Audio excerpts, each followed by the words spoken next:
Who the heck is Pep Talks? I'm not gay, but I fantasize about Marco Rubio. Pep Talks.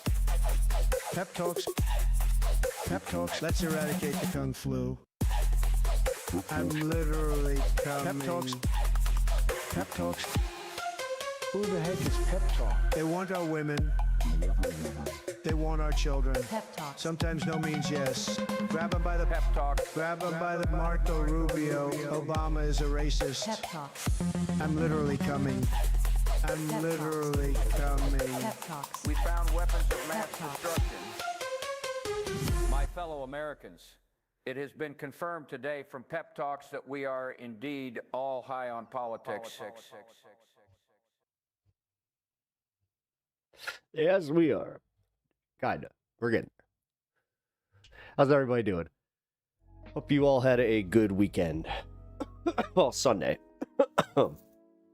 Man. Who the heck is Pep Talk? I mean, I think that I could tell Biden, literally, that, hi, I'm Pep Talks. And then he'd be like, okay, who the heck is Pep Talks? Actually, I gotta be real, guys. I feel a little bit bad about the discourse going on around with the cancer diagnosis. A lot of people saying karma, shit like that. I don't know, man. As disappointed as I am in his administration, it is little. Wow. Not gonna lie, I've been watching the Noah live. It's been really good and informative. Cool. Has he specified where that money's going? Because I don't know. I got a few gripes. I'm just gonna be honest. I'm glad that he's doing it. I'm glad he's raising, like, if he's doing exactly what he says he's doing, and this money's going to, you know, helping displaced Gazans or whatever. But I don't know, man. I might have misunderstood it because I'm not gonna rewatch that video, but it made it sound like he was gonna keep it in an account in case he gets sued. And then if he gets sued, then he's going to use it for that. But I don't know, man. There's one thing that's always turned me off. It's the, yeah, I'm a little disgusted with the discourse about the diagnosis. It's just, it is. It actually bothered me. I don't know, man. I have this whole thing, and I've had this whole thing for a long time, where one of my friends was, you know, he came from a Japanese family, and just seeing how the way he not only like respected his parents and his grandparents, but the way they valued them and like their knowledge, they never dismissed. Like, it was almost like a sin to dismiss, you know, their elders. So I was kind of like, you know, why aren't we more like that? Like, how come it is this whole thing where okay, all right, Grandpa, but then we do it in every aspect of life except for Congress and the people that run our country. Then we're just like, yeah, it's completely normal to like live to 100 and just die in office, or like get close to dying in office. Also, I don't understand why it's dominating the news as much as it is. Like, I get it, Jake Tapper has a book, I get it, Biden old, but what the fuck? It's all anybody was really talking about today, and it was really kind of weird. I gotta be real. Like, newsflash, Biden was old. Newsflash, old people tend to get cancer. Like, I mean, not just old people, but still, like, at a higher rate. And then the amount of comments that I've seen today that are just saying, you know, karma's a bitch. I got a little pit in my stomach, man. Like, damn. Like, at what point have you lost your humanity? Like, and it's not, there's making fun of people, and there's like seeing like funny shit in this, but damn. What up, Luck Dragon? How you doing? And sorry again. Hey, man. Well, Kirk is going to be elated when he joins us today. Make sure that you you shout him out whenever he pops up, because he was a pretty strong proponent for if you apologized, then you were welcome back. So A man of my word, dude. Glad to see you back. Hope you're doing well. Actually, but I feel it's unfair to assume had pocketed or use it for... Wait, use it not for the cause? They're overraised up to 330K now, no matter what it's going to aid in some way. No, I'm, again, hey, that's great, but I don't know, man. I'm very skeptical.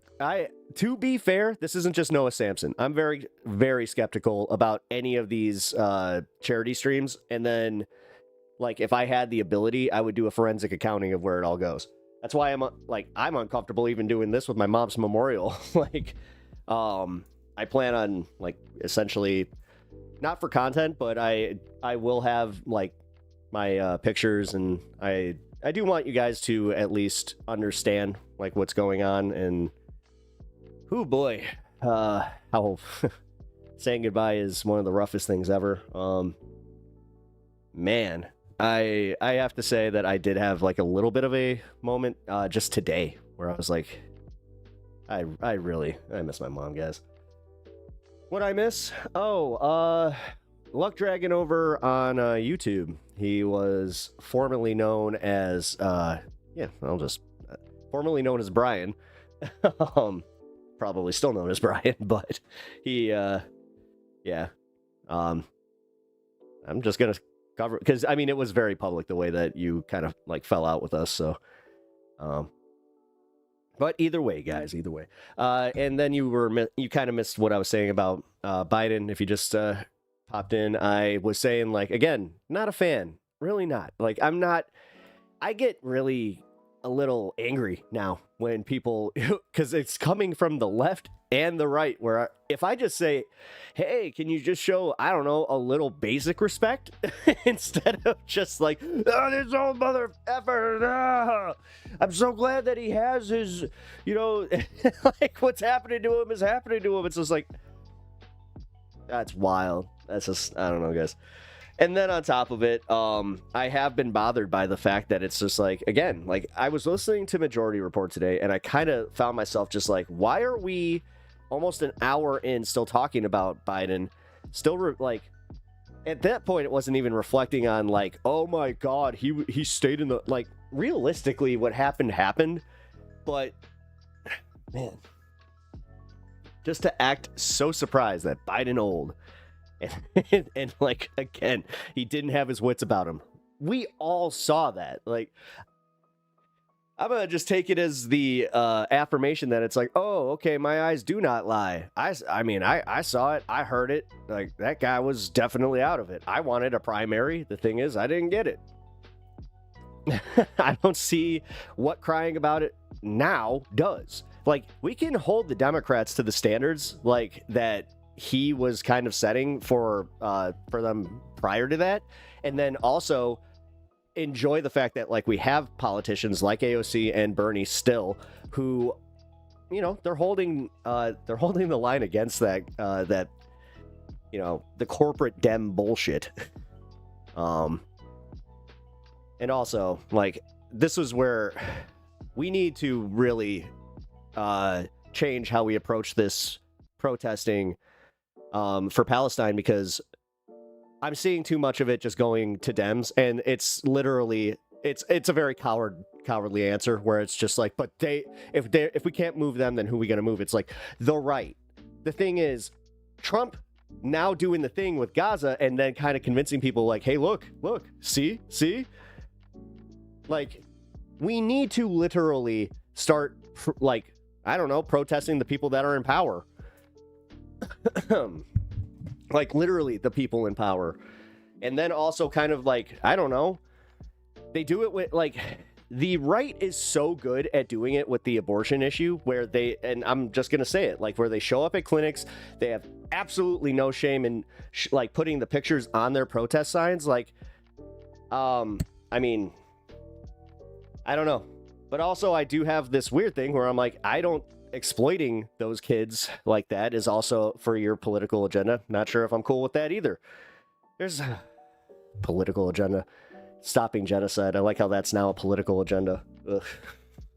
That does bother me. But that's also where I don't like when, like, the messengers are essentially, like, getting called out and then the message gets diluted because the messenger sucks. You know, like... But I'm happy, again, that Noah is doing what he's doing. I'm happy he's raising the money, and if it's truly going to, you know, families of displaced families, you know, in Gaza, or... he hasn't been clear about it. Like, I looked at the charity, and I'm just like, that's very vague. But that doesn't mean he lied. His mind changed. Wait, just to be clear, Donald Trump has lied and Biden lied about...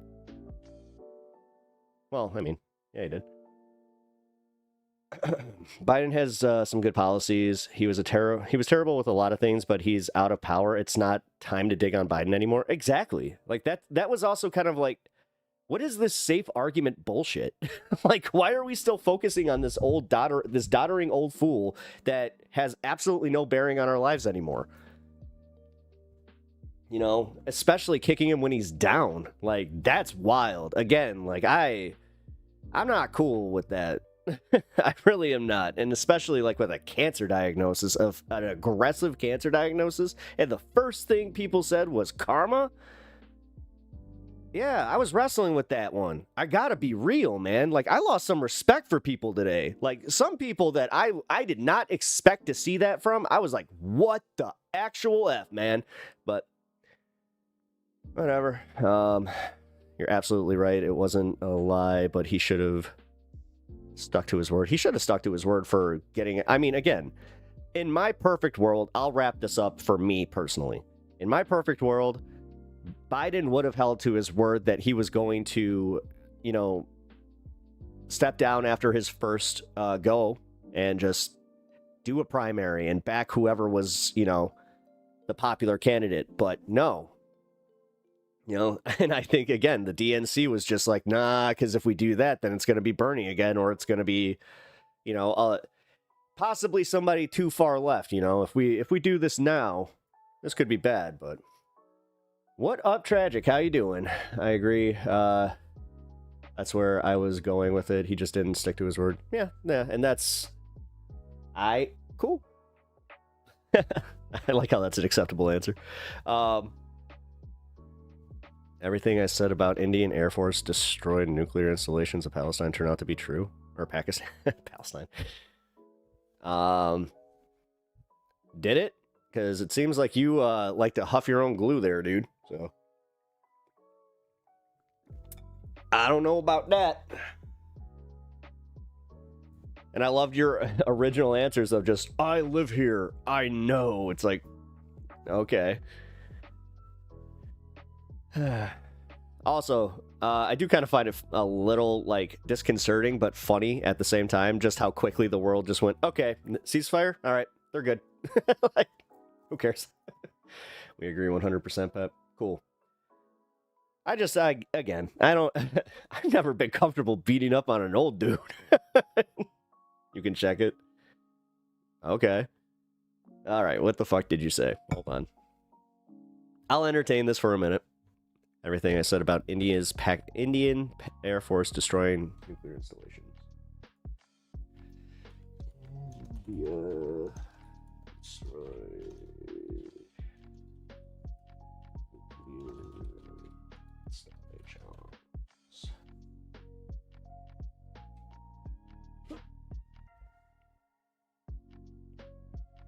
The first article that pops up, India did not hit Pakistan's alleged nuclear installations. Huh.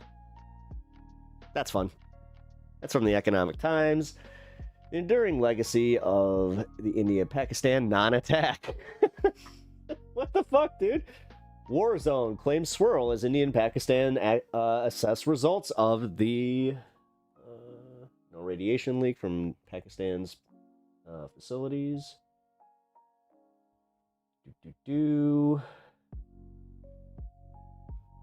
From literally the same source. Okay, man. I don't know. Again, it seems like you're not doing any favors for my perception that India and Pakistan are aggressive in their misinformation, and it's literally it is so in your blood. Like, you want to talk, like, I thought Americans were nationalistic. Holy shit. Like, damn. That's the official version, but in reality, they did attack nuclear installations of Pakistan. Okay.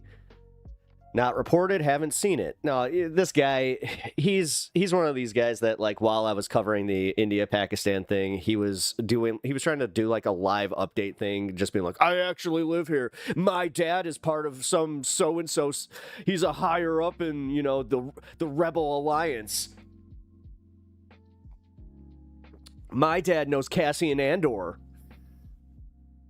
Hey, what up, dude? Not sure if you're comfortable with me saying it, but just real quick, congratulations, Bandit. I'm really proud of you. The last I heard was India and Pakistan were having peace talks, and India was pissed off because Trump was claiming he had a part in it. Yeah. That's the last I heard of it, too. But I also heard that, like, their peace talks resulted in a ceasefire that was broken within, like, the first hour. So I don't know, but nobody's really on the NOAA thing. Apparently the donations go directly through to the UNRWA. Okay, then all right, cool, then I'll chill on that, because based on his video talking about the lawsuit, and then I found out that he dropped another video like updating on that I missed completely. So that's fun. Maybe I should probably watch it on stream here. But yeah, okay. Then I'm a little more comfortable with that. Yeah. My misunderstanding, though, because, again, based on that one video, he was literally talking about how he was going to put it into an account, and then if Ethan backed down and didn't sue him, then he would just do it straight. But to not attack nuclear installations when you're at war with a nuclear armed country. I thought you said they weren't. I thought you said it was... See, this is where you're stepping on your own dick here, dude. You already said that, them even having nukes was, fake news. They don't actually have working missiles. What are you talking about? Please. It's just funny, man. Like, again, wait. At Pep Talks, you play a game? What do you mean, play a game? What are you talking about? Why is it saying rerun again? I'm getting really sick of that. There we go. Alright. I get it, I'm super skeptical too. Again, listen. The Keffels one ruined that stuff for me pretty hard, man. You know, I gotta be real. He's a bot. He must. Yeah, I don't know. But don't worry about it, Luck Dragon. Even if he is, I only entertain it for a minute. And it's also, I'm entertaining it because, yes, I did cover India and Pakistan, so getting a little bit of a update in context from somebody from chat. Why not? Witness if I buy it. What are you talking about, Alan? Witness. It's a game?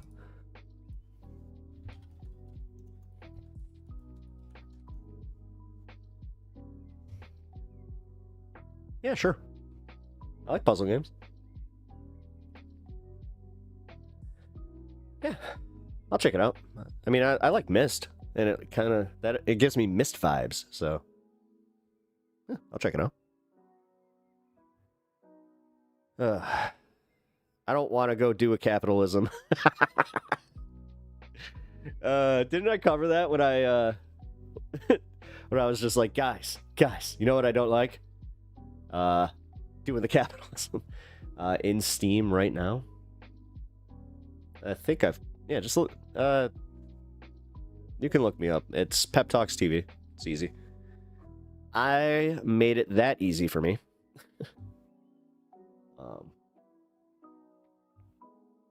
But man, God, we got so much to get to. We got the House bill that didn't pass, that passed in the middle of the night. So that's gonna screw us pretty hard. We'll see how just how bad. According to a few just like, you know, basic economists, they're just like, if this bill goes through, this could bankrupt the country. I'm just like, oh, that's great. Fun, fantastic. I learned that, yeah, maybe caring about the deficit is something we should do, which ironically, I kind of started like doing like, the deficit. And they only care about that when it's convenient for them. That is true, but it is also something we shouldn't ignore. Odd how that works. Oops. And we got some, God, I'm not sure if you guys saw it, but Cenk went absolutely bonkers on Friday against Jordan Ewell. So if you were thinking it was Anna, it was not. Yeah, then we got the Tim Pool thing that I want to get to. That is more than likely going to be the entire interview. If it starts getting, I don't know, tedious, though, we'll see. That was the one thing I was like, oh, boy, how long is it? Yeah, it's almost 2 hours, so, jeez. I plan on doing, like, a longer stream. We'll watch the entire thing. Then I also have a Sam Seder debate of a libertarian that I wanted to play here because it's one of my personal favorites, and that's the one thing I didn't do was play one of my personal favorites. I let everybody else kind of choose on Saturday, so... Which, by the way, guys, if you didn't check out Saturday's stream, it was a lot of fun. I had a really good time with y'all. Even though we kind of broke the tradition and we did talk politics and, oh yeah, we play a game while watching. What? Puzzle games while me... see, this is the thing, man. I'm not one of those types that can... necessarily play a video game and cover all the politics and do all that stuff. My brain is already a little stretched thin, so near the end, once we do like the fun half and I can afford to do that, then yeah, I saw. No, I heard it. It was like for 5 minutes. I mean, he does that occasionally. I think it's kind of funny, but I don't know. To be completely real, I don't care when people bring their kids on. I just don't care. I really am of the mind of, I'm glad you love your children. I just don't care. If it's like funny, back and forth, okay. Because like I caught maybe 5 minutes of it. So Tetris. I thought it was cute. No, I mean, again, it's fine. It's just not for me personally. I tune out when it's not just Sam. It's like when any like podcaster or anybody does that, they're like, and today I'm interviewing my kid. It's like, Bobby Kelly. Bobby Kelly is one of the worst with that. His kid Max, where it's just, anytime he mentions him, I'm just like, okay, I'm done. I don't care. I don't care.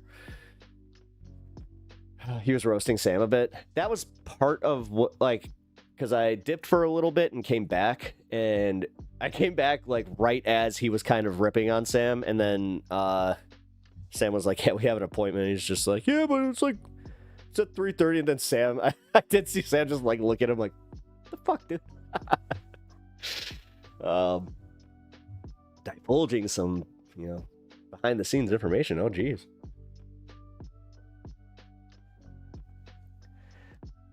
Yeah, what was the guest's name today? He was all right.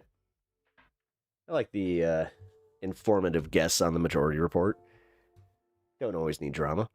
And I guess, you know what? For what it's worth, if Noah Sampson's truly donating all this money to UNRWA, then here.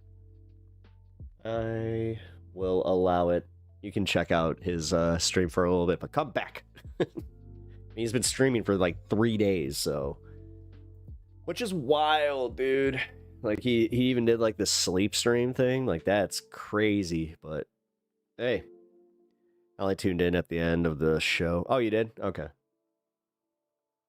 It's a 16-hour game. You have to finish it almost. Depends on how long you're stuck. What? What are you talking about?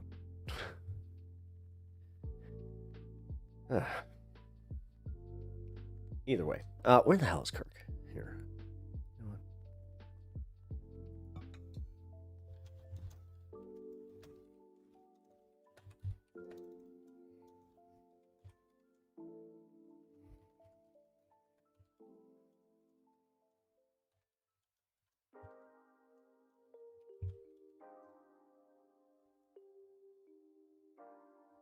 There we go. Oh, by the way, so I was actually able to, whoa, jeez. I was able to do something that I haven't been able to do in a long time. And that was, I got to sit down and watch some anime for the first time, and God, feels like a year. So yeah, I got to catch up on the new Gundam series, which is really freaking awesome. The animation style is wild. It's so, because like it's almost like it's Fooly Cooly, and then it's Ava. Like, it's got so many different mixes, and then it being a Gundam show is just freaking awesome to me. And then Lazarus, that show did not disappoint. Well, it's currently still going. I think the newest episode debuts like tomorrow, but still, awesome show. It's done by the creators of Cowboy Bebop. I really love it. I have to admit though, like, if you just watch the first episode, you will definitely come around or come away going, oh geez, they just wanted to remake Cowboy Bebop. Okay. But it's a really good show. Definitely recommend it. And yeah, it was also just kind of nice to be able to sit down and relax. I feel, you know what? I gotta be honest here. I think that it was because I haven't been able to really sit down and process anything and like just let my brain have fun. So, friend code, summon the Kirk. Wait, I think I did. Did I not? Oh no, he's not here yet. Whatever, man. Kirk is legitimately like a working dude, so he's probably, you know, I was about to be kind of mean and just be like, he's probably ass up in an HVAC unit. Can you have me a wrench, guys? Oh man. The fact that he does commercial HVAC units is still crazy to me.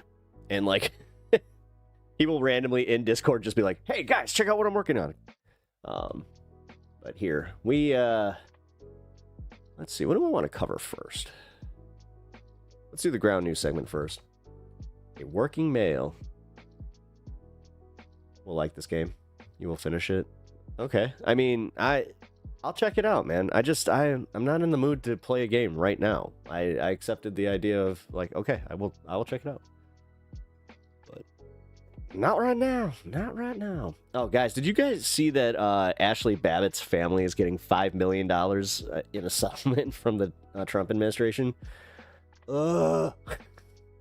The fact that even a penny of my tax dollars would go to that is just wild to me. Did you just rip ass? I've heard that. Got to download it for later. Here. I mean, I didn't...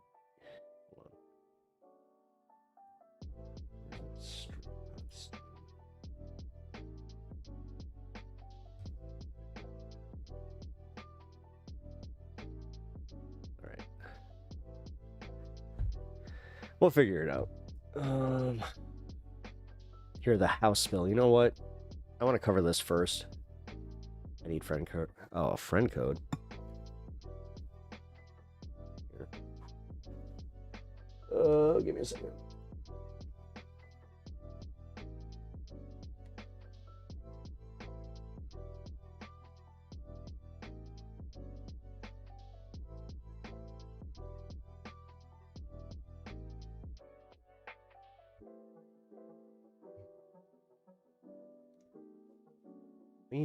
What do you mean you need a friend code? I thought you could just look me up.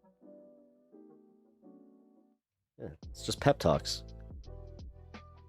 I don't know, man. But either way. Polish MAGA-ish party is literally called piss. No! Really?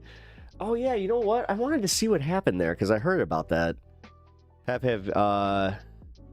Take any time for Psychonauts yet? I finally put it on my my front page there. I will take some time and play that on stream. Let's see. Maybe Saturday after I do Smoke a Tide Pod show. Which, by the way, guys, I am going to be on Smoke a Tide Pod on Saturday. Unfortunately, I'm not going to be able to simulcast it, so you guys will have to watch it from Twitch. I think I'm gonna talk to him, see if he's cool with me putting at least the VOD up. Where, yeah, and then yeah, I have no idea what we're gonna cover. So I think it's gonna be a bunch of '90s movies though. So if you guys can tune in, it's gonna be a lot of fun. If it makes you feel any better, Rancid, as there's a good chance they are, statistically speaking, that money will almost certainly recycle right back into the Capital One's pocket and cover the costs of mostly basic living expenses in the process. In other words, still probably orders of magnitude more net positive value, adding all human interests equally considered compared to most of the defense budget. Yeah, but when I was looking at the entitlement budget, there was like a discrepancy that I thought that we spent way more in defense than we did our entitlements. And I was like, oh shit. They were a lot closer than I thought. Which again, I don't try to use the word entitlements like it's something to demonize. This idea that we don't need social safety nets is insane. It's insane. And also fucking selfish as hell.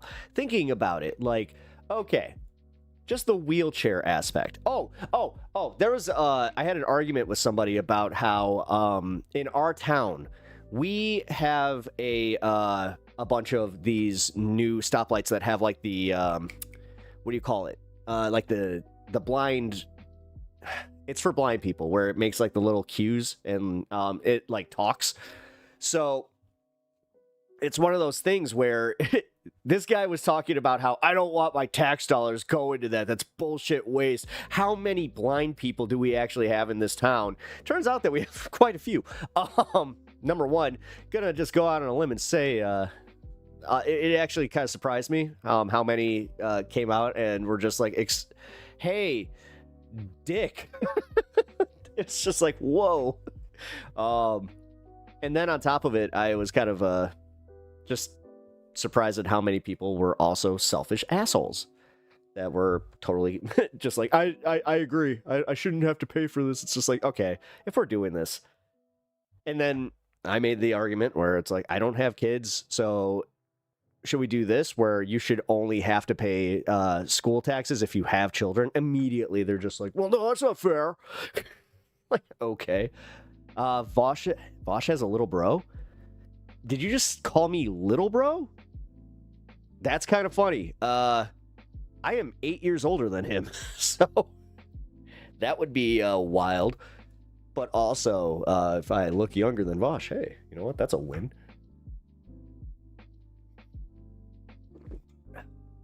Damn it. How the hell? Oh, wait. You sent a friend code? Dude, sorry, man. I didn't see.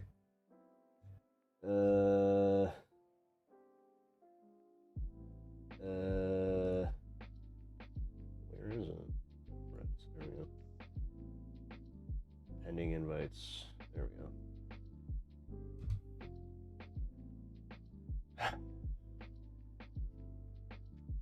There.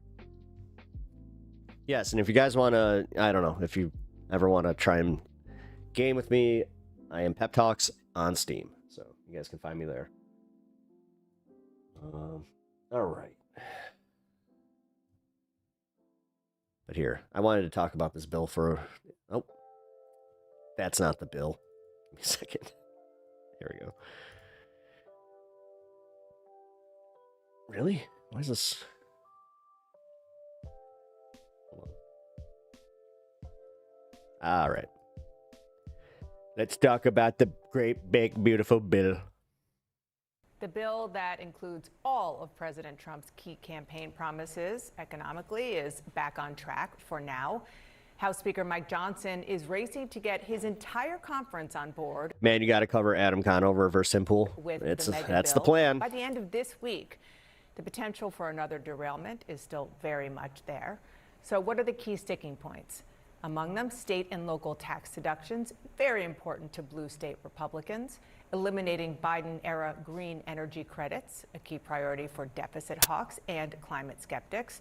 How much to cut? Again, the deficit, I got to learn a little bit more about the deficit today, and it kind of made me go, oh, now I kind of feel like an ass for not paying more attention to this sooner. Medicaid and actually being like, yeah, the deficit is actually a big deal. Those cuts should take effect. And more generally speaking, how big of a spike in the deficit the Republican Party is willing to tolerate. My supporters are back here, including two people who know the Hill, maybe better than most of the members who are going to have votes there. Manu and Leanne. Manu, I'm going to start with you. I know that you're, of course, getting texts on your phone with updates about the fate of this bill. Yeah, and I was speaking to House GOP. It's a manufactured issue. It's very clear that those sticking points you laid out have not been resolved. And once you go too far in one direction to resolve one aspect of the conference, you get other problems in other aspects of the conference, whether it's how to deal with Medicaid work requirements and speeding up the time frame for implementing these first-time requirements. That's what the hardliners want. But that's going to cause angst among the more moderate members. There's also discussion about how to phase out these green energy tax credits that are part of the Democrats' Inflation Reduction Act. The hardliners want that done rather quickly under this bill, but that's causing major concern among a lot of the more moderate members. One of them is Congressman Don Bacon, who's in a swing district in Nebraska, who told me that he said the Midwest needs a biofuels energy to thrive, or we're facing an ag recession. He is very concerned about the direction of these talks. And of course, Johnson has virtually no margin for error, can only lose 3 Republican votes on a straight party line vote, and that issue of state and local tax deductions. The New Yorkers are pushing very hard to increase the amount people can deduct, but that's going to increase the price tag, and the hardliners are upset about that. So how does he resolve all of these major issues? That's a big question. And just to sort of reiterate what I know that the viewers of Inside Politics know inherently, but it's worth saying, the reason why every one of these members matters is because the majority is so incredibly slim. And so each one of these issues and each one of the members in the Republican conference who is raising their hand about it has tremendous leverage. Yeah, that's absolutely right. And I was talking to a source today who said part of the problem, which you outlined, is that there's nothing that's closed. All of these different fronts are still open, which is making it so complicated. You know, they passed this... Wait, so am I missing that they... Because I heard that there was a present vote where 4 of the Republican defectors were just going to vote present. Milestone in the Budget Committee last night, I'm told, because the Trump White House this information's shifting by involved. Like a minute. But there's a lot of frustration that these members who had held it up previously had changed their vote from no to present, a sign that they're not on board yet. I'm also told that the message that Johnson is going to push on his members this week is that it will be a huge embarrassment if Trump's agenda is stalled beyond their self-imposed deadline of Memorial Day, which is this weekend. Right. And so that is a way he's trying to... The fact that it is self-imposed is kind of funny. That's the one thing I'll say for like the Democrats. At least they were just like, well, one thing we could all agree on is we all need a vacation, right? But ultimately...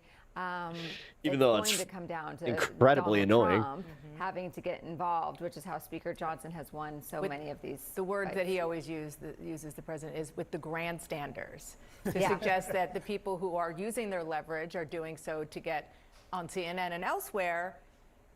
In fairness, most of them have legitimate policy concerns. In fairness? One of which What is the fuck, dude? something small like the deficit. Like, they're literally talking about it like, no, like, maybe we should listen to them. What the budget hell? deficit, which is huge. Yeah. Take a look at this from the Wall Street Journal. I don't know. It's almost like these people are the legislators. They're reading the bill, and then they're coming onto the news and saying, hey, I have a problem with this bill. What? How are you just going to blanket just go, yeah, you know what? They might be the problem. If you just look at the red, that I mean, God, Dana, I've always known Dana Bash sucks, but Jesus. how much the deficit would go up if and when this, whatever the current situation is in this bill, would get implemented. A couple things. First, the White House is absolutely, Leon is 100% right, is getting Dana involved. They held a Fash. briefing this morning, Caroline Levitt did, in which they put a lot of pressure on Republicans to pass this bill, and also, to your point just now, Dana, sort of dismissed concerns about the deficit writ large, saying that the bill is not. There's like nothing behind these to have people's the eyes impact anymore. that It is really weird. economists and Moody's and others are clearly saying. Like I mentioned this, I'm watching the show Lazarus, and it's literally based on the fact that there's this drug that just like takes away pain, but it also takes away like, you know, the negative emotions. So everybody just speaks like a robot and kind of like has this just emptiness behind them. I'm starting to see that here, where it's just like, holy shit. Also, by the way, dismissed Moody's downgrade and said that the president disagreed with that. So you are also, certainly all of you, Hill experts, are right that each of these members of Congress have a lot of power. But so does the president, and his power is not just in the fact that it's something he wants, but it's in the pressure that he puts on and the speed and rapidity with which he will turn on his own party members and his own allies if they don't do what he wants. Why are you normalizing that?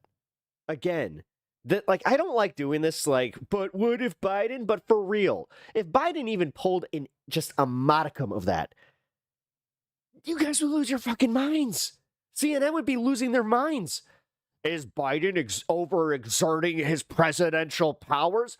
Look at the way they covered the student debt relief. Look at the way that they were just blanket, like, maybe he is overstepping. You know what? Maybe we need to start, quelling executive action. Good. Completely 180'd. Either from the Congressional Budget Black Office, Mirror, which yeah. analyzes the impact this will have on the deficit. So when the White House says, oh, this is not going to raise the deficit, we have not actually seen the projections. There are outside analyses that do suggest this would have a huge impact on deficit. They want to permanently extend the Trump tax cuts and add to it. And the big question that I have is that some of these hardliners, like Chip Roy of Texas. Yeah, it's almost like, again, these guys that have been talking about the deficit hawks, weren't necessarily wrong that this was going to constantly cascade because the interest will keep accruing. And that interest, dude, trust me, the only way that this will be solved is through default because we don't have enough GDP to meet any of the fucking standards that would earn us the money to pay for this. Wow. Who have said that I just had a total like brain fart moment. My tax cuts, that means we have to have spending cuts that equal those tax cuts. That means $5 trillion of spending cuts. That is way beyond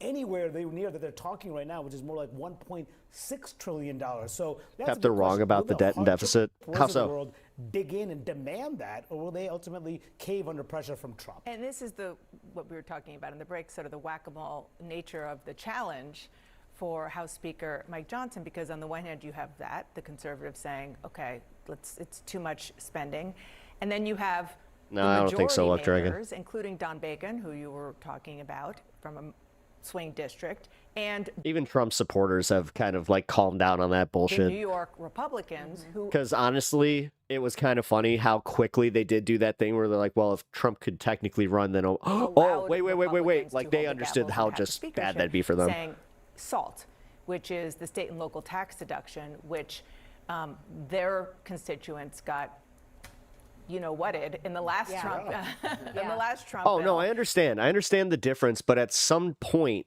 like, it does kind of cascade. And I when he know was that, president like, the last time, saying we're not giving up. you know what? Here, I need to find this video that I watched where it explained if they were to, if other countries were to, call in the debt kind of thing, Nick or like Lilloda said, make "My us party's default. $30K cap proposal only makes." I know it's like different than a 4 in household, 5 but I households don't know. whole, The way that's it was not broken enough. down didn't And then he seem. goes on to say, "I'm fighting for a higher cap. Wish me luck. I'm holding the line on salt." The national debt represents bonds issued. If you pay off the debt, you're forcing the early satisfaction of those bonds at a lower rate than what the bondholders want. This is make or break for these members. So what's interesting is usually in these negotiations in years past, as Manu knows quite well, it's usually the moderates that fold. But this time, Don Bacon is in a district that Trump lost by 6.5 points. He has no incentive to fold at this point. The New Yorkers, who some of them are in these swing districts as well, and also a huge incentive for the New Yorkers is if this bill expires, because they're extending a bill that already exists. If this expires at the end of the year, the SALT cap goes away. And so they have very little incentive to Paying it off is bad, but I don't know about that, Anna, because then allowing it just to balloon and the interest just to accrue, at some point it's going to burst. Play their hand here. The other So way. just for people who might not be familiar with SALT, effectively what it means is that taxpayers in these blue states, their effective tax bill was higher because Basically what they're saying is other countries live out in our interest. the deduction went away for them. President Trump's so-called big, beautiful bill facing The big, beautiful bill. major unresolved sticking points as it now heads for another key vote before the House Rules Committee on Wednesday. Late last night, the House Budget Committee narrowly approved the tax and spending cuts package by a vote of 17-16, with 4 Republicans changing their no vote to present. What really makes that real is the downgrade. to allow Yeah, for that but bill that's to kind of my advance. point. House Like Speaker Johnson is targeting a the fact that they did do like a full downgrade on our vote on the House it's floor kind by of like, yeah, at what point? So if our dollar like tanks, then what? Thursday as he scrambles to win over hardliners in his party and keep them all alive. Like, good. I'm glad that we hardlined on our on holding our debt, but CNN's Lauren Fox is joining us now. I do preface that I don't know much about this when it comes to like economics, math in general. I'm just kind of like, no, I really am just like, whoa. To get to that vote on Thursday. Explain it to me like I'm, a 5-year-old. Yeah, Jessica, I mean, there's big uncertainty right now in the House Republican Conference over whether or not this The dollar bill tanks, is it's over. going That's to what I be meant, able to yeah. be passed on the House floor by that very ambitious Thursday deadline. Right now, what leadership is telling members is they have a series of discussions still ahead. They still need to make key decisions on what has been the biggest sticking points for not just days or weeks, but really months at this point. That is because you have a number of hardliners who are trying to push to speed up work requirements. We expect that that can happen, but how quickly they can move, that is another question entirely. There's also another question about whether or not they may try to change the formula for how much money the government gives to states for Medicaid expansion programs across the country. And then there's a bigger question about how they are going to deal with a group of New York Republicans who have dug in, saying that they want to increase the state and local deduction for taxpayers from what it is now, $10,000, and they want to get it beyond what's been offered to them, $30,000. That is still a huge sticking point. So you have conservatives who are not there yet on this bill. You have some swing district Republicans who are not there yet. Meanwhile, the House Speaker is trying to get this all wrapped up by 1 a.m. That's when they're going to hold a crucial Rules Committee hearing on Wednesday morning. After that, it's all eyes on whether or not the Speaker can muscle this to the floor and get the votes. Absolutely. Oh, man, we'll be watching Lauren Fox with the very latest from Capitol Hill. Thank you so much for that. All right, and then Joining us now, DNC Vice Chair David Hawk. I will defer to the former DNC member on this. I am a former DNC member. Thank you for being here tonight. Okay, I want to play. the creditor, the security of the USA is not what it is. The debt is the same, and that's why Moody downgraded. Malcolm yeah, exactly. Kenyatta, a piece of what he put out on social media yesterday and today. Take a listen to the other vice chair of the DNC, Kenyatta. I mean, from a state level, living in Illinois, I do know that having your state's credit downgraded by Moody's is not good. So having it happen as a whole country immediately, I was just like, well, that doesn't seem very good. We have spent now weeks talking about one person, not about what the party needs to do, but talking about one person. And now, as this new thing has happened, the press is rushing to take David's word for it, that this is yet another way that people are trying to get him. David knows that's bull. I refuse to sit here and allow the press to continue to push this narrative as if I'm not sitting right here, and as if I didn't get way more votes than he got, and as if I haven't been doing the work of trying to rebuild this party. That seemed catty as hell. What's your response to that? Look, I have an enormous amount of respect for Malcolm Kenyatta as a vice chair of the DNC. Obviously, has David Hogg changed his opinion at all about the way that the legacy Democrats are treating him? Disagreements. Because I mean, he was going pretty hard for people like Nancy Pelosi, just going like, yeah, you know what, I really respect her. But then that's the part, that's literally the part of the DNC that's trying to push you out. That we have. What I would say is, you were right. This challenge came months, right after the election happened in the first place. What I would also say, though, is that in conversations that I've had with members of the DNC, the consensus prior to our announcement of the primary challenge effort was that this effort to redo the elections was not going to make it past the committee. It was not going to move forward. That was the consensus of many of the members that I have talked to. On the Credentials Committee? Well, specifically around the DNC when they had conversations. DNC vice chair just graduated high school. And the belief now is that this is not necessarily a bad thing. What is this? Dude, what is our country's problem with ageism? Whether it be ageism to being condescending to anybody that's a teenager through 20, trust me, I catch myself doing it, but then I'm like, you know what? No, you're probably smarter than me. What the fuck? And then it's the same with the Biden shit, and just anybody that's older is like, this old senile fuck. Opportunity that unfortunately has caught up Vice Chair Kenyatta as well in it, to use a simple majority in order to essentially vote me out. Instead of the two. I do find it a little odd that it's this guy just skipped his radical phase and just went into I'm going to be a shitlib. Or the 2/3 requirement that they would have to officially remove me as an officer, because the consensus prior to this was that this was not going to move forward, but they believe, many of the members that I have talked to. He's supposed to be the gun violence kid. Why is he even talking about elections? Seriously? That it is moving forward. It's because he survived a school shooting and advocated for, I don't know, sensible gun laws as a convenient way to remove. That's another thing. This idea that guys like David Hogg were out there just saying we need assault weapons ban, any of that, with a simple majority. He was talking about background checks and shit like that. One statement, and then I'll defer to the chairman and Alicia. What does that have to do with him chairing the DNC? I think that there are a lot of people that would say your argument is an argument that okay, yeah, that makes sense. Given everything that's happening, they are trying to get him out. But as you well know, the DNC, i.e. the officers in the building, they do not dictate what the membership does in terms of these committee hearings. And so if the feeling of the people on the committee has in fact changed, it's because that's what the membership does feel like. And so I think that you're conflating two things.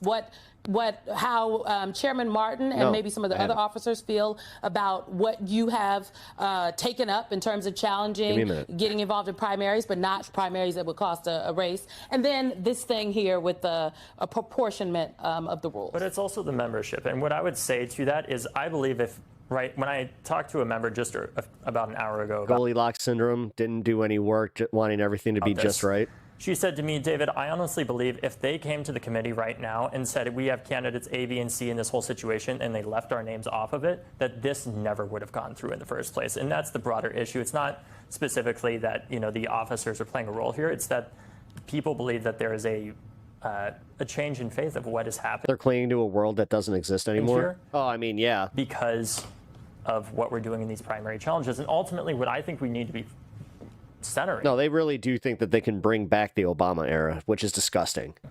Is what are we doing to address the fact that we have a 27% approval rating, despite the fact that we have a president that is literally selling a cryptocurrency from the White House?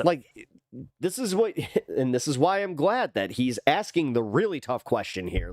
why are you so damn unpopular? Foreign government. And what you going to do about it? Are buying in order to bribe him, essentially. He literally just took a $400 million jet, and there's Obama so let much Trump more in. to I'm not going to be that reductive about focus on in that regard. Hillary was a shit candidate. In particular. And of course, there are going to be disagreements. And that's, honestly, Anna, that's giving way too much credit to the left. I'm sorry. That's like to the far left on that one. That would assume that we have more people on our side than we do. And I'm not going to do that. That's Cenk Uygur bullshit. I'm not doing that. But I think that's one of the things that makes our party strong. According to Cenk Uygur, every single Gen Z was going to vote against Trump's agenda. Is that we can have our disagreements, but ultimately we're all on the same side. Very skeptical on that building one. the strongest party possible to defeat Republicans. I appreciate the whole idea of what makes your party strong.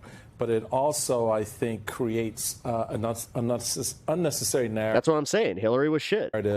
Around a lot of stuff, to your very point of what you've been arguing folks should be focused on. And the process is about, hey, let's take a look. Let's ignore, because I'm just saying, I'm not going to ignore the fact that he ended with a pretty good net approval rating. Look at who we're elevating out there that can win despite the fact that I disapproved of him. This new environment that's being created. At the core of this, David, is the fact that as I understand it from some... His economy was fine. What are you talking about? Anna, you're wrong about that. The members. I'm sorry. As an I disagree official with of the you. party, the idea that you would be behind your particular PAC would be in a position to then engage in primaries to go challenge. If that was the case, then Obama wouldn't have made it through 2012. Challenge an incumbent. As a sitting member of the DNC, Obama had a good economy. He ended with a net approval, and he had have issues around that. Which Jesus, yeah, I can see that argument. But I can tell you that as a party official, and I don't know if the DNC has this thing called a Rule 11, where the party at the state level at least picks winners and losers in primaries, where they say, we want some. I mean, David, if he was smart here, he would bring up, then why did you consistently push Bernie out? Over Joe. At the state level, yeah. So you do have that kind of an effort. So how is, I guess my question is. Anna, no. He had a net. I'm sorry. I understand what you're doing, but it's not facts. I'm sorry. It's not efficient. Like, it's the anecdotal evidence situation where, yeah, people lost their homes, but also he did handle the bank situation better than even I thought he would. So I was kind of even like, all right, not the worst. Again, I hated the fucking, his foreign policy was ass, like complete ass. Nobody even paid attention to it when he was in office the way that we do now. Let me add this in as well. This is a really important point. This is not unprecedented. But I'm tired of this. I'm tired of blaming the status quos and then being like, and this is why we have Trump, but let's also not protest Trump. I was just saying this earlier, how it's starting to piss me off, how, again, we're still continuously going to Bernie, AOC, whenever a Democrat's having something, that's where we do the Palestine protests. Haven't seen a single Palestine protest at any of Trump's engagements. Why the fuck is that? There have been vice chairs before with leadership. Especially when he was in the fucking Middle East. I have to be honest here. Why are we not protesting who's in power? That have been involved in primaries. Like, I'm excited to do it on June 14th, but why are we waiting?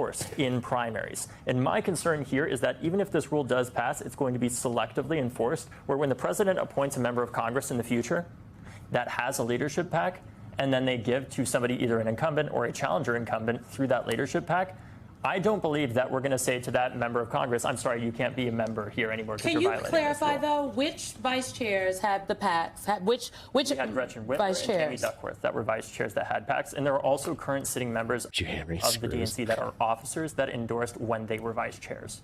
Who? And then what I have been on the phone with DNC members for the last 2 days, and people are, one, they feel like this is a distraction.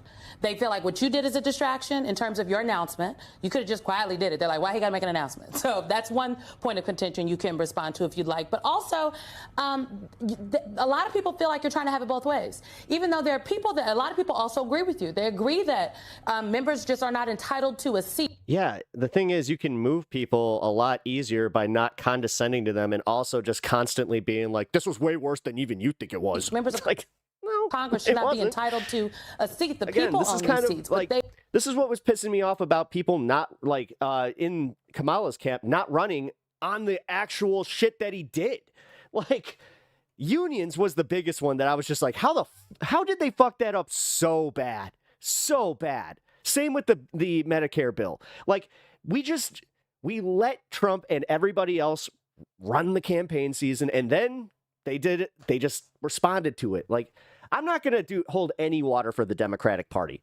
I'm not. They suck. Their 27% approval rating is totally justified. I'm actually surprised it's even that high right now. But this is the shit that I'm kind of like, this ain't gonna help. People say that you want to have it both ways. You want to be both judge and jury. And I'm going to go do a Palestine protest, and Trump is condescending, thinking he will move. Example. That's bullshit. That's bullshit. That's bullshit, because you didn't think he was going to move. Guess what? He kind of proved us wrong on that one. He was the first one to actually have like some talks with Hamas. Now's that fucking time. I think that's a fucking cop-out. People have said to me to underscore your position, and if you really take a deep look, like I worked for Senator Sanders, and you know, I do remember 2015, 2016. There were people that really do feel as though that the DNC rigged the election. And I had to go out after we lost at the the fact that there were not mass protests at his rally in Michigan, that bothered me. Convention and say, I worked for Senator Sanders. Somebody rigged the election. He didn't win enough votes from black and brown people. This idea of, oh, he's not going to listen to us. But the reality was there were people within the Democratic National Committee at the highest levels who definitely had their fingers and thumbs on the scale for Secretary Clinton. Now, do we hard disagree on this? I don't understand. And let me say this much. If we're going to adopt that type of philosophy, that means we can't work with the D-TRIP. We can't work with the DS. No, but we're talking about the DNC. Let's focus on the DNC. Because some of the response to what I'm doing has been is that I've protested that we create an internal because that's who's in power. I'm sorry. I'm sorry. The what the fuck are we doing? Seriously, in the we have a year and a half until the midterms.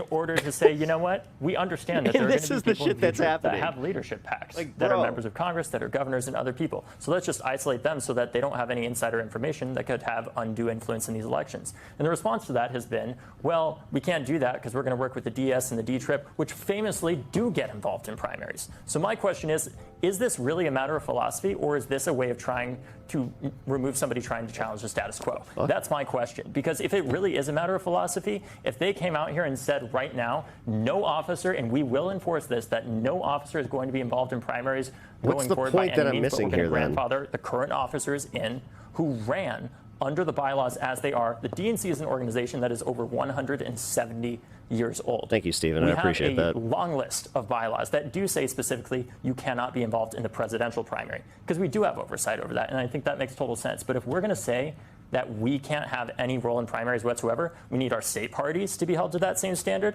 which I don't believe is going to happen. And we also need to make sure that we're holding our sister committees to that. Even just being like, protesting Trump isn't then protest the maggots.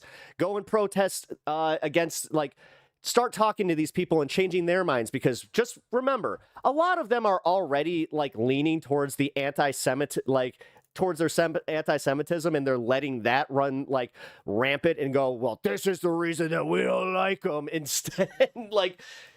I'm sorry, guys. And then they're letting us just be equated to that shit, which already fucking bothers me. So we're already I feel like we're losing this, guys. And I feel like we're losing momentum with the where we're at with these protests too, because at this point, with me and Anna arguing this, I guess the outcome is then why do any of it? That same standard, which I also I'll protest the people I think I have a capacity to move their thinking.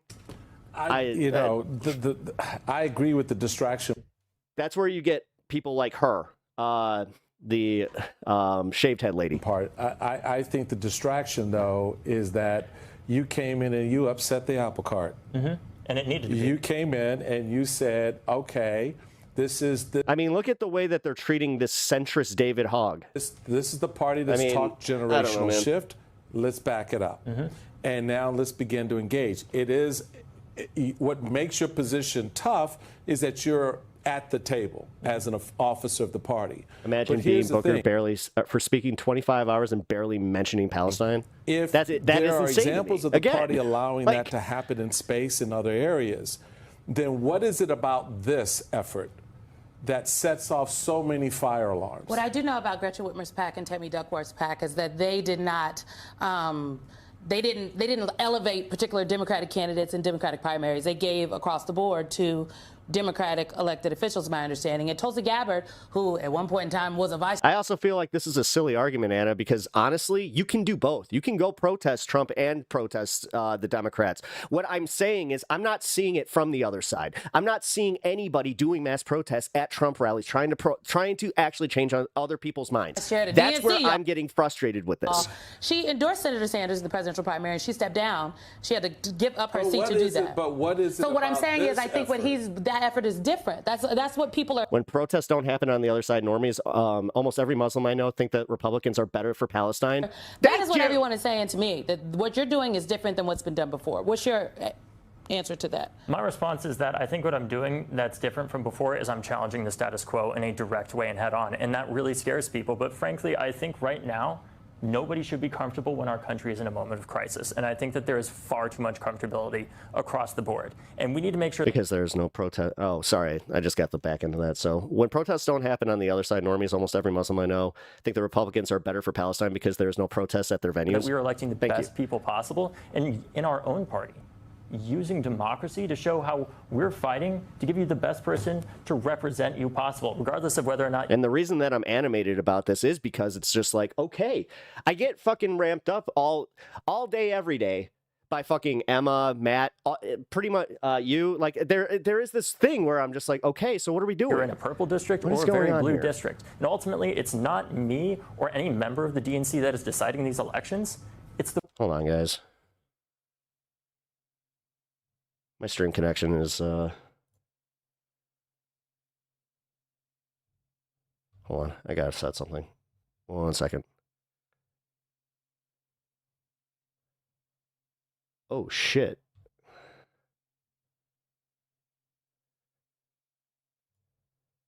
Oh, I don't give a shit. I don't give a shit about my team being protested. I think that it's, again, I'm not seeing where it's like, okay, so you have this party in power that has all 4 branches of government at this point. But per what you're saying, we need to go challenge the people that are already losing, who have already lost.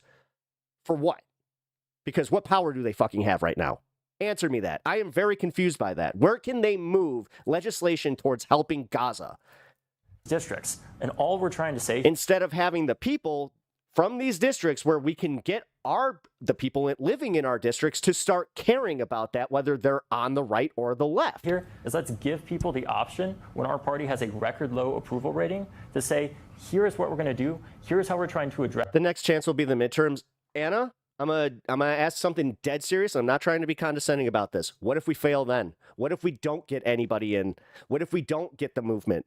That's that. And like, what if our movement doesn't actually make any progress in 2026? How we're trying to use democracy ourselves to build the strongest Democratic Party possible. Are we going to hold the mirror up and self-reflect, or are we going to constantly hold it to everybody else and be like, you did this? So that we can get back to giving people an alternative. Because that's my problem. That's what I kind of equate that to, where it's just like, okay. The vision for our country. That is not simply saying that we're against Donald Trump. Because here's the question that I would pose to the people that don't agree with this. If this is not the answer, what is? How are we going to address that approval rating? I know this is controversial, but look. I'm not talking about the Dems, Anna. I'm talking about us on the far. Listen, every fucking Green Party member knows exactly what I'm talking about. We are not challenging people, or at least they should, that are in competitive seats that Jill Stein's the ultimate, like, just sit there and think about, did I make an impact on this? Did I actually do something with this? In state, or did I just waste a whole bunch of people's money legislature, and then piss off a whole lot of fucking people and just, completely get them out of politics in general? Or in Congress, and we're only challenging Democratic members in safe seats for the U.S. House. That's it. And we're also going to be supporting people running in competitive races. And what I'll tell you, what I'm looking at... Who are you? Whose mind are you... see, Anna, this is where I'm confused, though. Because you are very combative about this. Whose mind are you changing with this approach? I'm very confused by that. Who's saying, oh my God, this is so great what you're... Who are we bringing in? Like, I would like to know how is this helping? Doing necessarily from inside of DC. I'm actually genuinely curious about this. Who are the young people? What are they saying? And I've never had so many young people come up to me to say thank you for what you're doing. I was losing faith in politics. I was losing faith in the Democratic Party, but you've helped to reinstill it. And that's what matters here. We can't have a future of our party when we are losing vote share with every single demographic except the elderly and people with PhDs, basically. You're going after Frost? What? Okay, what's his politics? 28 years old. Representing Central Florida. What are some interesting facts about Maxwell Frost?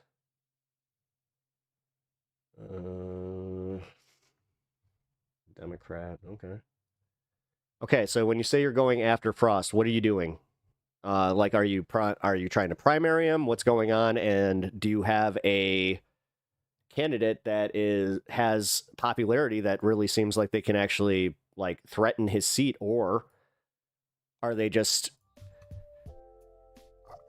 or are the Dems just looking at this as like, okay, we can just keep pouring money into the Frost campaign and he'll either win that district or it'll go red? I'm sorry, but it comes off as pure cowardice to continually protest and disrupt any attempt to gain momentum on the Democratic side while outright avoiding any confrontation with conservatives. Thank you. I agree with that. Thank you, numbskull. No, that's what I'm saying too. Like, I know what I'm personally doing. I'm putting my money where my mouth is. When we have some Trump rallies coming up here, I'm going to protest them. And I'm going to protest them with Free Palestine. I'm going to protest them with, or I'm going to try and ask them, like, okay, where do you stand on this? And I'm also going there knowing that I'm probably going to end up talking to some people that, are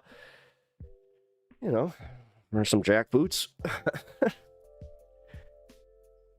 I'll be honest, too. That's where I'm a little scared. Like, I'm personally scared talking about it, or it's just like, okay, what's your thoughts on Palestine? And then immediately they go for, like, full Nazi. It's like, oh, shit. Maxwell Frost is the youngest congressman. Okay. We show up at his events and protest him to push him in the direction we want. Are you, though? Are you? Anna, I'm going to be real. Have you met with him? Or do you have any, any intention of meeting with him, sitting across from him in his office and then discussing these things? Because I'm not trying to say that the protest, like, I'm not like this guy where it's like, oh, just standing outside with a sign doesn't work. But when you're actually trying to move somebody, that would require speaking to them and actually, like, engaging with the politician, and that's how you move them. And what is your goal?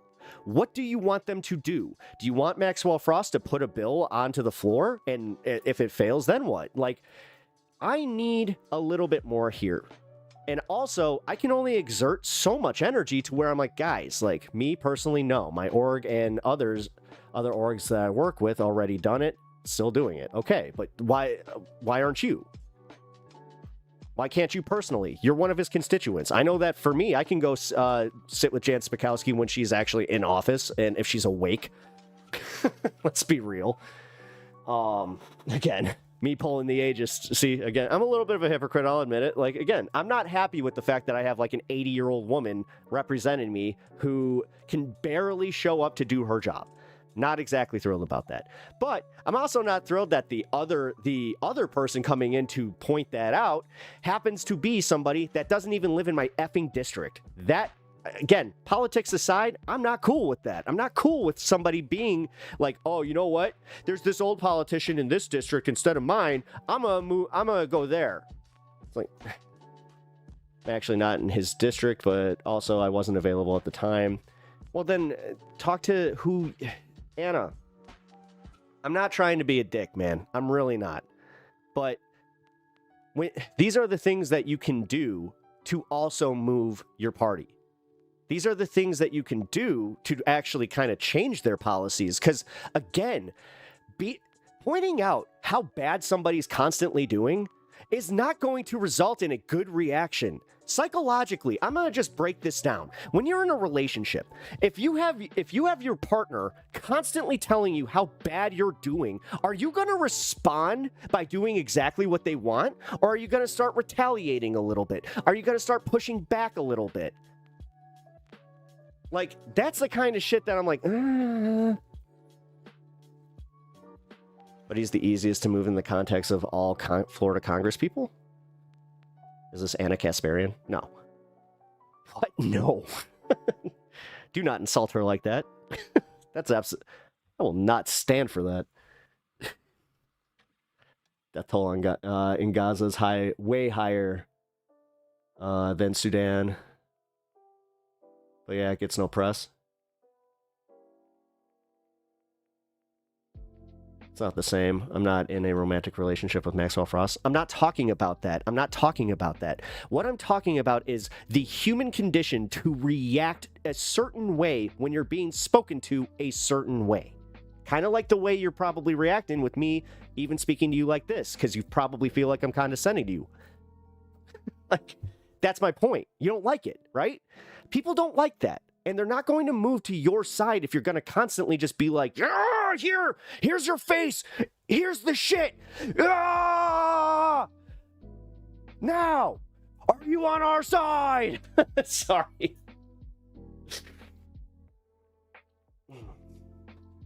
It's a part of being a congressman. No, I understand that. I understand that. Part of the job? No, I understand that. I think you're missing my point here.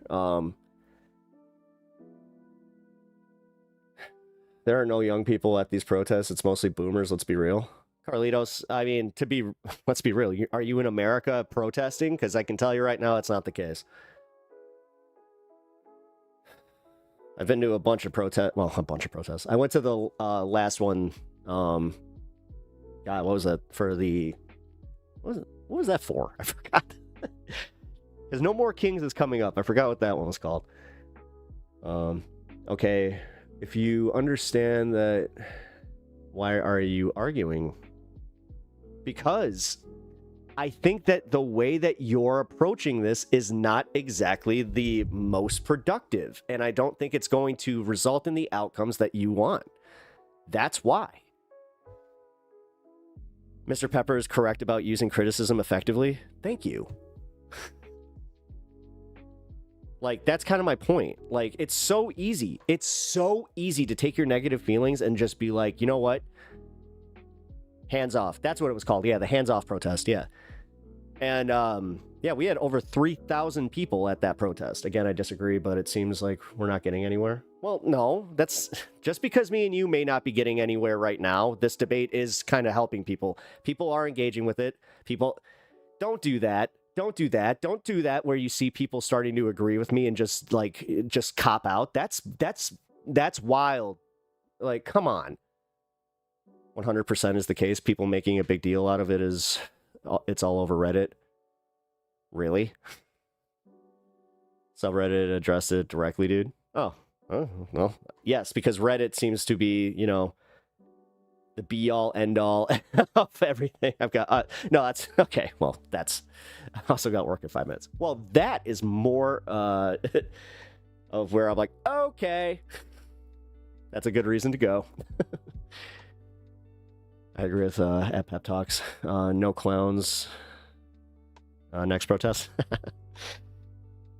Meanwhile, you got Bozo and God, what was his name? Tricky. They're just like, oh. I'll hop on and argue after. Awesome. No, I'm all for it. Like, this is something that I am a little bit more opinionated on because, honest to God, I think that I think we became friends over something like this. Like, me just kind of standing up for my position where I'm like, no, I don't like being talked down to. You know, especially when it's like, I'm just trying to learn. I'm actually, like, in good faith, trying to be, like, an ally and trying to do these things. So, I like these debate. I like the debate. Yeah. No, I know. No, it just sucks that you got to go because we're in the crux of it, man. Damn. Like, you want to talk about, like, oh, okay. There are young people at these protests. Yeah, dude, again, the last one of the hands-off protest that I was at was 3,000 strong, and I can tell you with certainty that it was at least 1/3. At least 1/3 were of, like, the Gen Z, even Gen A. Like, I saw some kids there where I was like, Okay. I was like, okay. 3 minutes, hold it. Okay. We need to try triage our concerns. Well, and that's, I actually, that's a good way of putting it. And that's how I feel. Like, where I'm just like, guys, like, we can do a lot of this where, thank you for subscribing, Bernardo. I appreciate that. At Anna, or Aunt Alirda, the problem is Pep grew up in the other side, it seems, so he has a different opinion. What do you mean, the other side? Are you saying that I was a rich kid? I wasn't necessarily a rich kid. I was, you know, upper middle class, you know. My dad, my pops, you know, he was a hard worker, so. I support getting government hands off our Medicare. So, God, that one, you know that you made a banger of a sign when we're still talking about it, what, 20 something years later? Like, God, what a silly goose that guy was. Get your government hands off my healthcare. At Pep Talk TV, no conservative dummy. You don't know the first effing thing about me other than my socialist politics. Don't assume you know me. That's fair. That's fair. I mean, even as a streamer, guys, like, yeah. You know what they say about assuming? It's spelled like ass, you, and me. Compare the energy, that energy to any protest going down in Europe. You can see it in the you can see it in the energy of the protest, sign making and chanting. Compare that to the energy in any protest going down in Europe.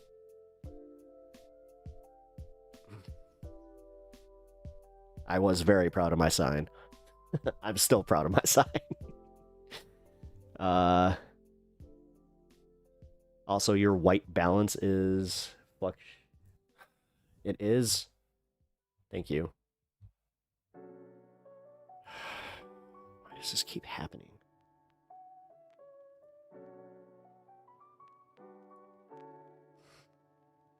Oh, no, you do not need an update right now. Stop it. No.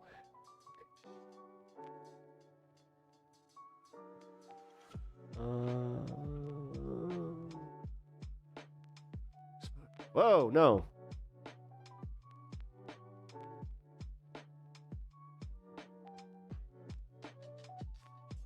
Yeah, I'm not doing that.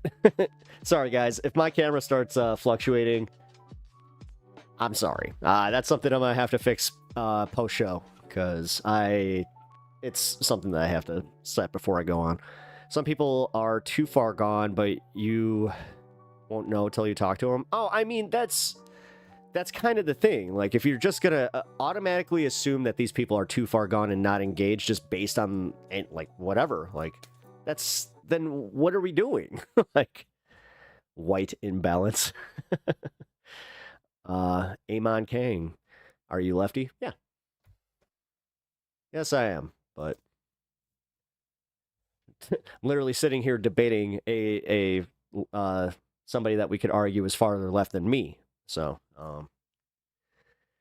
which this is kind of the thing. Let's not like do that. It's not the greatest use of time. Sorry, my YouTube was judged back like 30 minutes. Oh, don't worry about it. That happens to me during Majority Report constantly, and I won't even be like pausing it. Like, for some reason, it'll just go back to about a half hour. Oh my God, I think I just realized what's happening when I'm doing that. I think that I'm hitting my watch, like, in my pocket or something, and that's what, because I'm like, wait a minute. That's why I watch Twitch. Yeah, I don't like Twitch because you can't rewind, really. Can you? Can you? And I just don't know how to do it. Twitch is fine. No, but for real, guys, like, I do think that it is. We should definitely be more open to protesting at Trump events. You know, as leftists, I am going to hold to that one. I do think that trying to speak to them and change their minds about Israel and Palestine is not as hard as you think. And I'm in voice chat with 30 minutes till D&D. Okay, here. Yeah. Give me a second.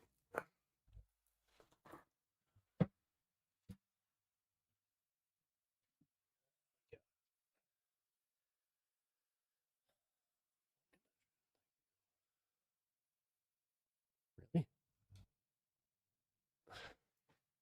Give me a second. Oh, yo, I'm left-handed. What the hell?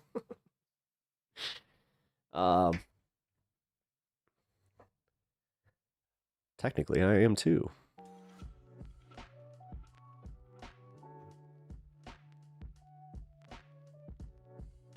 All right, I'm going to join voice. Here we go. Turn this down. All right, are you there? Oh shit, hold on. It's muted. Why is this not working?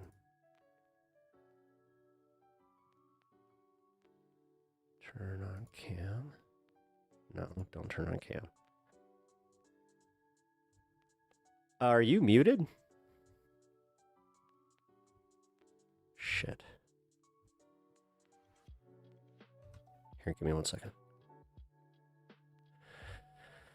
Oh my god.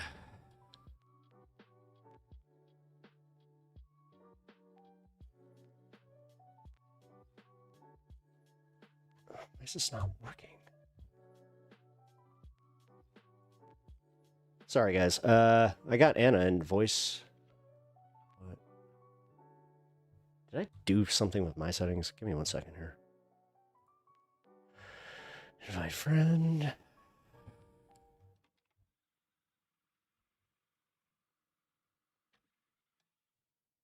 Yo, why the hell is this not? Oh my god, Discord. Sorry, this is really, really freaking bothering me. Heard your boy Biden. Okay, not my boy, and also, like, are you really, like, do you feel good just being like, oh, dude, you got cancer? I feel like I need to disconnect and then reconnect at this point. I don't know what the hell's going on.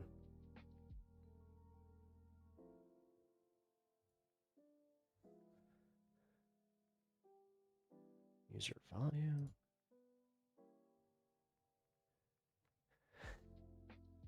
Here, try and call in again. I'm gonna just disconnect, and then we'll try again. All right. That work? No. What the hell?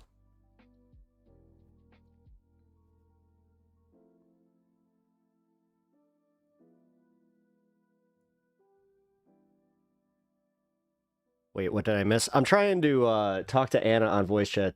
Did you turn my volume down? Output volume. No. No, the output volume is still up.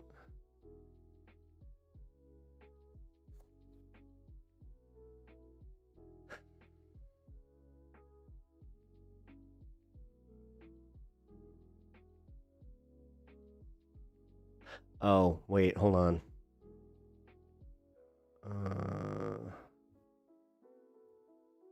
Try now.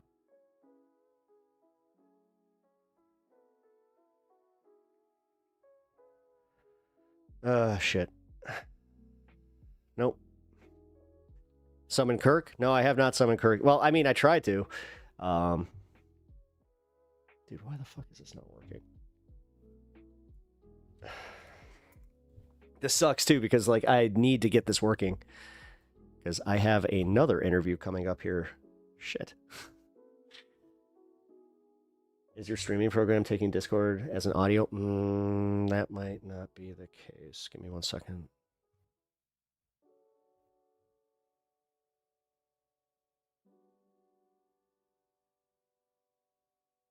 Heading into work now, can only listen. Of course, as I'm trying to get this audio working.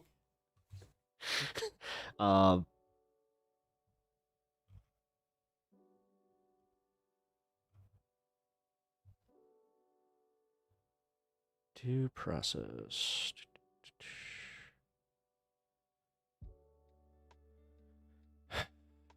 Hold on, man. I don't know what the hell fuck is going on with this.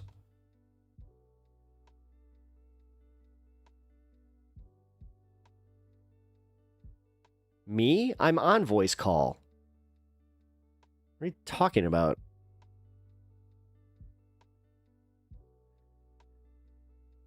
You know what, Anna? Let's try this.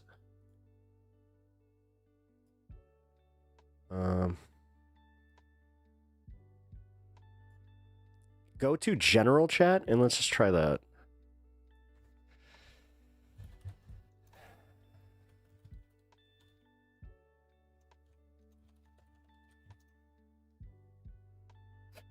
Sorry. Now Discord is like, we want you. Join voice. Are you there? It's happening again. Hold on.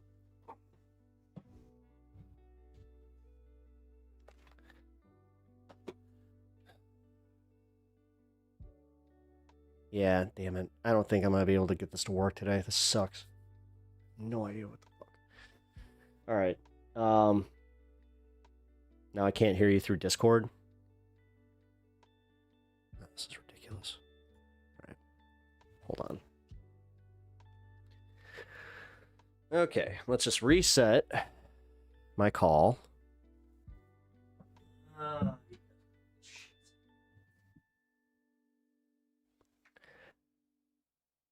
Do not switch.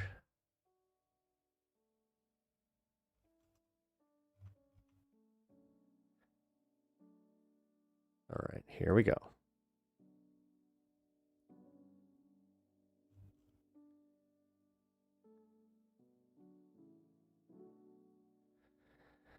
Okay, and then, can you hear me now?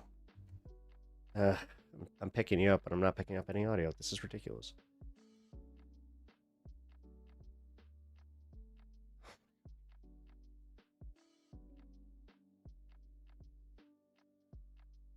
Well, it looks like Discord is not detecting any input from my mic. You've got to be kidding me now. What?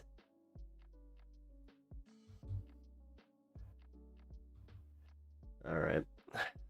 Anna, I hate to call it, but I think I'm going to have to. We can still debate in chat.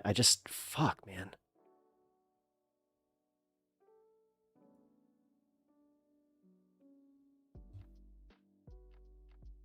Yeah, hold on. This is a Discord error that's not detecting my mic.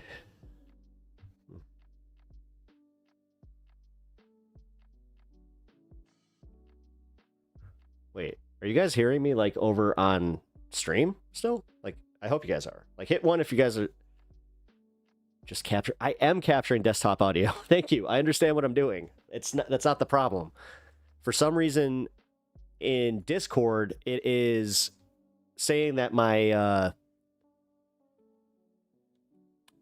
my mic is not connected. And I'm gonna just force stop this. I'm sorry, guys.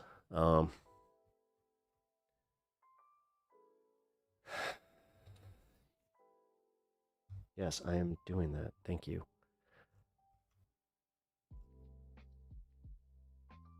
Here, I'm going to reset my Discord. There we go.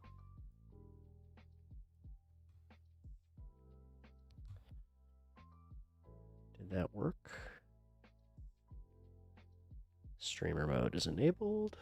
Okay, that's actually... Hold on. That's a good sign. Now...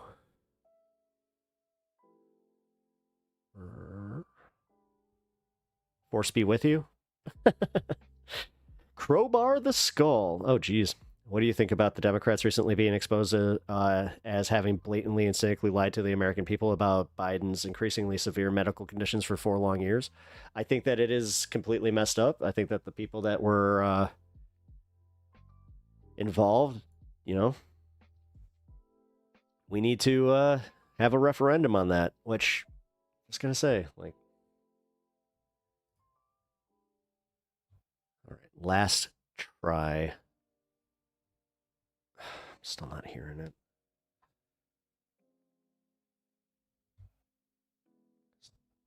Go to desk. All right. Yeah. See, I'm having this problem. It's specifically Discord right now. All right. So you're not using software to do it? What? I'm using Streamlabs right now for some reason. Anytime that I connect to my chat here. Oh, wait a minute. Hold on. Why did that change?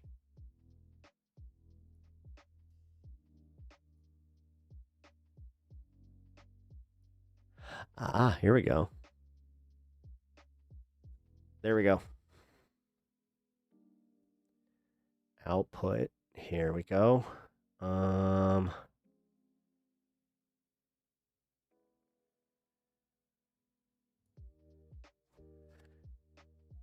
Can you hear me now? I can hear you. We got it. I can hear you now. There we go. Okay, awesome. Perfect. All right, now fantastic. Type 1 in chat if you can hear Anna, because holy shit, that was way too complicated. Sorry about that. Yeah, apparently my Discord completely reset every setting that I had.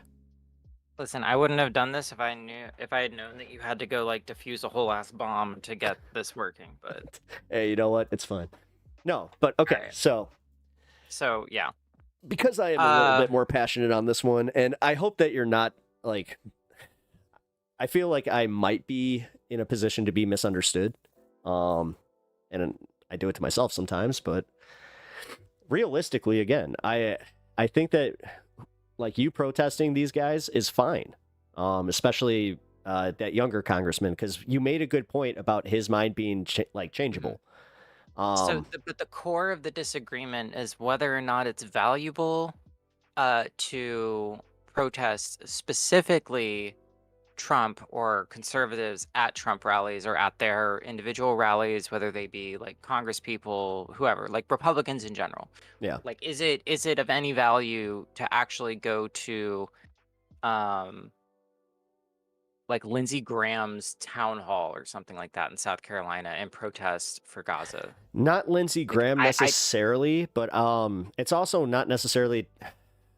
Because to push those politicians on that, like some of these situations, I would focus on like evangelical constituents, because they're the ones that you can kind of shift their minds on that one. As far as like bringing the humanity of the Gazans. Evangelicals either. What's up? I don't think I could move evangelicals either, because the core of the evangelical ideology, and I know, or not the core, but like an important component is like the Revelations prophecy where the Jews return to Israel and like a third of them get like sacrificed so that like Christians get to go to heaven. Like I mean, I wasn't being reductive when I said that. Like like in my church, we literally called like the Jewish people placeholders. Yeah. So like there's in order for those placeholders to be there, and in the context of the current understanding, the common understanding of what's going on there. So that we called them that, by the way.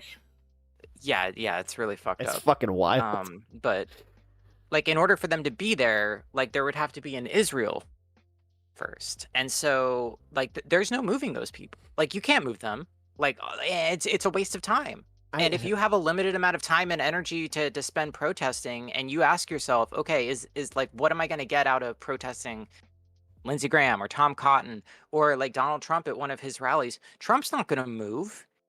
Like he doesn't want anything other than the worship and adoration of his followers. No, but the everything thing is, else, if you step out of line, if you step out of what he thinks you should think, hold on. But with Trump is one of those guys that it's like you can get through to him just by playing his game, just by like doing like God, I hate to say like doing the what do you call it?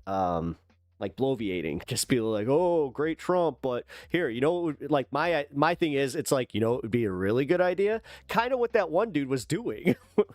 God damn it, here, I'll be right back. Can you just take the mic for 1 minute? I gotta let my dog out. Sorry. Sure. I guess. Hey everyone. How's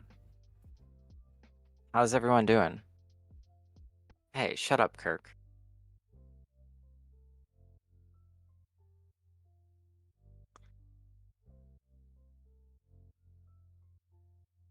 Yeah, I agree, Seth. I think he is looking for the word bribery. Like, playing his game means It's literally. I don't know if I could say this on stage, or on Twitch, but like, playing his game is like sucking his cock and saying like, "Hey, Mr. President, your cock is delicious. Can you please do something on Palestine?" Like, that's playing his game, and we're not debasing ourselves to do that. Like, that's not happening. Right. But I don't necessarily see it as like you do it like. All I'm saying is that I don't want to spend time trying to move people who I already know are not going to be moved. That they're predisposed to. I guess my point would be, why don't you look position. at the Democrats as the same way though, because they don't seem like they're moving. Well, like, so that's like the I part that wouldn't go sucks. and protest. Who's the one Democrat who like formerly served in the IDF? Like, I wouldn't go and like protest him, but I would go and protest Maxwell Frost. So like, yeah, I've already like we've made that determination that like there are some people you can move and there are some people you can't, and you do what you can to move the people who you think you can move, and Has everyone Maxwell else Frost is like come shit out of out? luck. Like, has he shifted his position like recently, or like after No, he being shifted his protested? position right after he got elected. So he was on a sort of like he was okay with an arms embargo or with some kind of curtailing of Israel's actions, whether it's as minuscule as saying no 500-pound or 2,000-pound bombs, or all the way up to like a full arms embargo. If you're anywhere in that area, I would say like you're generally okay on the issue. Like, not the best, not the worst, but you know, we can work with it. And then what Max Frost did is he went from that and then he backtracked and he said, no. After he got elected, he was like, we're not doing any of that. Like, he's pro-Israel all the way. Israel has the right to defend itself, yada, yada, yada. And so he said, like, so like from our perspective, you were 5 steps forward before. Why can't we go back to that? Like, why, like, if he was there before on his own when he thought it was advantageous for his political career. Well, that's and everybody. So what we're I mean, look at saying the way that Kamala approached it at the beginning of her campaign, where she was like, for the first 2 events, she used the exact term socialized like medicine. She actually said like we need socialized medicine, and she's talked about like having, you know, the leftist push, and then it's almost like just one meeting and they're like, nah, we don't really need those Bernie people. What we need are the Adam Kinzingers of the world. Well, the reason that happened is because the time period between Biden kind of accepting that he wasn't, like, I think it was like Nancy Pelosi and like 2 other people in Dem leadership at the time were convincing Biden, saying like, hey, listen, it can't be you. And Biden, before telling them that he was going to drop out, because what Pelosi and I think Schumer and Hakeem Jeffries, like all of them wanted like an open primary so that we could have like a really quick, like 2-week, 3-week, 4-week primary and then go right into the general. That's what they wanted. But what Biden did is he dropped out and he immediately endorsed Kamala. And instead of Kamala getting her own team, she inherited the Biden team. The Biden team This is what a gave little him bit of my those ignorance. policies. Couldn't they have held that up?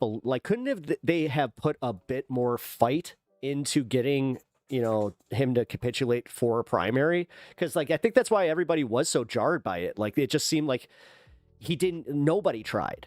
And then I mean, he could. I'm sure they could have, but what happened is what happened.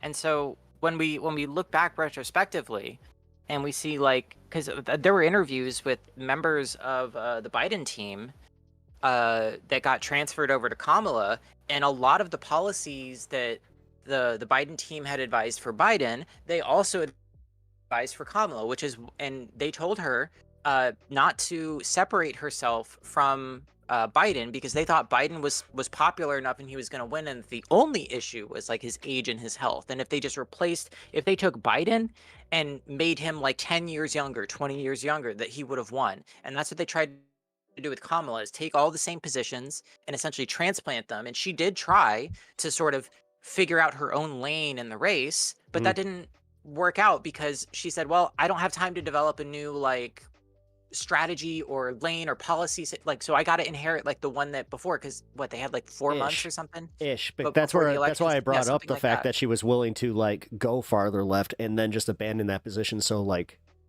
quickly, you know what I mean? She abandoned it for the perceived benefit of her position in the race, not for anything that she genuinely believed. And the same is essentially true with all of these Congress people.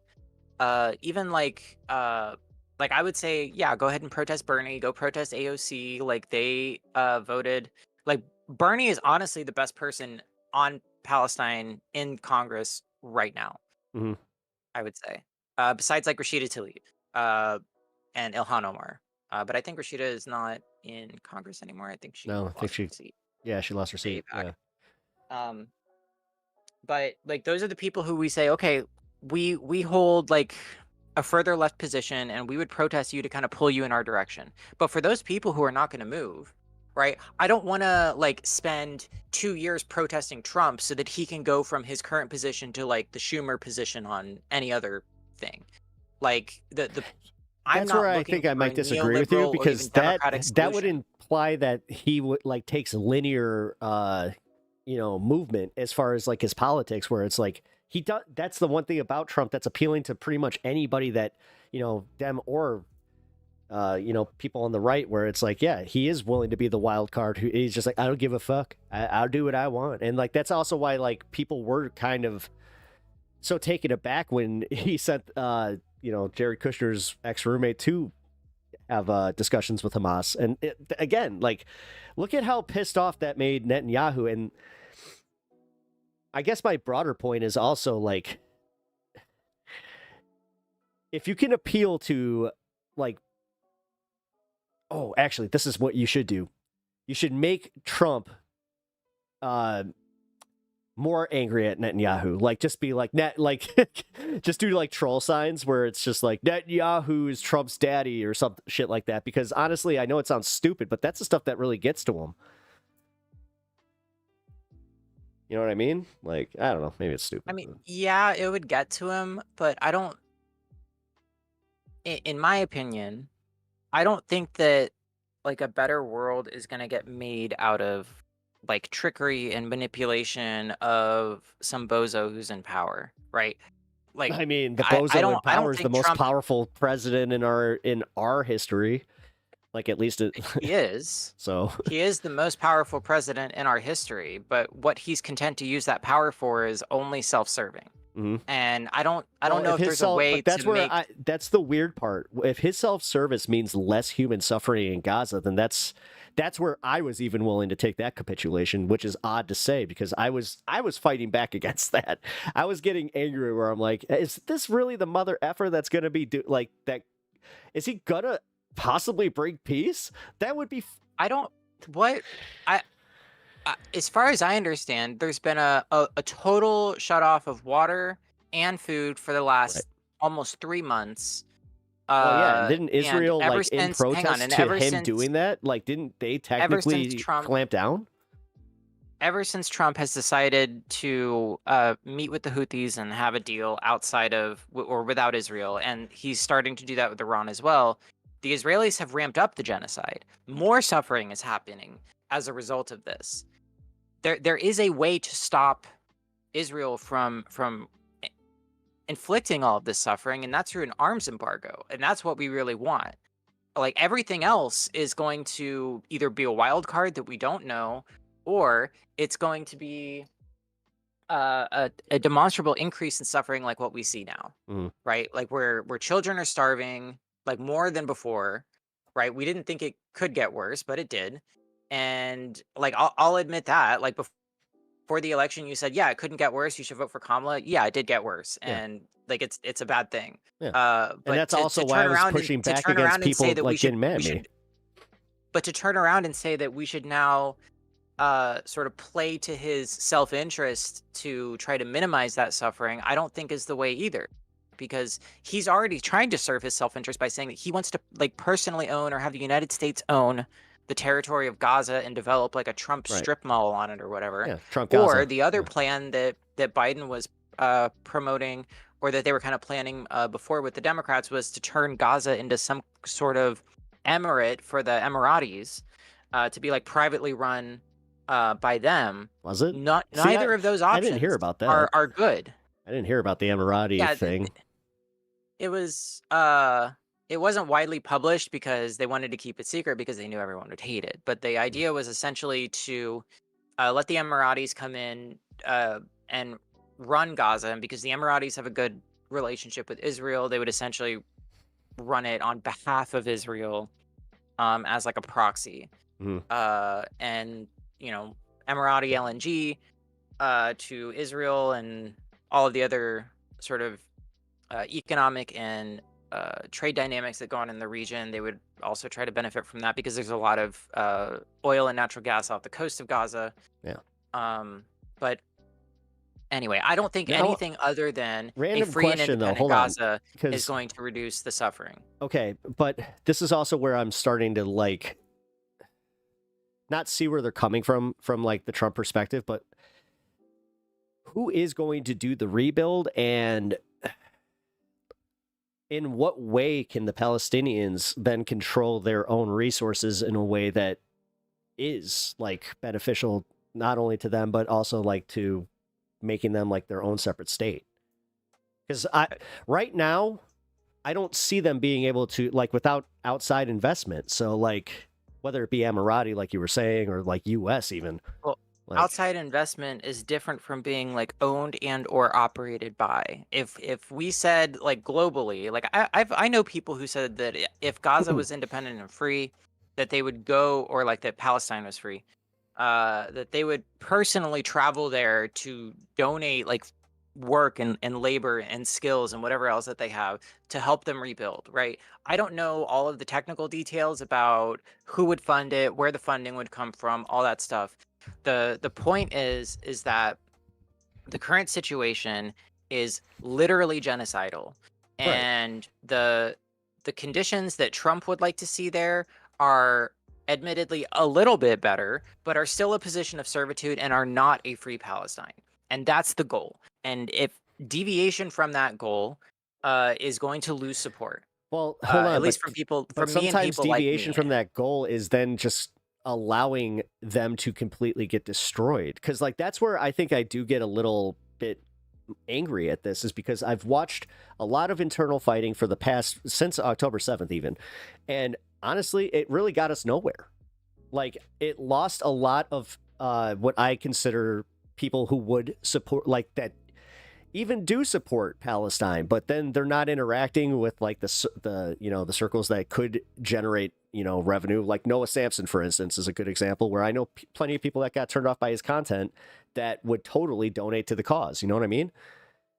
Like, I do kind of feel like sometimes we shoot ourselves in the dick just because we can't like agree on the finer nuances.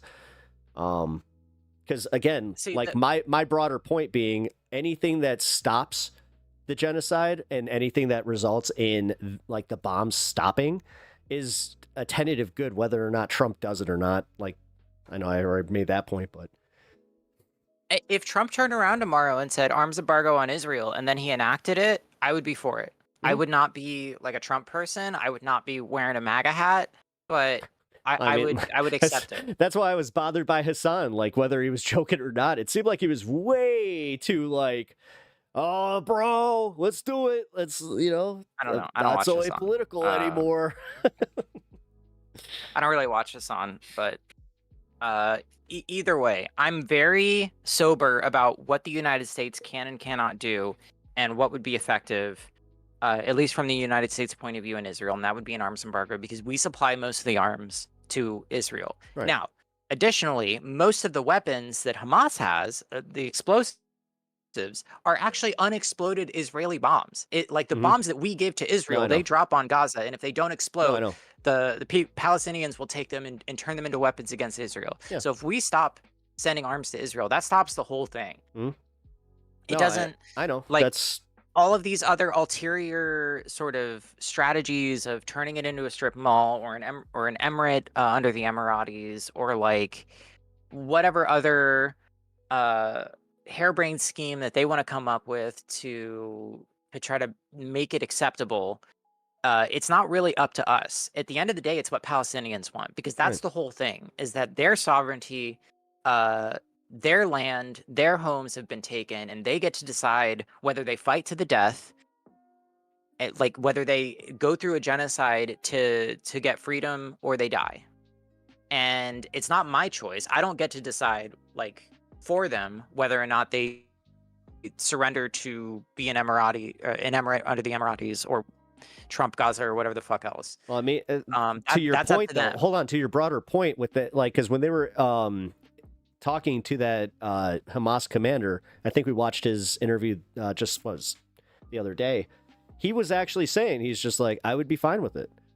Even he was saying that. I mean, and With the Trump Gaza plan? yeah, the leader, the representative of Hamas that was being interviewed by Sky News literally said that. He's just like, listen, Trump was the first one to send a delegation. He's like, we went through the 4 years of Biden, didn't send anybody. And then we constantly heard, they want they want this suffering to end, but nobody did anything about it. He's like, and then here he is. He sends this guy over. They talk to us like human beings. They don't talk to us like we're just another political fucking thing to fight, like, or just political wedge issue. Which, again, the fact that he said that shit, I'm like, I mean, did they psyop him really hard? But at the same time, seeing as he's like one of the leaders of Hamas, that's also where it is like, how much does he speak for the actual people of Palestine in that regard?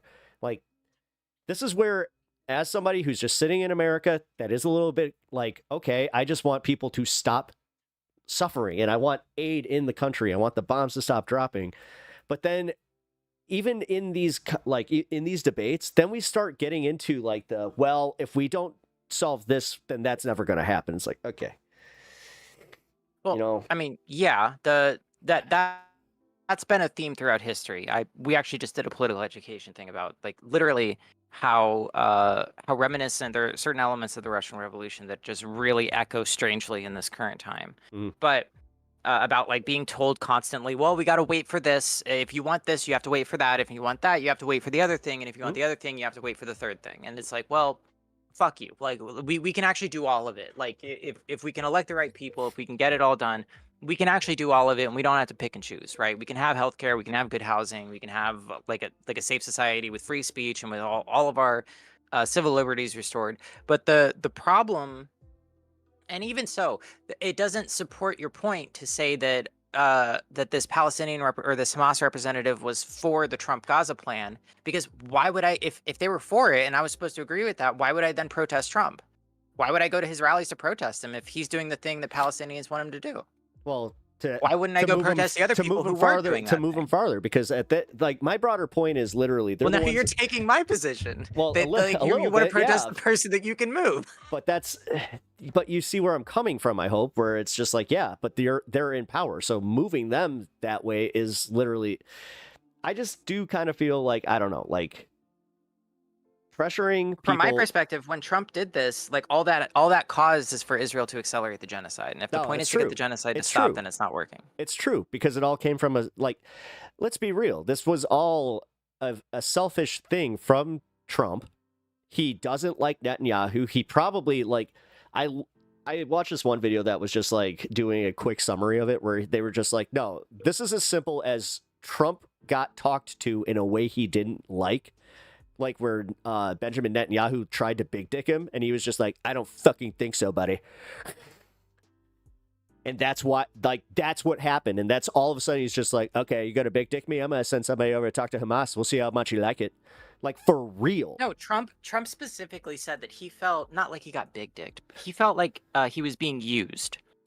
I mean, That's he what was. The thing is, well, he was. No, Say he what you was. He will. is. No. He's right. That sentiment is correct. That sentiment is absolutely correct. But it's not I'm because he nobody's got tool. stood up. He felt like Netanyahu was essentially lying to him and stringing him along, which he was. But yeah, if the goal is to stop the genocide, I would like to move the people who are who I think are movable on an arms embargo, and leading up until only Trump. And But that's the thing. We need even if we were to That's where I protest think Trump, that we are at a stalemate here, because I feel like you're not recognizing that to have majority support for an arms embargo requires the Republicans, because they control all of this. They control the Senate, the House, the fucking presidency. Like, dude, okay, but yeah, yes, you do need all of those things, but the Republicans in general, hold on, as if we like a had party, played, are not going to move on this. Trump might have, but the rest of the Republicans are not. I'm just going to say, though, I also feel like somebody could have played their card, like, at that time when Trump was doing the anti-Netanyahu thing, where they could have, like, that was the moment. That was the moment to really kind of trick him. And I know that you don't necessarily agree with me, but, I mean, the guy's an idiot. The guy, that's how he moves. So, again, maybe this is where I'm at. I don't give a shit how he gets duped into doing it. If he fucking does it, then great.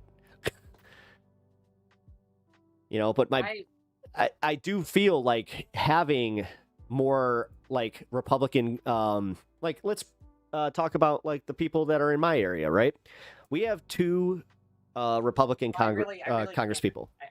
I'm sorry, I really can't, because I got to go to D&D. I'm 4 minutes late. Oh shit. All right. Well, yeah. But peace and love. Love you.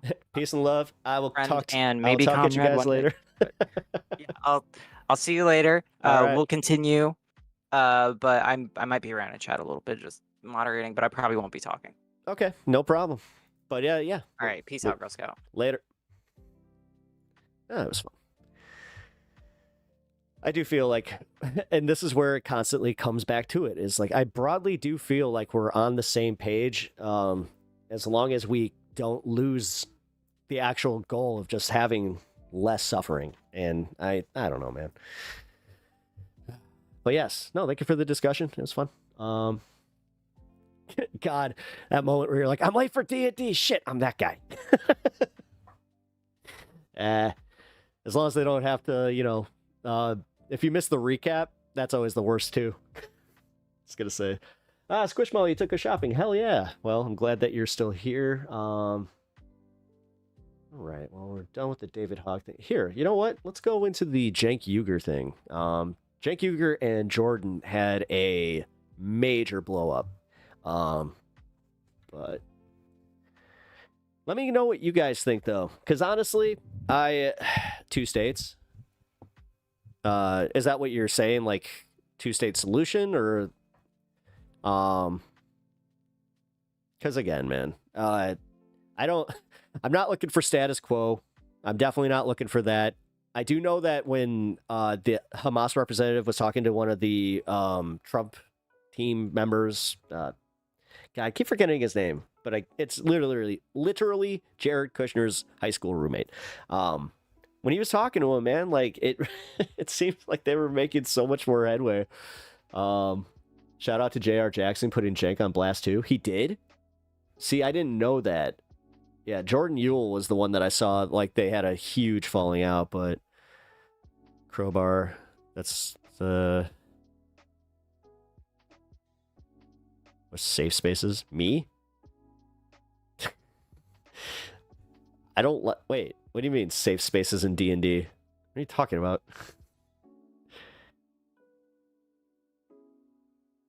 Crowbar. Asking for less suffering from the Trump administration is like asking Mrs. Doubtfire for less hijinks. Fair. It's an interesting way of putting it, but... Yep, went on Damage Report to push against the platforming and normalizing of MGT. Really? Shit. Carlitos, can you do me a favor? Can you send that to me in Discord? Like, if you have that in your YouTube history, I would like to see that. Yeah, it'd be nice. Nah, just a little bit more. Well, Kirk, was it? Because I thought he was talking about me. The saddest part about it is that it should have been 2 states back in 1976, 78. I can't remember exactly. Well, I mean, semantical history is always a problem. Because again, man, I know I have a hot take here, and this is a bit of a hot take, but I don't know. I'm not sure how much fighting for, like, the land that you're sitting on, where it's just like, this is my land. Not your land, in my land. I don't know, man. I've always quite, like, this is more of a personal thing for me, where I'm like, how much am I willing to actually sacrifice, literally, like, having my time on this earth just to fight for the place that I am sitting in? But I have a feeling that I would change my mind very quickly the second that somebody was just like, hey, we're here to take this. You have nothing to say about it. This is my logical brain time, where I'm just like, but my logical brain says, no, you want to be safe. You called me a chick, and I'd say, you misgender me, LOL, what the fuck you talking about? I'm a dude. I can link the political punk there we go. That's fine. I like political punk. Now that I think about it, I don't watch much of his content here. Interesting. All right. Well, let's get to the Jordan Ewell thing, because this is wild, guys. Just when you thought that the TYT crash out couldn't get any more interesting, it goes and takes a left turn, because, man, Cenk is pushing, like, he's not just pushing back against everybody. I think he's actively starting to, like, go to work to pick fights. I'm starting to see it, because I don't know, man. There's hot takes, and then there's just like, I'm literally coming into work with the idea that I could possibly get this guy fired. Well, let's take a look. Because they're not our allies. When have they ever shown to be an ally? Right now! Right now! They're saying... No, they're not! They haven't done anything! Jordan, what the hell do you want him to do? Marjorie Taylor Greene says, I don't want to give any more money! Don't let corporate media condition you to be an idiot. Yeah, don't do it. No. Mainstream media, you guys suck. You suck. You have no credibility at all. Lego Man jump scare. Some folks are upset about the plane that have nothing to do with the hypocrisy on Israel. This is not what I thought it was. I thought this was going to be just the fight between these two here. One, he's got the $400 million jet from Qatar. That's going to be Air Force One. Number two, he's got several billion-dollar deals he's doing with Qatar. But he left Israel out, which is already stunning. Then he goes and starts taking money from them, right? And so, number one, he's got the $400 million jet from Qatar. That's going to be Air Force One. Number two, he's got several billion-dollar deals he's doing with Qatar and some of the other countries, including Saudi Arabia. So he's just personally benefiting. So he's like, you know, Trump. He's like, wait, I want to be known for peace, and these guys are giving me billions of dollars.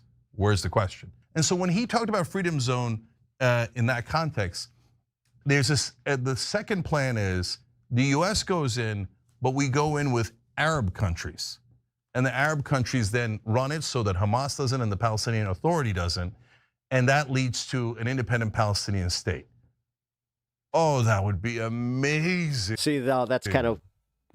And that's where we were talking about the Amorite thing. No reason. That's weird that, like, Jake is kind of like all for it. Not to do that. None. And by the way, if he does that, they'll build statues of him all over the Middle East. And overnight, the entire Middle East will turn into our allies. And he'll win the Nobel Peace Prize. I'm not kidding and I'm not exaggerating. If he created it, got actual peace in the Middle East and created an independent Palestinian state, guaranteed Nobel Peace Prize. Potentially an upside of Donald. See, now this is where I'm wrestling with it. Cenk is kind of doing what I was talking about, where it's like, I don't know, guys. That's the kind of shit that you like. Trump pays attention to her. He's just like, wait, I've always wanted the Nobel Peace Prize. Trump's corrupt. Okay, what do you think? Oh, no, I have zero hope that Trump would be involved in any legitimate peace plan. I think we've seen enough from him to know that that is all a farce. This idea that Donald Trump is some diplomat and peacenik has shown time and time again to be untrue. And what we're going to see here That's where is I was what going with it a we little. saw telegraphed by Netanyahu and the Israeli government for a year and a half. They are going to destroy all of it. Jordan, this idea like, oh, don't trust Trump. He'll never ever do the right thing because, you know, he doesn't have good intent and he's not actually a peacenik. Of course, it isn't about good intent. And like all of a sudden you're like, oh, I think maybe Donald Trump's heart opened up.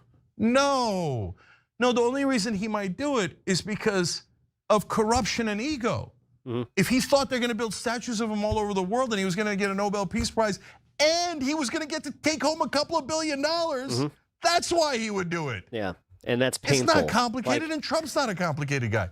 Nevertheless, that's what I've been it saying. is way less likely because everybody treats him like he's this like enigma where it's just like, dude, tell him that, tell him he's doing a great job, and immediately he'll just be like, okay, you must have something important to say. Still, Israel has an enormous amount of power in this country. I know I'm out on a limb. I said it at the very beginning of the Trump administration.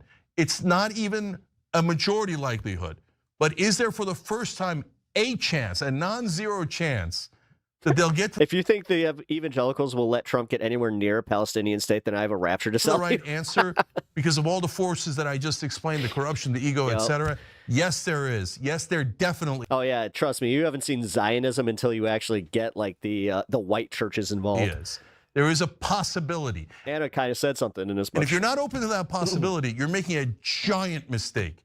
You have to encourage that possibility. You have to tell Trump, oh my God, you'll be a hero. But by the way, he would be in that case. Oh, but if you say, nope, I'm just gonna be super pessimistic and I'm gonna yell at him no matter what he does, even if he does the right thing.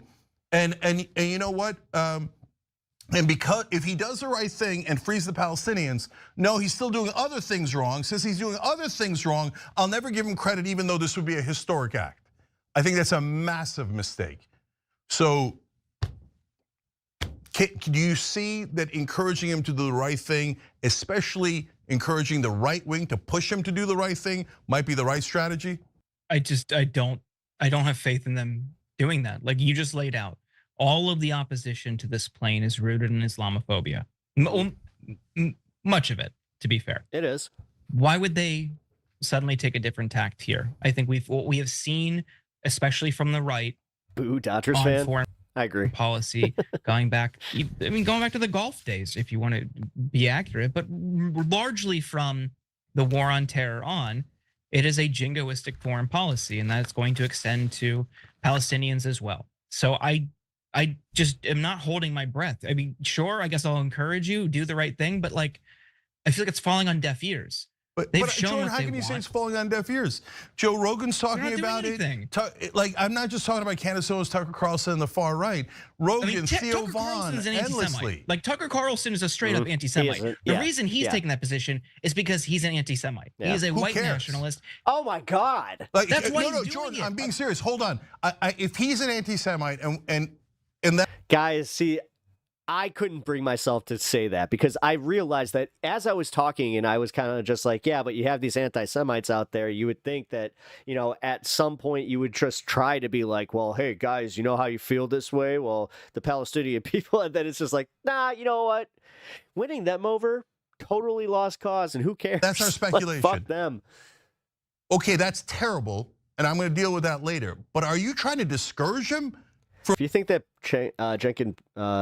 If you think that Cenk can be a bridge between progressives and MAGA, then I've got a golden cake to say. I'm not trying to discourage him. I'm not saying he's going to. Oh yeah, MAGA communism. Be an effective messenger to persuade Trump. Talk about. Of course he is. Who would be an effective messenger? How? A Democrat?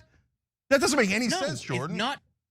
Of course, Tucker Carlson and Marjorie Taylor Greene are much more likely to persuade Donald Trump than we are. Isn't that the most obvious thing in the world? No, I'm not saying any of us are going to. No. He's Okay. going to listen to the most powerful in the world. He's going to listen to the military-industrial complex. That is who will reign supreme here. And if Israel wants weapons and they want to continue that cash flow, they're going to have more influence than podcaster Tucker Carlson.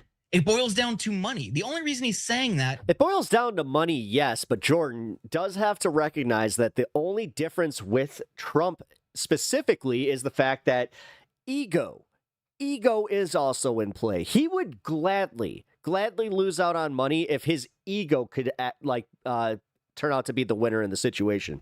It's because he is a white nationalist. You look at his comments on people in the Middle East going back to the 2000s.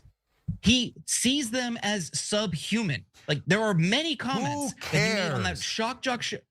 Jordan, What let me the- ask. No. I'm really mad about this. Hold on. Why would I lift him up? There are plenty of people. No, stop with that nonsense, Jordan. Hold on. Listen. How is it nonsense? Okay, here's why. Because the people who are saying that, yes, including you, you're being intensely selfish. Let me explain. So, Pep, why do you attract all these weirdos? I don't know. Tucker Carlson said we shouldn't go into Iraq after he originally was in. Don't put that smoke on me. Favor of it, but after the war started, he said, we shouldn't be there, and I don't want to deal with. Dude, there was a guy that left a comment on my last video that I just made that he's just like, "Can somebody please tell me how I can stop having this dipshit always being recommended to me?" And I almost answered him. Where it's just like, bro, this is a setting. You can have me not recommended to with these monkeys. Now he's talking about Muslims. That's my people. Okay. You gotta find that a little am funny. I in favor of that? No. Channel Awards, Kirk 500 absolutely self-awareness points. So I could choose to do one of two things. If we were back in that time, I could either encourage the Tucker Carlson wing of the party to get out of Iraq, which would have saved hundreds of thousands of lives, or I could say, I am morally pure. He was Islamophobic. I banish him and I cancel him. And it's better that Why does this guy keep a period on my page like every 7 scrolls? I cancel him because of my feelings than we save hundreds of thousands of lives in Iraq. That's intensely selfish. Cause I'm that good. Let it go. Okay. They want to make me famous, baby. I know what his intentions Go, are, and I don't give a goddamn what his intentions are. Happy West Coast. You've got to get the right wing. I'm not saying that it's going to be easy, Jordan. I'm not saying I'm not naive. It's not like I don't know. I've been railing against the power of the Israeli lobby and the military-industrial complex. But if we just go, oh no, I don't want any allies. I don't want allies from the people who are in charge now.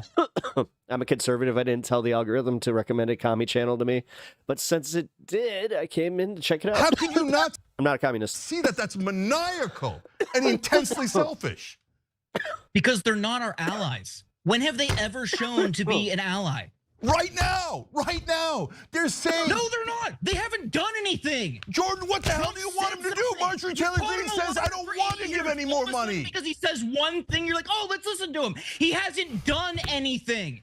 Jordan, I'm not saying go vote for Trump. I'm not saying go support Trump. I'm saying push Trump to do the right thing. The guy but says you say no. You say no. You say no. You're letting the Palestinians die because of your Stop slamming selfishness. It drives me slamming. crazy.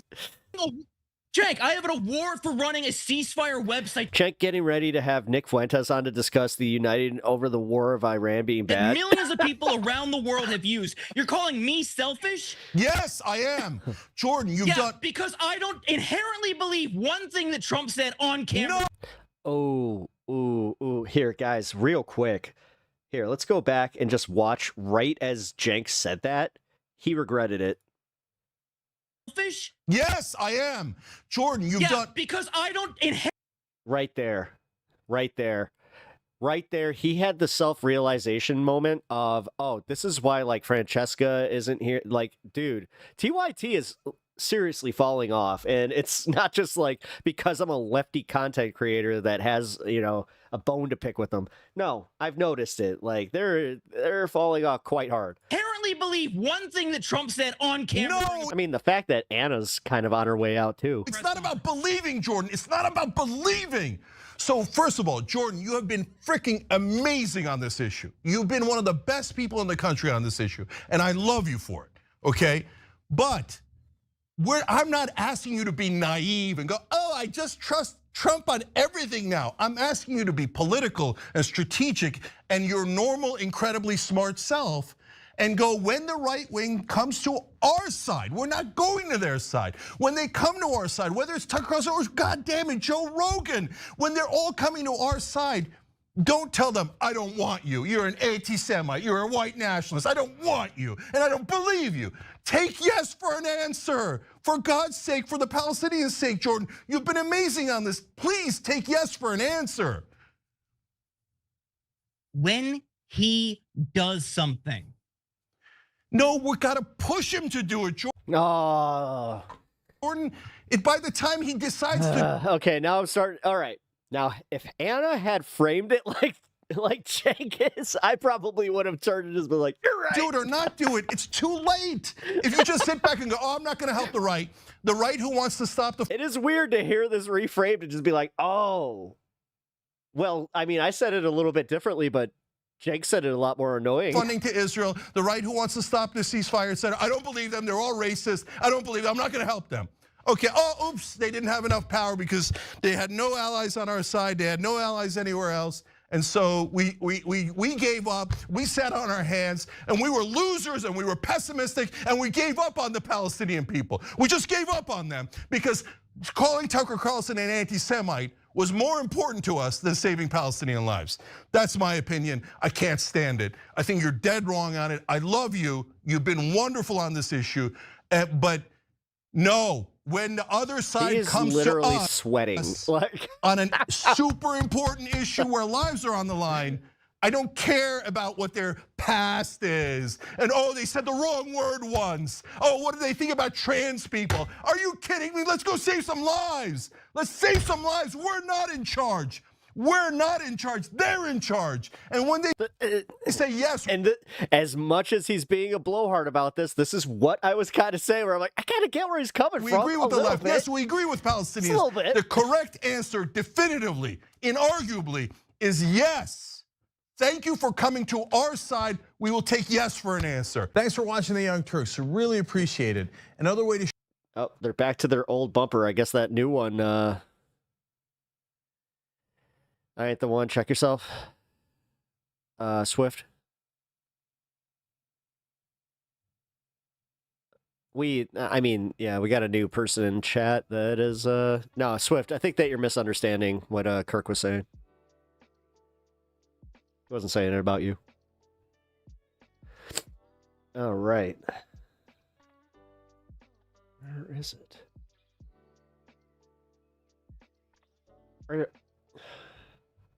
Oh my God, did they remove it? No. Because Jordan Ewell had a retort on Rebel HQ. Where'd it go? I think they removed it, guys. Here, let me just search Jordan Ewell.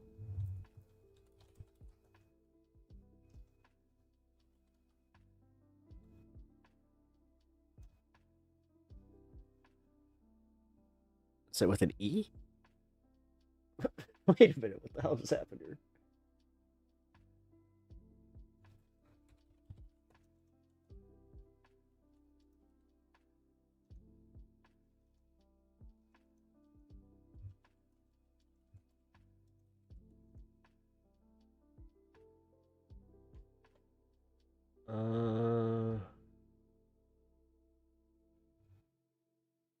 Yeah, they removed it.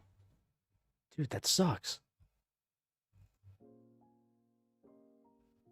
Oh, that's complete bullshit, dude.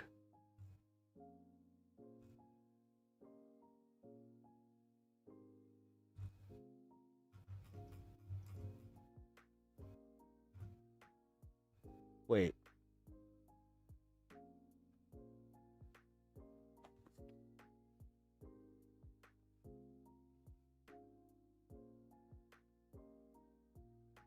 Yeah, that's gone. All right, well, I guess we're gonna just move on.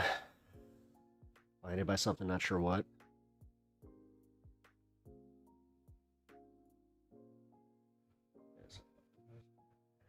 Damn it. I got really excited about that.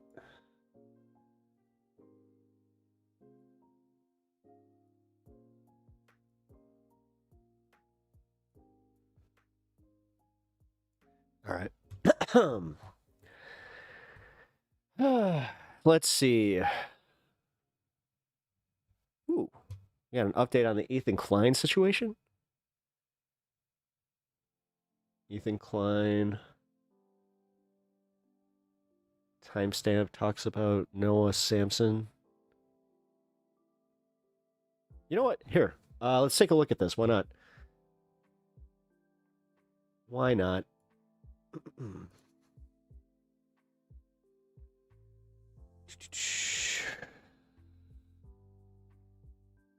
Caitlin Bennett is live streaming right now. I love her. Let's all go watch. And not do this anymore for the rest of the week. Noah had his big charity stream, raised a bunch of money, which is great. Doing the Al-Aqsa flood thing while also Hassan and finally came out of the closet as a friend to Bad Empanada. He really outdid himself here, guys. And here they are talking about.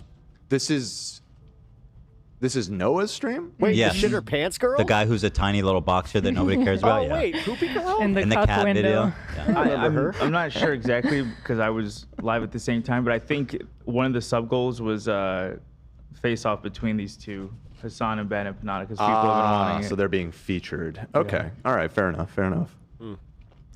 Honestly. So are they debating? Or are they chumming it up? They're laughing about how Bad Empanada threatened to kill Hila in a video game. Oh, okay. Yeah, they're chilling. like doing the doing the Al-Aqsa flood thing while also like looking for Hila Klein by more like Ethan D. Klein name specifically. You have to understand. No, that didn't happen. That fight didn't happen. That I never mentioned her name. Secretary. Let me explain what happened there. Okay. So Ethan he misconstrued a clip where I was in that game, and the AI in that game is extremely. It's either just own your shit, bro. Yeah, I mean he should just own it. Like be that badass cool. But am I wrong in that it was that not a call out? Yeah, I believe it was. I believe he was saying this is why people think you're insane. Like, wait, what I miss? Hassan, like he's bringing it up, and Bad Empanada starts talking over him, but he was.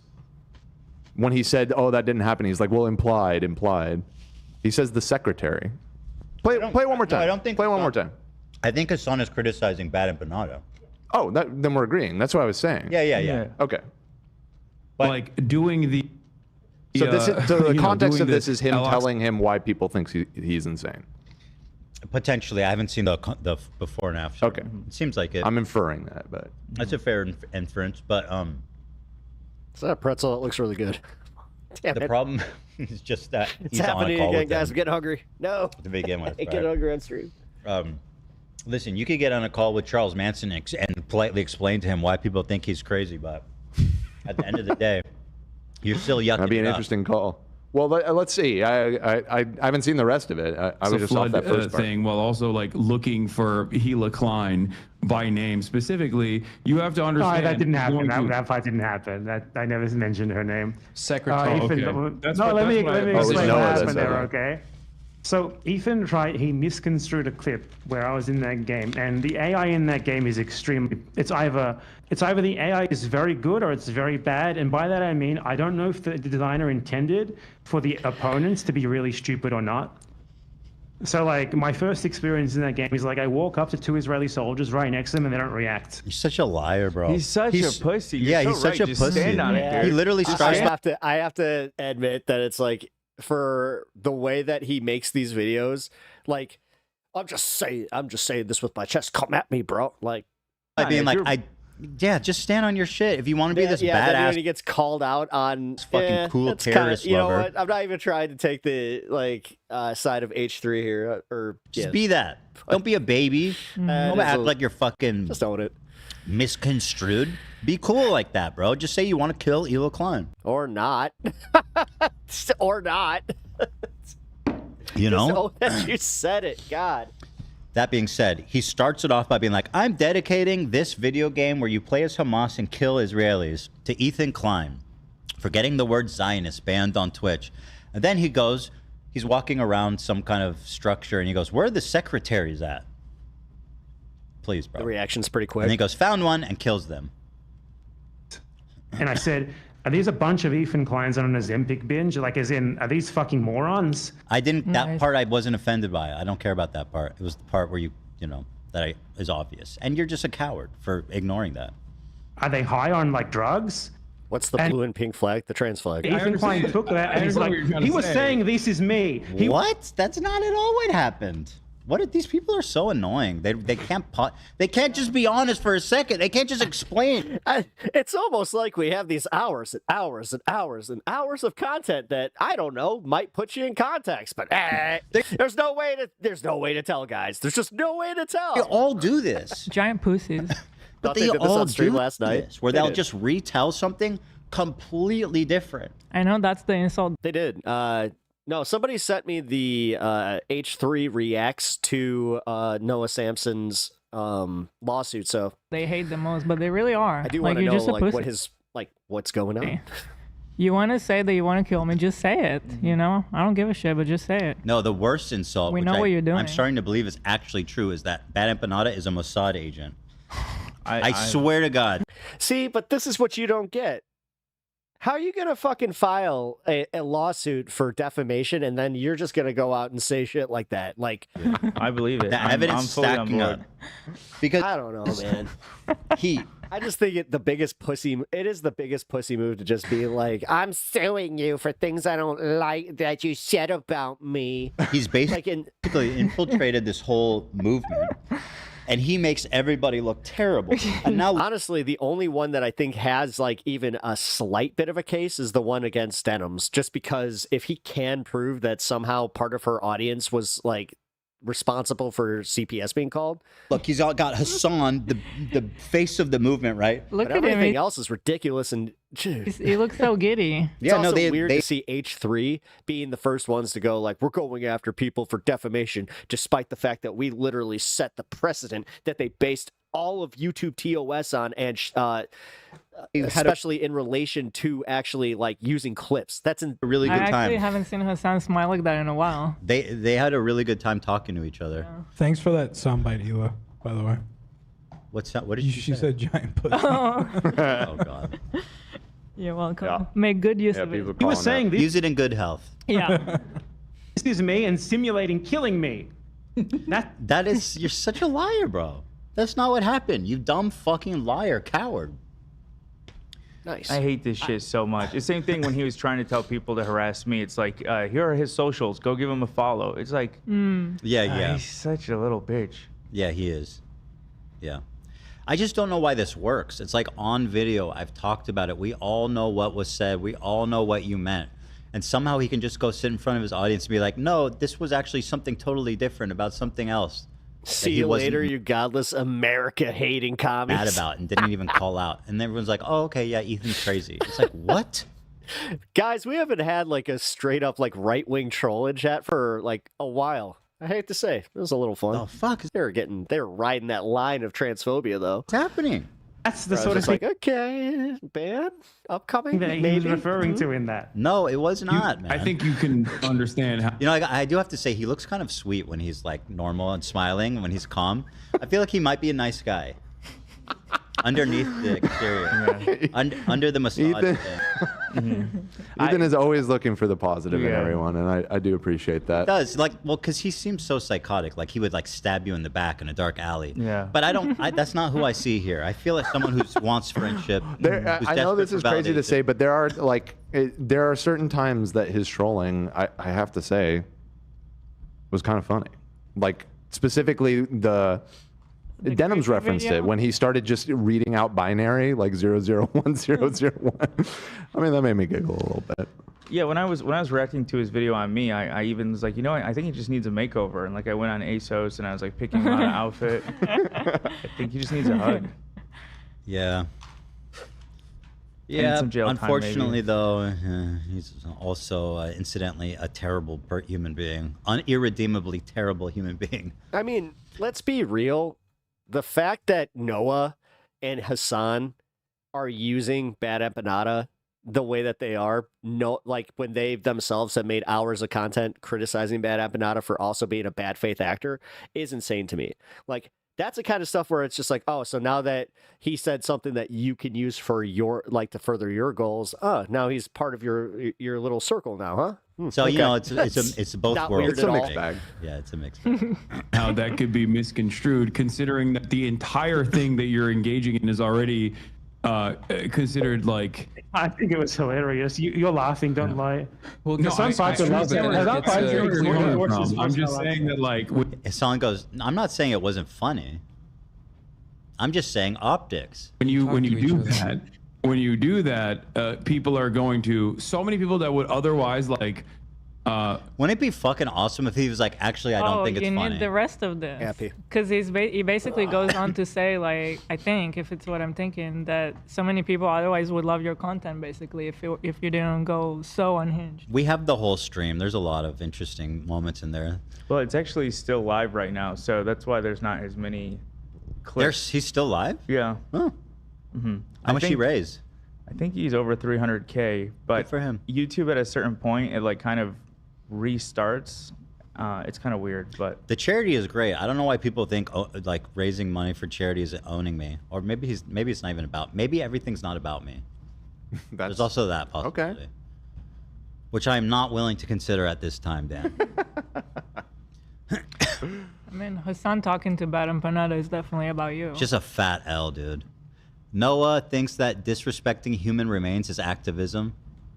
I think he was okay. Well, Yeah, I was saying, Ethan Klein, debate me, Ethan Klein. Don't be a pussy. You can confront me. You can ask me why I called CPS. Did I call CPS? Let's find out, Ethan. You can ask me why I sent the skulls. Ethan, let's do it. I love how happy he is. I genuinely think he's so giddy, and I'm happy for him. He seems like this is the best time he's had in a while. Yeah. He gets to be with the cool kids on YouTube. You know, it's awesome. Good for him. I'm more interested in Noah's reaction down there in the little cuck box. Yeah, he loves it, kitty boy. Yeah. Do it. Let's go. Ethan. See, that's what I mean. Like, I'm not interested in any of these conversations. I This don't. is activism. Well, what did you expect when you called in to talk to Bad Empanada, dipshit? This is what you get, man. And then, no, this is activism. You know what would have been so Bad fucking Emma epic? Panda. If he was like, actually, I don't think it was funny what you did. How great would that be? You know? He was close. I mean, there was like a little bit of pushback, but I don't know. I think You call that pushback? he doesn't want to. Yeah, I wouldn't even call that I pushback. think Hassan needs to grow some balls. Well, his point was it's an optics thing. It's not that I don't find it funny. It's the optics. Right. well, he was saying you see how people can infer. Not me, people. Right. There's that degree of It's just, separation. it's all the greatest hits. You Well, and know? also, it's like I'm gonna call you out with signal. The fact that these people called them leftists are embarrassing. My Who are you talking about? audience that I'm not really calling you out. It's what Ethan is saying. It's just optics. It's like you're just making us look bad. You know, we want to support you, but let's not do the skulls because people are gonna call us out. Not because 100%. it's actually bad and because you actually shouldn't do it. Right. Just the optics are not good for us. And by the way, I never stated that he sent the skulls or that he called CB. I said I suspect. The fact all these people call themselves lefties is embarrassing. He might have sent the skulls because it's kind of that sounds like something he. Everyone on screen. Do. Yeah. Obviously, I don't know if he did or not. Doesn't really matter either way. Let's hear activism, boy. Revolution. That's what Go I back mean. a little. Right, let me go back. Hold on. We missed the line. And any of these conversations, I This don't. is activism. This is revolution. That's what I mean. You know what would be a revolution? I don't really. If Noah managed to find some personality. Ooh, that's that true. would He be is a very form of damn. activism. This guy, he talks like there's like just a bunch of dust in there. I think he found the one, like you. Yes. Yeah. There's a light on that, and Go on a journey to find some personality, Noah. there's a dim light on in the attic, but nobody's there. Let's put a goal of $1 million for Noah finding. We need to buy him a personality. personality chip. Like lore Data. or data. Right. Wait, lore is the one that was like okay. Well, that's the name when he got the personality chip. No, that's his brother. No, lore was like his like twin. That's his brother. Yeah. He was like his evil twin. But Data got a personality chip. He did that in a movie for sure. You got Generations. Yes, eventually he does get a personality chip. So you're right. what? So why? Life forms. Those pesky little life forms. Why are we splitting hairs here? Are you? No, I'm conceding that you were more correct. Thank you. I just thought of lore. Yeah, Zach, grab that. I am conceding that you are more correct. Oh boy. This is Star Trek you guys talking about? Yeah, it's next gen. Here, lore. Care about this? We did. Lore's the no. This is important. Giant pussy. This is lore. I don't care about the lore. I know. No, not lore. Or his name is lore. Yeah, I know. I'm familiar with all the Star Trek lore. Man, I don't know why you dropped that. Are you familiar with the character of lore? Here he is. Look, he's devious, unlike Data, who has no emotion. He's a bitch. He's a fucking giant dick. He's such a good episode. Stuff at all. I mean, it's a good entry point for you potentially to get Ethan to talk to you, Yeah. but I don't think he's gonna do it. Yeah. Yeah. Did everybody hear that? Do we need to hear it again? The skulls, sending skulls to us is a good entry point to talking to Ethan. Mm-hmm. But Good foot in the door. you know, my people might See you in find it about an problematic, hour. but it's a good entry point. Yeah. By the way, I would say that I will never It's have. much better than an email. I would say that I would never have Ban Empanada on my stream, but the last time somebody said that, they did end up having him on this stream a lot of times, about a year later, so I'll just refrain. Hassan jokes about turning the son of a... Oh, God. Ethan, another correction. I Oh, need great. to make a retraction. And when I Wild said that you boy, were that right, might- because I'm being reminded by the Star Trek people in the chat that Lore is the character that's much better known for having a personality chip, not Data. Well, yeah. Not by me. Well, by the greater Trekkie fandom. The one that I remember the most is from the movie when he... Yeah, I mean, I remember that as well, but there was That's literally the personality chip from lore. a long story arc Oh, wait, threaded throughout that the was seasons. involved in the Yes, the it's from- Borg when my God. Locutus, right? Wasn't he personality chipped around then? No. It's a kind of a different. We're talking about That was his different name, things. right? That's a different thing. Locutus? Yes, we get Locutus. Locutus, I believe. Locutus. He's such a cutie pie. He got assimilated into a super Borg, and they named him Locutus. Oh shit. Locutus. Locutus. The cutest. The cutest Locutus. I'm conceding I'm a bit of a Trek that nerd, guys. you were more correct. Thank you so much. Janet. I retract that. You can't use that. That is Conceding that you no. you were more correct. You Zach, could send that to HR. that's a violation. Yeah, no, I'm gonna take it up with a lot of people. Believe me. Well, take it up with yourself first in the mirror, okay? Because you're wrong. Now, Conceding here, that you were more correct. for people that don't know what a janissary is, it's child slaves that the Ottoman took from Christians and forced them to. They forced them to. It's not. Janissaries weren't child slaves. Cut! Ethan! I love when you're proven just Let me so define wrong. genocide. Shit, round Like, what? 2, here we go. Here we go, all over. Well, they again. may have been taken and you were going to talk about the forced circumcision that they endured. That may have been done when they were kids, but no, the Janissaries were like a type of warrior. Infantry. They were like the elite infantry of the Ottoman Empire. Sick. Hold on. There's some kind of context missing here. Let me ask ChatGPT. Okay.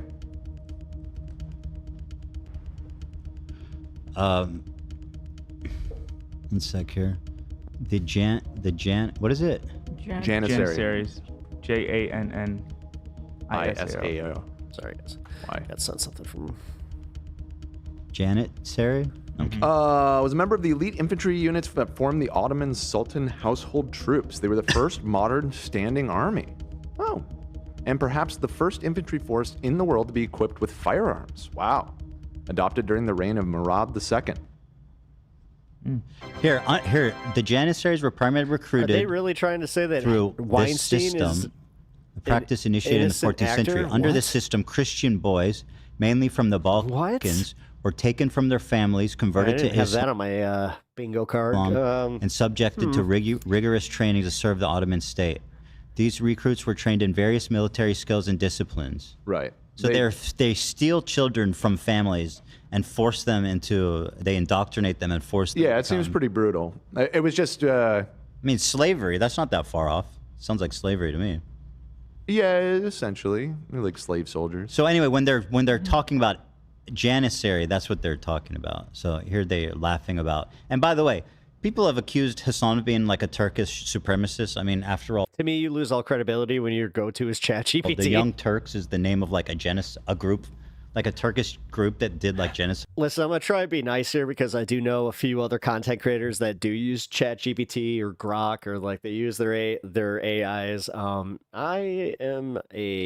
I like to use Google, and then I will use the Microsoft AI if I really need to. But During not the a big fan of Armenian the AIs.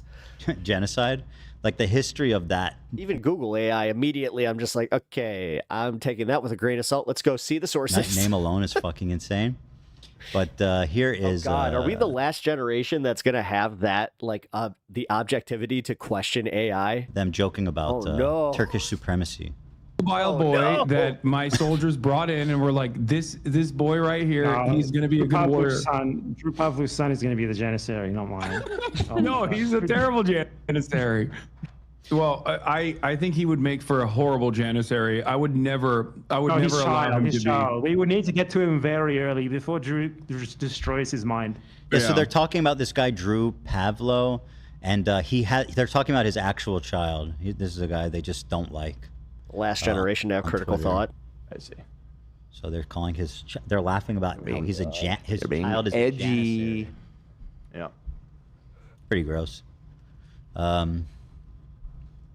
It's going to get really bad when you start arguing a fact that, like, on something that you lived through with somebody that did their research on an AI. Like, I recently had that with somebody that couldn't be more than 20 years old trying to tell me what I lived through with, like, during the time of 9/11.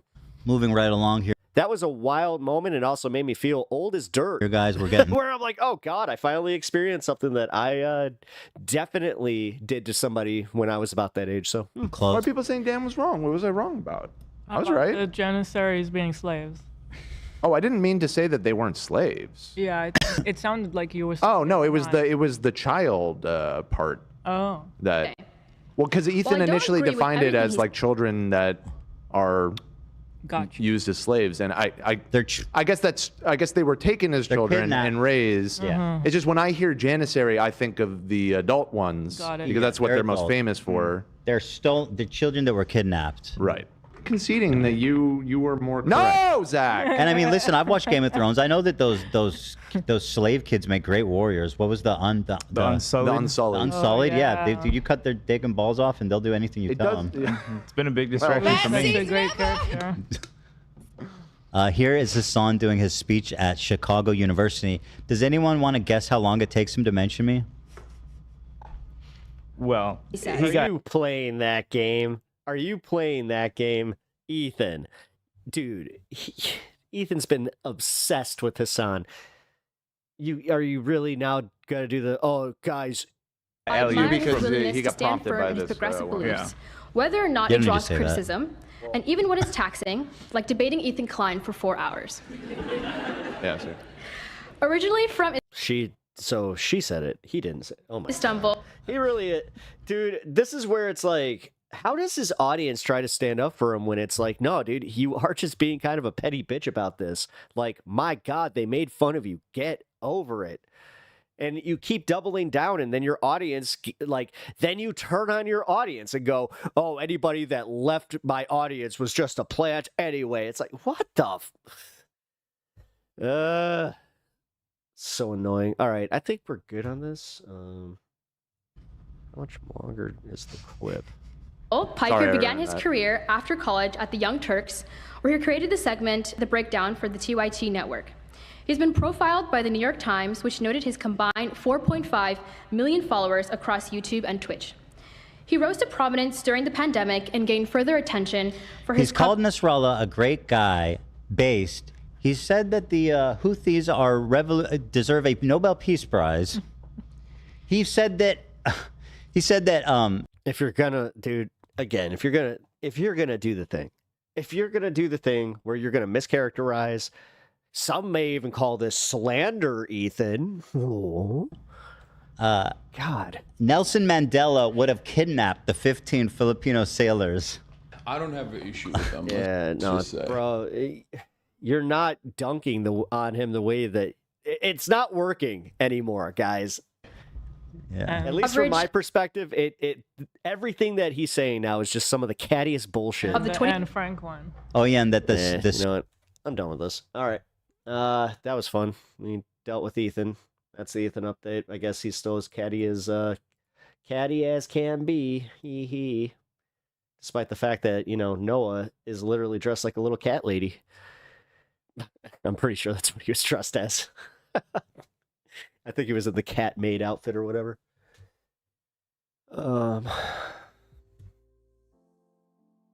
right, here we go. I don't care about what their past is. And they said the wrong word once. Oh, what do they think about trans people? We're going to feature the political punk good today. to have you on the Young Turks. Hi, thanks for having me tonight. No problem. So normally we disagree a lot. Girls home, gotta go. Been a pleasure. Hey, man, have fun. Some of that. Thanks for popping by, man. I appreciate it. It was good to see you. Hope to see you in the future. But tonight we're going to talk about something that's that we might have in common, and see if we can maybe prevent a war. So the two sides coming together here on what I hope is political punk is a good. Is it 39.8 mission? I don't know. Like sometimes I wish I could just get stabbed in the arm rather than have sinus congestion because it's in your head. But anyway, how are you doing? I can't complain too much. I have there's been things on my mind, John. If I could take a minute to get it off my mind. Here we go. I saw you respond to something that went down on this network. I saw you respond to a lady that asked you to be kind to her. Am I right? Yes, I did. While I enjoyed your answer, I feel like there needs to be at least. I already know that this is coming. A guy watching two guys. It's more of a clarification as to why. You gave a great answer. I love it. Okay. But when someone comes on a network to sanitize themselves and sanitize their character and their brand and who they are, because it's obvious that they're looking for a Senate run to enhance their power and have more reach within the government, maybe make even a little bit more money. I think it's important to point out of who these people always were, and because if they have something that they finally say that makes some sense, like maybe we shouldn't be continuing to assault and fight all these foreign wars and killing innocent people on an indiscriminate level. It's like we're doing in Gaza. So if you're against these types of things, I think it's important to point out that you should stop doing the things that you've done before. Maybe stop supporting the people that are doing the things that you're all about. Because if we begin to allow people. Project 8647. Project 86 was a band in the Christians punk scene. And that's kind of funny. Themselves when I read that, I was like, be normalized within our society. The things that are absolutely abnormal about them I know what it means. Become normalized too. So if we accept someone saying, I'm against foreign wars too, and then we accept that they're still against women's rights, they're still white nationalists, that they still say that we should have a white nationalist country, that becomes normalized. It absolutely becomes normalized. This is the huge problem with this dance that Cenk Uygur likes to do, where he's like saying, hey, let's forget about the white supremacy and the transphobia and all the toxicity. We're just gonna partner up with them for this one way that they service my needs.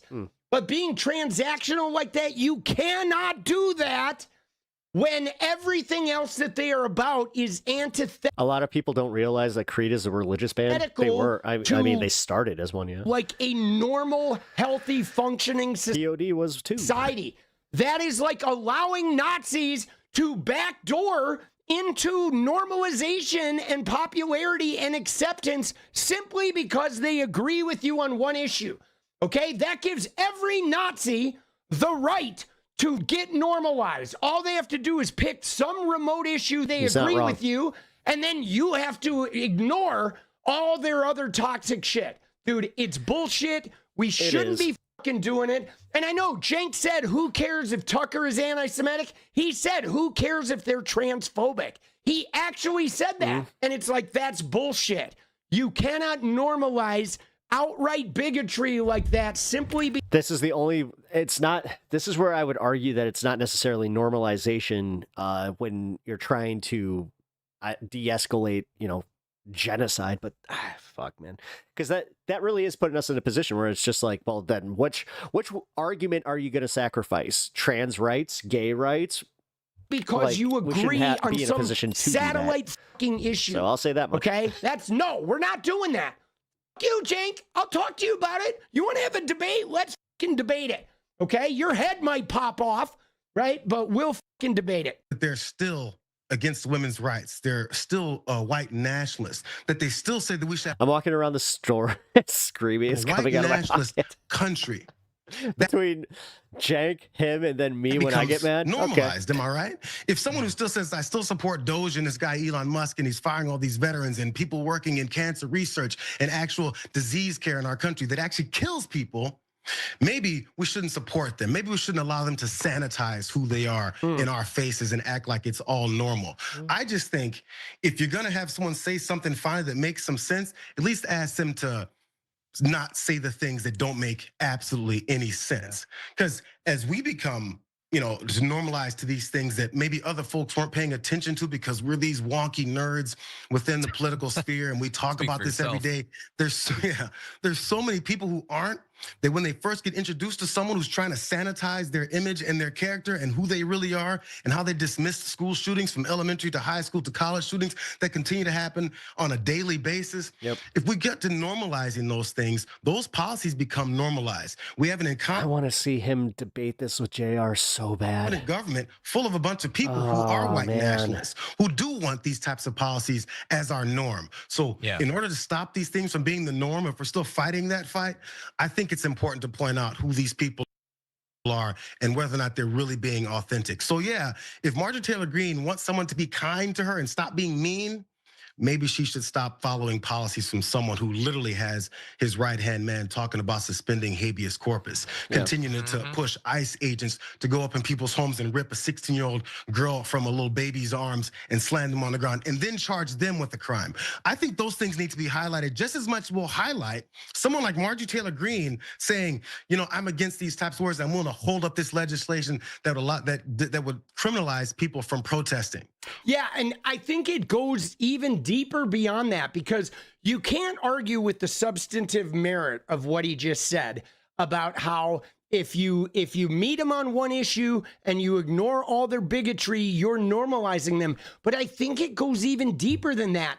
If you engage in that type of behavior where you let a complete bigoted person with these crazy extremist beliefs and you let them off the hook for all those beliefs because you have agreement on some other issue, you are then allowing every bigot an out, okay? You are telegraphing to every bigot out there that all they need to do is find some way that they agree with you and they come on the show and you give them the way to launder their image. That's a good point. Okay? You are literally doing image laundering for bigots because believe me, they want to launder their image. They want to soften the edges. This is why Donald Trump was like, oh, of course I'm not going to do Project 2025. I've never even heard of it. And here we are. They're talking about suspending habeas corpus and they've already gutted a whole bunch of agencies and they've filled. You know what's wild? How little like the general public knows about any of that. The government agencies with loyalists. Like we forget that like we get fed a lot more news than like your average person. And that like, then we start doing this thing where we're like, well, it popped up on my phone or it popped up in my algorithm. You must see the same thing. It's like, no. They're already doing it. Okay? You can't allow that. Because I had that realization recently when I saw my my buddy's YouTube. I was like, what the? Because every single one of them will come in to get their shit laundered. Okay? Every one of them will. Political punk is what Pep may look like in 20 years' time. They're sneaky. They're dishonest. Dude, they're bigots. So, of course, they're going to do that. If you give the bigot a get out of jail free card, right? If you give them a bigot. Who was the other? Aaron Ra? Somebody said that I'm going to look like Aaron Ra. Pass. Every one of them is going to come up and fucking cash that shit. That was the one that got me. I'm like, oh, no. Man, bro. You just can't allow it. What about people in, say, NYU and Columbia? Forget which school it was. where they're not going to be allowed to take their final exams because they're protesting. How far does the pushback on the protests go? Oh, Is it brown people I was about only? to say, just realized. Oh, Or damn. is it some, since we have other folks that begin to protest that as well?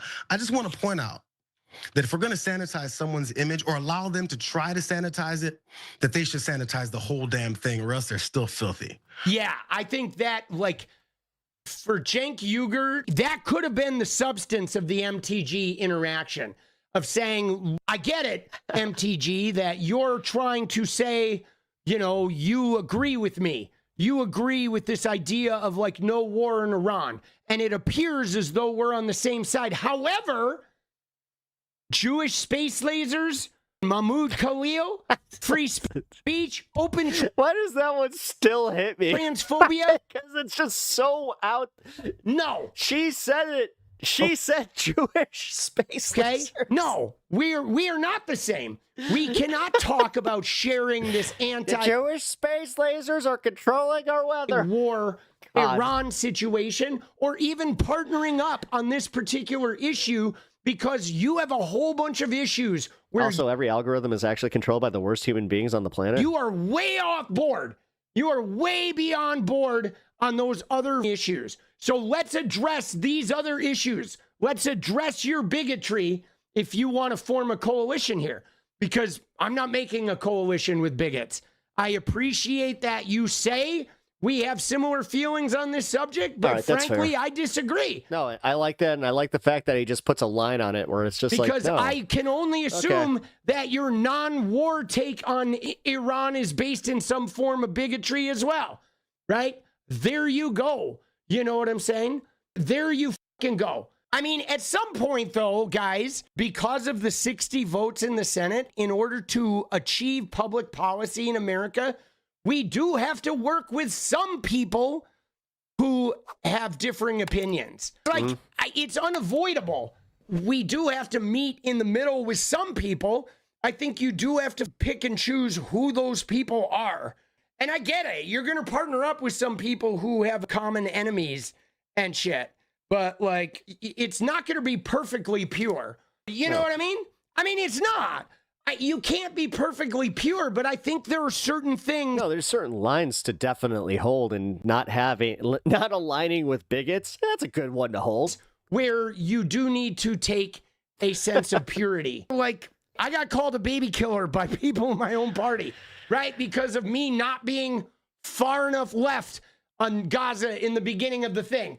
But would the Democratic person who called me a baby killer, would I partner up with them? Yes, I would. Okay, even though they're they call it. Wait a minute, political punk wasn't far enough left. Okay, guys, see, maybe there's like I was saying earlier, that's the kind of shit that's insane to me. Mad about that shit, and we went head to head on some issues. But Marjorie Taylor Greene, though, is like completely disingenuous. I mean, you do have to pick and choose, and you can't do it perfectly.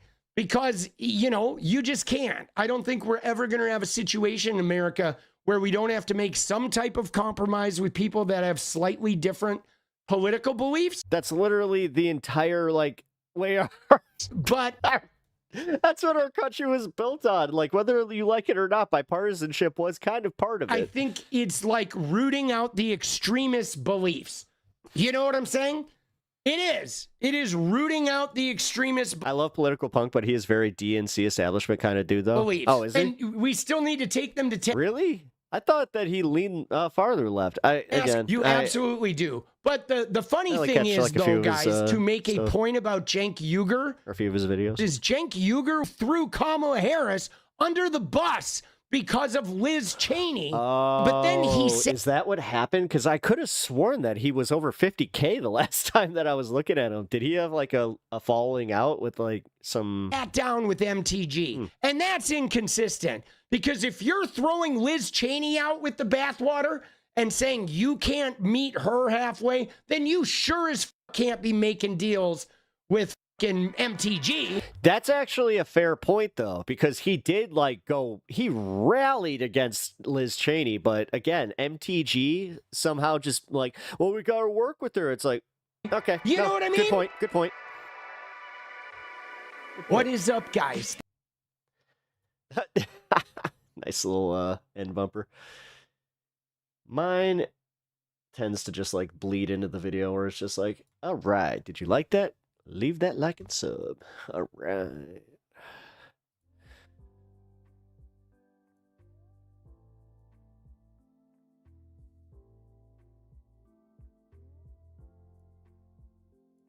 Yes. All right, we're going to go into the Tim Pool, Adam Conover debate here in just a minute, and then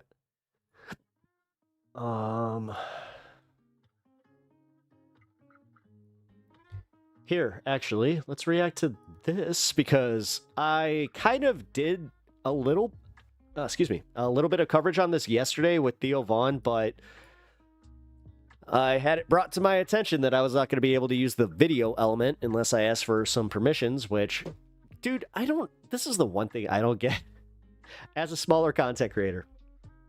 When I ask for permissions, it takes them a decent chunk of time to get back to me, where it seems like Kyle could just like do it and just be like,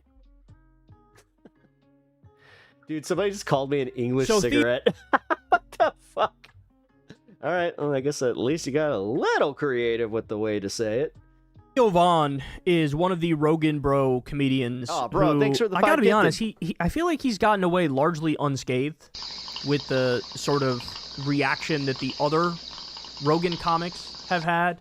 Like, the internet has pretty clearly turned on the Tom Segura's and the Bert Kreischers and the Brendan Schaubs, and even Rogan himself, to some extent, is just washed. But Theo Vaughn comes out of that Rogan world, but he doesn't have the same sort of, I don't know, dirt on him that the others do. There seems to be more of a genuine appreciation for Theo Vaughn as a podcast host, as a comedian. He's got this sort of like, aw shucks, I'm down to earth kind of vibe to him, right? And so he comes across as just more likable. I think he's largely avoided that trap. Thank you for the 5 gifted, and I gotta say, I'm very happy that the 5 gifted actually went to John Doe, Charlie Martini, Tree, Dave Wayne, and some Rebel. That Rogan and Segura and many others have fallen into, and Bert Kreischer, of like talking about their immense wealth. You know, my favorite thing is when they like lecture people about like, hey man, get your shit together, bro. Like, stop being a bitch, defeat your inner bitch. They talk about stuff like that. Meanwhile, it's like, what's Rogan's idea of coffee time? You know, overcoming adversity? Doing a cold plunge and a sauna. Like, bitch, a lot of people out here can't pay their damn bills. And that's what you're talking about? Yeah. Like, yeah, bro, I did a cold plunge. And then I went in the sauna. Nothing drives me crazier than somebody who has a nice fucking middle class like job that they're nice and comfortable, but then they're telling you how, oh, you're a piece of shit if you don't have like a paleo diet that costs more than the temperature was extreme, and that's more than your average income. I defeat my inner bitch, man. I work out, I lift weight. Uno mas. Thank you. And as I'm lifting those heavy weights, I think, man, I'm now that's one I wish that we could have really defeating my inner bitch here. Damn. And it's like, you don't know real struggle, right? In fact, Louis C.K. kind of checked him on that shit on this exact issue by being like, I think it was Louis C.K. He was like, who the fuck are we? This is such like a fucking insanely privileged conversation that we're having, that like you have so little real Carlitos, stress and anxiety. Make sure that you have the ability to accept gifted subs on if you, but I kind of remembered, were you one of them that said that you have an account that is a creator account? In your life that you have to like simulate it by lifting heavy things. And you think you're like relatable to regular people who are going bankrupt because of medical bills or whatever the fuck. So anyway, Theo has largely avoided the negative consequences. I have it turned of being in that Rogan sphere. Yeah. No, I remember though. And I'm sure, I think we covered it, but Theo Vaughn was crying over Gaza in an interview with Gabor Mate, and you know, clearly it was impacting him, and he keeps thinking about those kids who are being killed. I'm glad that he is. Here he talks about it again. I want to play it for you, and then I want to react to it. Here we go. And I just think it feels to me, I don't know if it feels to me like it's a genocide that's happening while we're alive here in front of our lives. And I don't, sometimes I feel like I should say something. I'm not a geologist or geographer or anything like that, you know, so I don't know a lot of some of it I do know though. Like I know the basics of the issues over there, but for me it's just like how I feel. Like you see all these photos of people, just children, women, people, body parts, just media. I covered it. Damn it, I could have used people it. like putting their kids back together. And I just can't believe that we're watching that and that more isn't said about it. And so I'm not saying anyone else needs to say anything, but this was kind of where I was going at with my points to Anna earlier in our conversation about like normies. So a guy like Theo Von now like being, you know, kind of changing his mind on this this thing kind of shows that it's like, guys, he was a MAGA shill. He was doing the fucking bro culture bullshit. These guys can be reached. I think I'm just that more isn't said about it by me. So I just, I want to be able to speak up about that I think we're watching probably like, you know, one of the sickest things that's ever happened. And I'm sorry if I've kind of haven't said about it. I've tried to talk about it and learn about it. I got to give him credit, though. Like, again, the way that he's even discussing it, where he's like, you know what? I may not be an expert, but I'm learning. I don't know. Maybe I just wanted to say something. I don't even know what to do.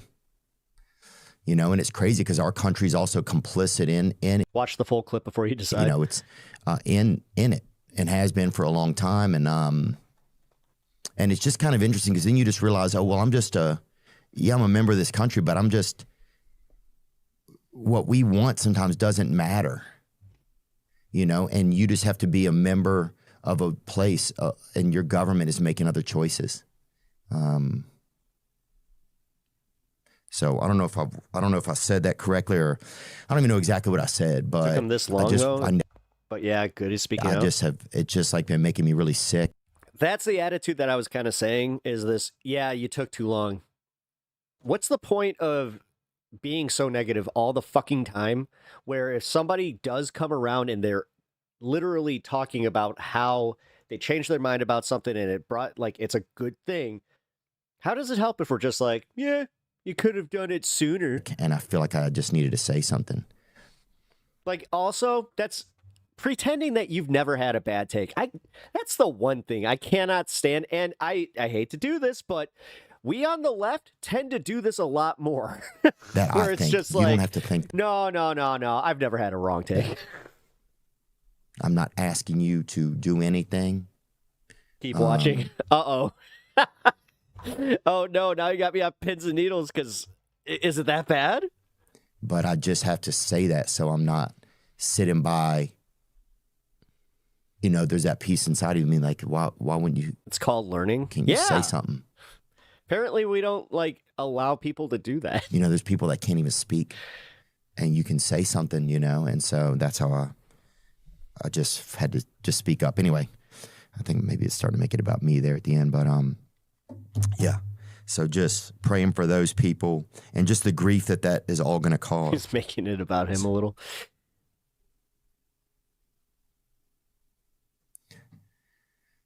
You notice, like, what are we doing? Wait for it. But, and I know that this has happened to other ethnicities and other cultures. I know that it's happening to other places too. I mean, look, it's a. It is though. Like, again, this is why I kept bringing up Syria, and then somebody tried to like do a gotcha with me, where they're like, "Yeah, but American ordinance wasn't." It's like, yes, it was.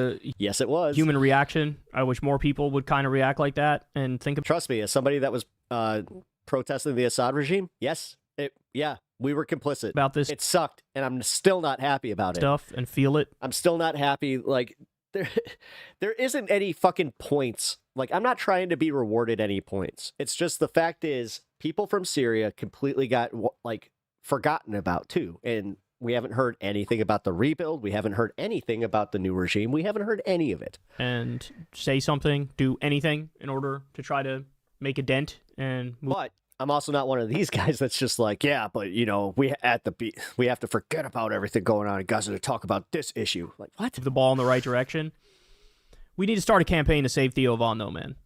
We do. Because I'm telling you, at the exact same time, within an hour Save him. You mean just of talk watching to this him? clip. The thing is, this is, again, just talk to the guy. Right, and being reminded of... And then be okay if he's not going to just move, like go like full bore with the movement, but if his politics shift a little bit leftward and he can shift other people's politics leftward, I don't see that being a bad thing. The clip where he's talking to Gabor Mate and crying over Gaza.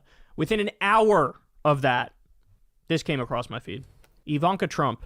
Miami looked good on you, Theo Von. Come back and visit us soon.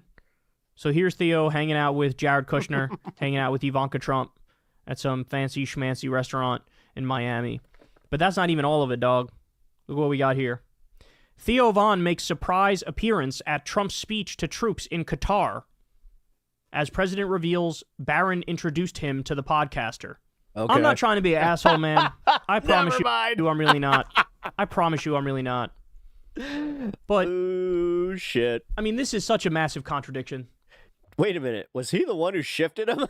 You got to square that. I mean, there's no squaring that circle, bro. There's no square. At the same You know time, what, Theo? I hear you. I hear you. You know what? I'm gonna send somebody to have a talk with Hamas.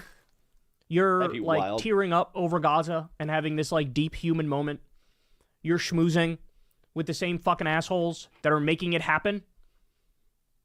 I really think this is one of those things that frustrates me to no end. Well, one thing I'll say is anybody that thinks that Theo Von is a bastion of like clear thought, You know, I mean, and we've all seen it. We've all seen these big accounts that are like, that talk about he's a nice guy, but the dude's kind of a dipshit. this issue, care about this issue, or at the very least, they're pretending to. That's why And then everybody they're all- loves him. He's an everyman. Also, like, rah-rah Trump at the same fucking time. It's like, who do you think is sending the money? Who do you think is sending the weapons right now? Who do you think has low-key greenlit the entire extermination and annihilation of a group of people, the Palestinians in Gaza? Who do you think did that? It was Trump. And the reason why he's taken hundreds of millions from the Israel lobby, from Miriam Adelson. He allowed Israel to annex the Golan Heights, which is Syrian territory. He moved the embassy to Jerusalem. He did the Abraham Accords, which was literally the whole point of that was a Theo Von is known for paying nothing to his openers, no money. massive middle finger Well, to Palestinians saying, that's insane. we're going to work around you. We don't need to work with you. You're going to be occupied for forever, so just take it. Dude, I had a comic once, like, who he did not need to do this, but he paid me for being a feature, and I was just like somebody that hung around the club waiting for my spot. That's what the point was. So, that was what the point was. but he was also one of those guys that didn't travel with an opener, so it was one of those situations where I think he just kind of did come in and he was just like, hey, I need an opener. Who wants it? And now here he is. He lifted the moratorium. Ready for this? Theo Von should know this, but I'm sure he doesn't. Trump lifted the moratorium on the 2,000-pound bombs being used in Gaza. Mm-hmm. The 2,000-pound bombs were so extreme that the U.S. didn't even use them in Iraq because the idea was these are going to kill civilians. If we use them, let's just not use them. Again, the one, like, okay thing that Biden did where he's just like, you know what, Jack? Let's not use the big ones. Israel, they're using them, and it was Trump that lifted the moratorium and said, be my guest, go right ahead. Yeah. So this is the guy you're schmoozing with. This is the guy you support, by the way, right? He had him on his podcast. Sort of like with Rogan, he fucking played patty cakes with him. He actually had a lot of funny moments. He was able to humanize Trump in a way that I don't think others could because the other people don't have that sort of down-to-earth, aw shucks mentality that just come across as really authentic and sincere to people. So whether he did it on purpose or not, I don't really care. Fundamentally, he ended up sort of humanizing Trump. And the same shit that you're sitting there crying over, talking about how horrible this world is and how it all needs to stop, this guy made the world bad. He contributed to the problem. He's one of the worst. Here, he was talking about taking over Gaza, owning Gaza, building casinos and hotels on the beach, posting an AI video of golden statues to Trump in Gaza. This is all at the same time. Kids are being shot in the face. You're not putting this together. You're not connecting two and two here. Hey, man, if I'm going to be like a kind-hearted, empathetic guy. You're assuming that Theo was already a guy that could do that. And my heart bleeds for the people of Palestine. Maybe I shouldn't snuggle up to Trump. That didn't occur to you? That the same guy that increased drone strikes 400% is not with you on this? It didn't occur to you that the guy who kept us in Iraq and Afghanistan, that he's maybe not with you on this? The guy who is... This is what I was saying, though. This is the disconnect. The way that Kyle can look at everything procedurally look at the stats and just break it down like that. It's so normal for him, but other people hear that and they're just like, I don't fucking care. He's occupying. And then they hear a guy like Theo Vaughn. They're like, you know what? I'd rather talk to him. At least he's not like just yelling at me for not knowing things. Syria to steal the oil. That's his words, not mine. Maybe he's not with you on your humanitarian streak where you express concern for Gazan kids. He just announced his $1 trillion military budget, the biggest military budget we've ever had, at a time when the Pentagon failed 7 audits in a row and can't account for over 60% of their money. You want to talk about waste, fraud, and abuse. You want to talk about the military-industrial complex. Look, maybe don't hang out with that guy. Maybe don't, have some chuckles and giggles with that guy if you're going to be Mr. Down-to-Earth. I care a lot about Palestinians. I care a lot about Gaza. Again, I'm not trying to be an asshole, but You are, though, because what you're doing is you're kind of saying, like, you know what? You really don't have the wherewithal to really speak on this issue, so, pass. You can't reconcile those things, right? You can't reconcile those things. You don't see me out there, hanging out with Joe Biden, who, by the way, we just learned he has cancer. I don't even think I mentioned that in the show yet, but apparently he has cancer, and it was prostate cancer. It metastasized to his bones, so it's serious. I don't think he has much longer to live, if I'm being honest. But you don't see me hanging out with Biden, who also oversaw this genocide, armed it, and funded it. But you do the whole Mr. Down-to-Earth thing while snuggling up to one of the biggest war criminals on Earth today. And that I just can't. I can't, man. I can't deal with that shit. Because then it takes away, it doesn't seem so authentic anymore. You know what I'm saying? When I see you snuggling up to Trump. Jared Kushner took $2 billion from Saudi Arabia and allegedly fed them classified information. Right? Like Trump Theo and Jared Vaughn Kushner. There was not even a slap on the wrist for Crown Prince Mohammed bin Salman when Jamal Khashoggi was murdered and chopped up into little pieces. He's a journalist. That's what they covered for him completely. You can't do the Mr. Down-to-Earth shtick and then be hanging out with these assholes. Can't do it. Can't do it. He is, though. What you gonna do? What you gonna do, Kyle? Not talk to him? So, fuck. Hashtag save Theo Vaughn. Because how? By telling him that he's a piece of shit that doesn't know enough about enough? Cool. If I take him at face value and that all shuck stuff is real, then soon as he understands some of the things I'm saying, he would be like, you know what? Yeah, I'm done. I'm not hanging out with Jared Kushner anymore, Ivanka Trump anymore. I'm not gonna say all these nice things about Trump and hang out. Or he could be totally full of shit and he can hear these criticisms and go, I don't really care because I want to be in the club, just like Rogan. We all know Rogan deep down. He wanted to be in the club. He loves Elon Musk, looks up to Elon Musk, which is embarrassing, by the way. Loves Trump, loves Don Jr., texts with them, calls them. Tee-hee-hee, isn't everything funny and great?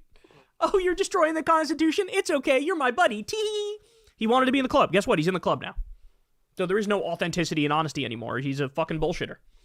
And so, is Theo Vaughn at that point? I don't know. I'll let you guys decide. But I really... When you're too stupid to bullshit, there's a difference there. Just gonna say. There is no making sense of this. He has to pick. Everybody, he's like a right-wing grifter. This is his play. He's 4D chess. You're gonna be an asshole who's trying to be... Stop it. ...in the club, which, okay, then keep hanging out with Jared and Ivanka and Trump.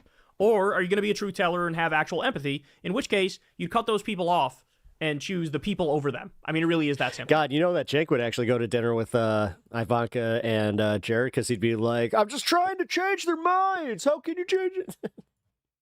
Which, again, he's not necessarily... It's well, if he could. Not necessarily wrong, but there is also the... let's see it happening. All right. What do we got?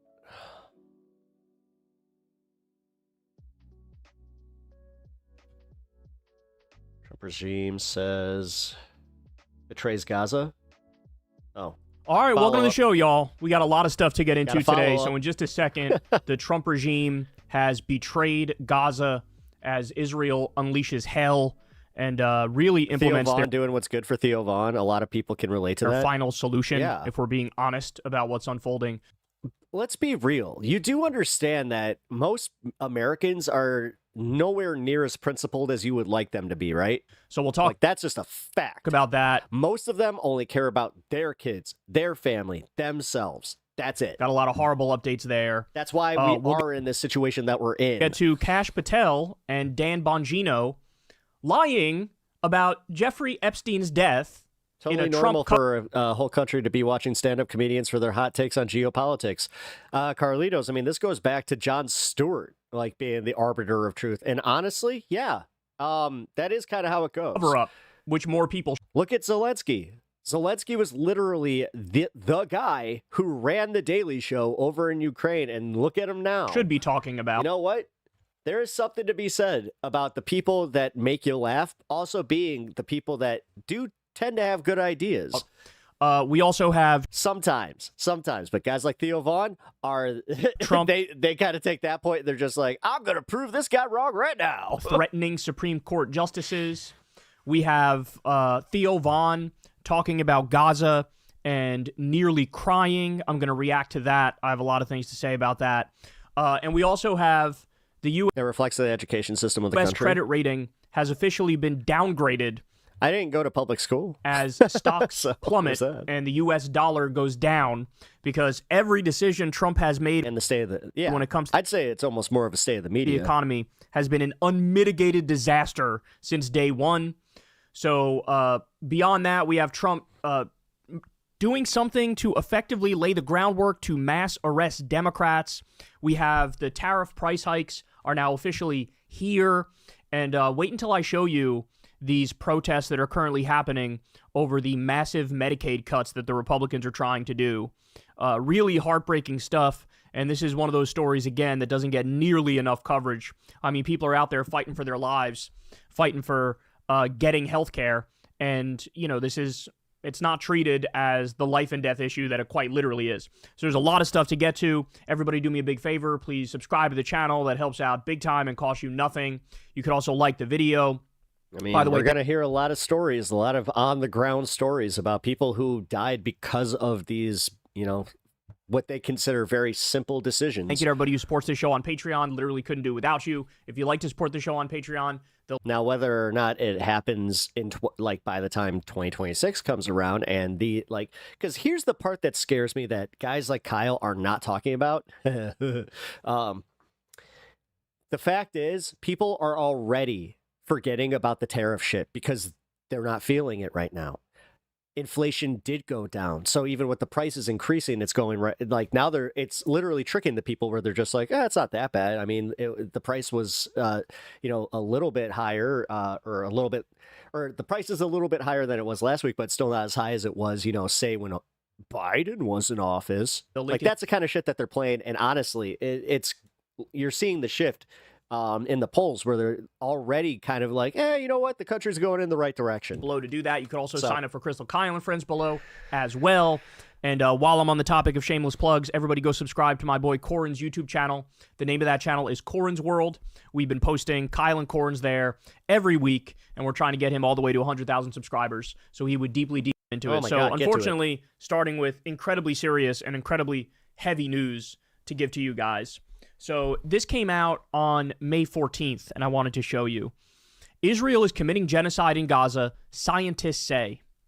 Incredibly powerful investigation in Dutch newspaper NRC.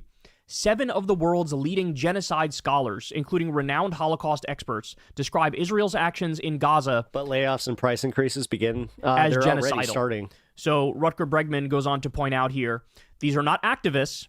They include Holocaust scholars and the heads of major genocide research centers, scholars from... Yeah, but then Trump is doing the thing where he's telling Walmart, funny enough, he's telling Walmart, hey, don't pass it on to the consumers. Israel, the U.S., the U.K., Australia... And Walmart looks like it's going to capitulate. Like, they did look like they're finally just going to be like, all right, if we get our tax cuts, then that'll okay, you know what? Listen to the guy. Yeah, and the Netherlands. And they are not divided, without exception. They're just waiting so they can fuck us over, and then legit... They don't care. Israel's actions as... this is what scares me about the whole, how little they actually seem to care about the future of their political futures, especially the Republicans. That is getting a little scary, guys. It's almost like they're very comfortable knowing that they're not going to be removed at all. Genocidal. And then he goes on to give some more information on it. But 7 top genocide scholars in the world all agreeing. Now, look, I think it's a fair criticism to say, it took you this long? And to be fair, maybe some of the people who are saying it now, they have been saying it for a while, but some of them weren't.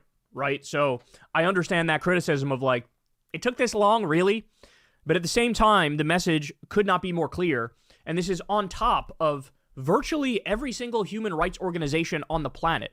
The Amnesty Internationals and the Human Rights Watch and all these other ones, they've all said the same thing as well. And there is tedious documentation of what's happening right in front of our eyes. But guys, believe me when I say, it has actually gotten worse. We discussed this the other day, but I wanted to bring it up again because this truly is psychopathic. But the International Criminal Court's chief prosecutor, Karim Khan, has lost access to his email and his bank accounts have been frozen. And the reason that's happening is because this guy did his job and said, yes, Israel's committing war crimes. Yes, Netanyahu is a war criminal. Yes, we have a warrant for his arrest and many other war criminals in Israel.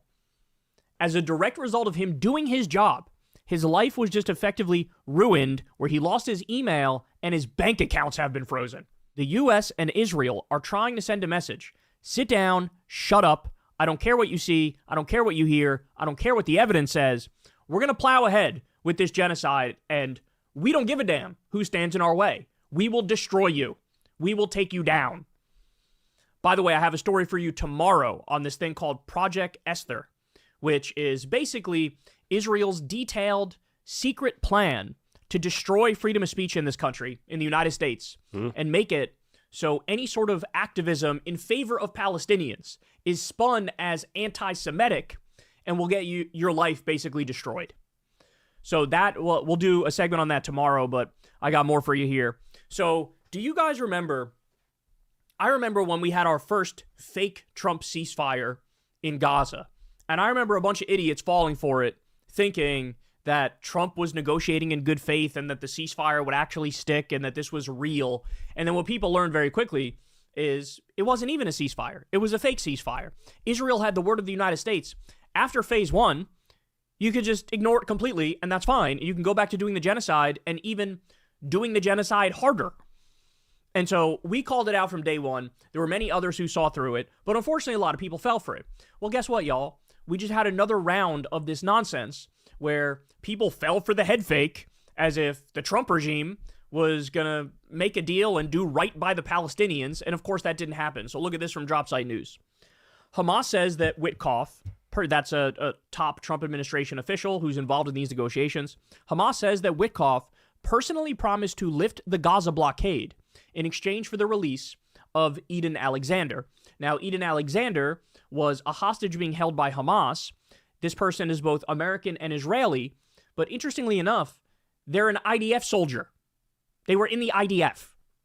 Okay, so they secured the release of this guy, Eden Alexander, and again, part of that deal was, okay, we get a ceasefire. You're going to lift the Gaza blockade, you're going to allow food in, and there's going to be a ceasefire, right? We got people who are literally starving to death, a man-made famine, starvation as a weapon of war.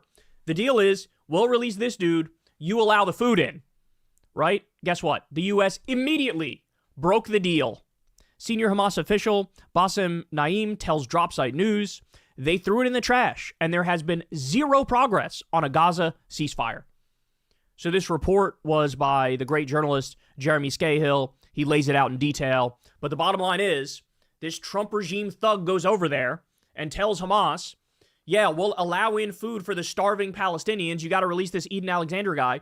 They hold up their end of the bargain and release the guy.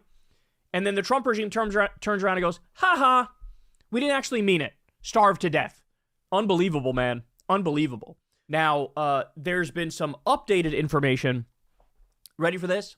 That Israel is further toying with Palestinians in Gaza. And they say, I guess we'll allow in 9 trucks. 9 trucks of aid for 1.9 million people? 9 trucks of aid. By the way, a lot of those trucks, they literally are just packed full of body bags. So this is Israel flat out trolling the Palestinians who they're starving to death. And also trying to trick the international community, say, whoa, we're sending aid. We sent in 9 trucks that are mostly filled with body bags that look like flour, but it's really body bags. So who's to say if it's flour or body? Everybody shut up. Everybody shut up and take it. So yet again, fell for it again award for everybody who looked at this and thought, oh, the Trump regime is acting in good faith and they're going to make a deal and stick by it. You literally have a scenario where Hamas is more true to their word than the Trump regime. That's not an opinion. That's a fact. That's a fact. All right. Israel has killed more than 500 Palestinians in Gaza in 72 hours. In fact, many are calling... Actually, it's very believable that the Trump administration would not hold the bloodiest murder spree of the entire genocide so far. Yeah. That's what they're calling it. So, at the same time, Trump has hit the media and listen to what he's saying, because there's actually a very detailed plan that they're working on in terms of what they want to do with the Palestinians in Gaza. Israel, Hamas, the situation in Gaza is going to come to an end soon? Gaza's a nasty place. It's been that way for years. I think it should become a free zone. You know, freedom. I call it a freedom zone. It should become a freedom zone. It doesn't work. Every 10 years they go back.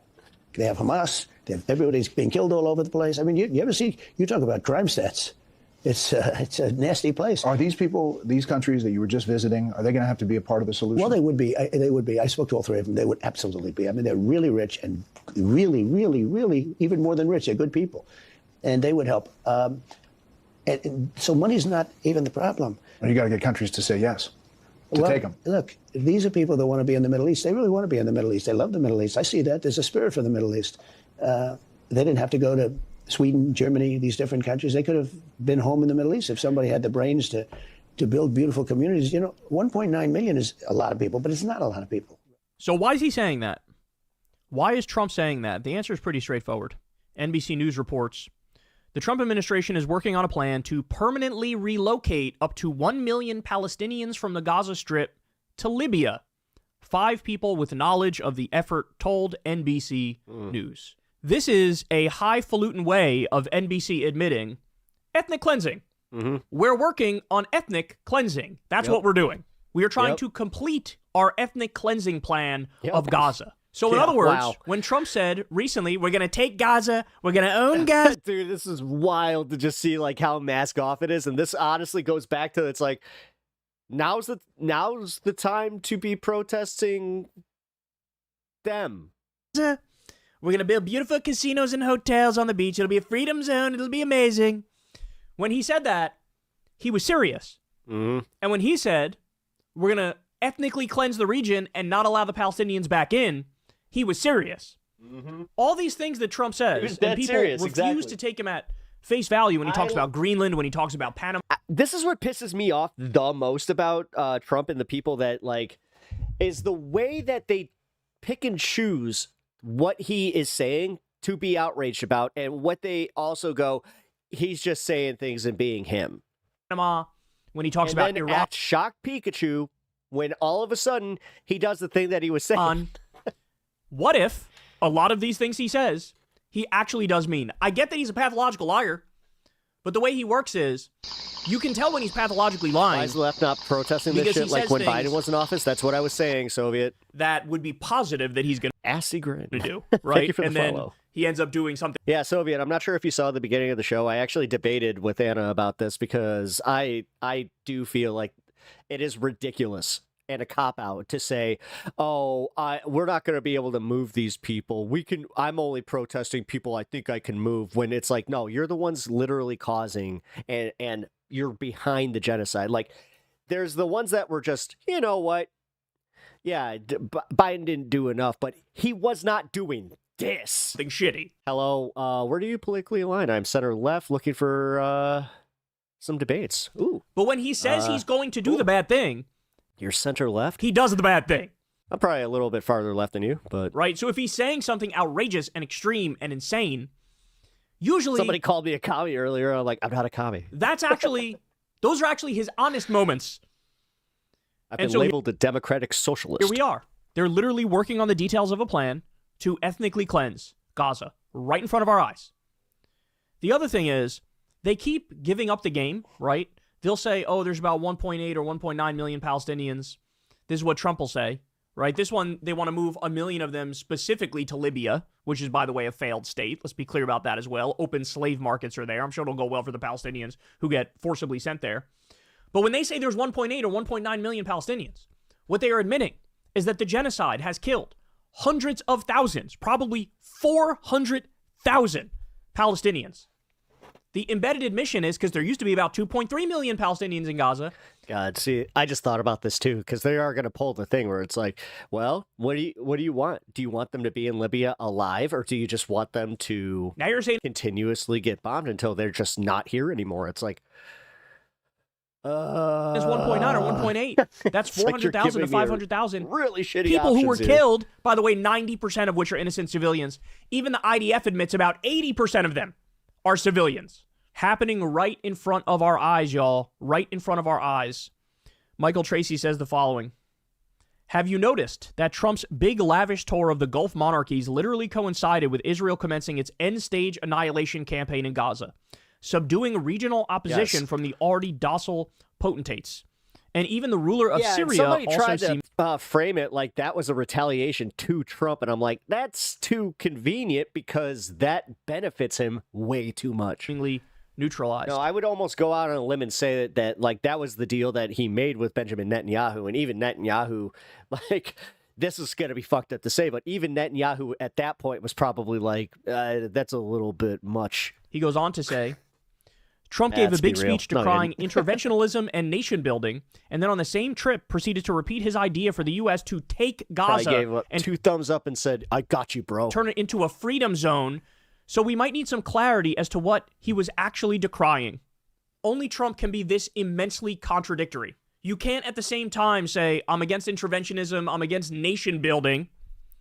The left offers more goodwill to Trump than Biden on Gaza. Yes, and yes. As I said, that's why I was getting angry, because, listen, I have eyes. I can see what he is doing. I can see that. I mean, for some reason, the numbers, like, we can ignore the numbers now that Trump is in office, but we can literally daily have them with Biden. That's where I was getting pissed. Next breath say, we're going to take Gaza and occupy it and turn it into a freedom debate. I will be back in 30 minutes after phone zone, which is their way of saying, let's make it hyper-capitalist and let's have the West control it. Because that is interventionism. That is nation building. Everybody knows that. Remember this? Whatever happened with that clearly bogus rumor that Trump was going to recognize a Palestinian state during the Middle East trip?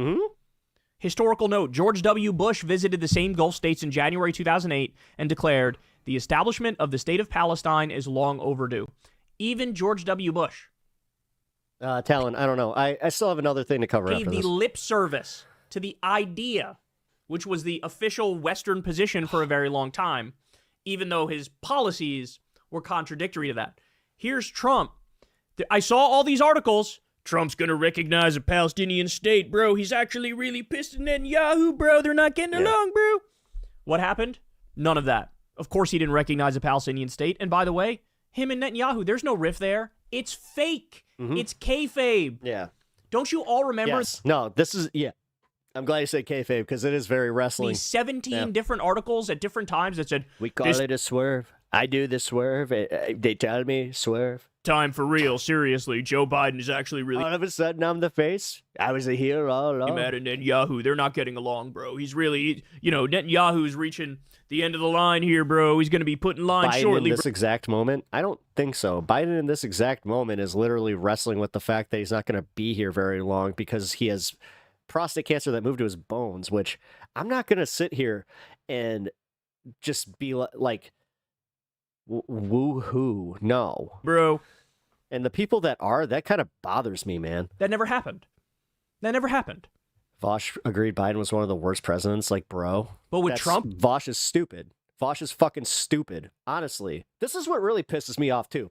It's always these people that live through, like, one presidency.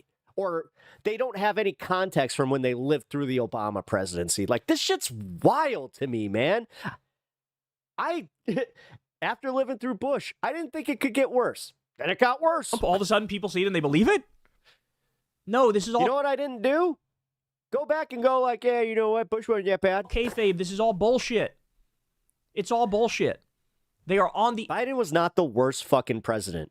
He definitely dropped the ball on some shit that not just Gaza. Like, there are a bunch of things that, honestly, had they just pushed a little bit harder, had they also had some backbone, had they also had, I don't know, wherewithal to be like, hey, that whole, like, when the Supreme Court said the president can pretty much do anything, it was just like, ooh, you could have had some fun with that. Exact same page, by the way, not just with Gaza, also with Iran. We're going to actually very believable that Trump and his administration won't uphold their end of any bargain. Talk about that tomorrow.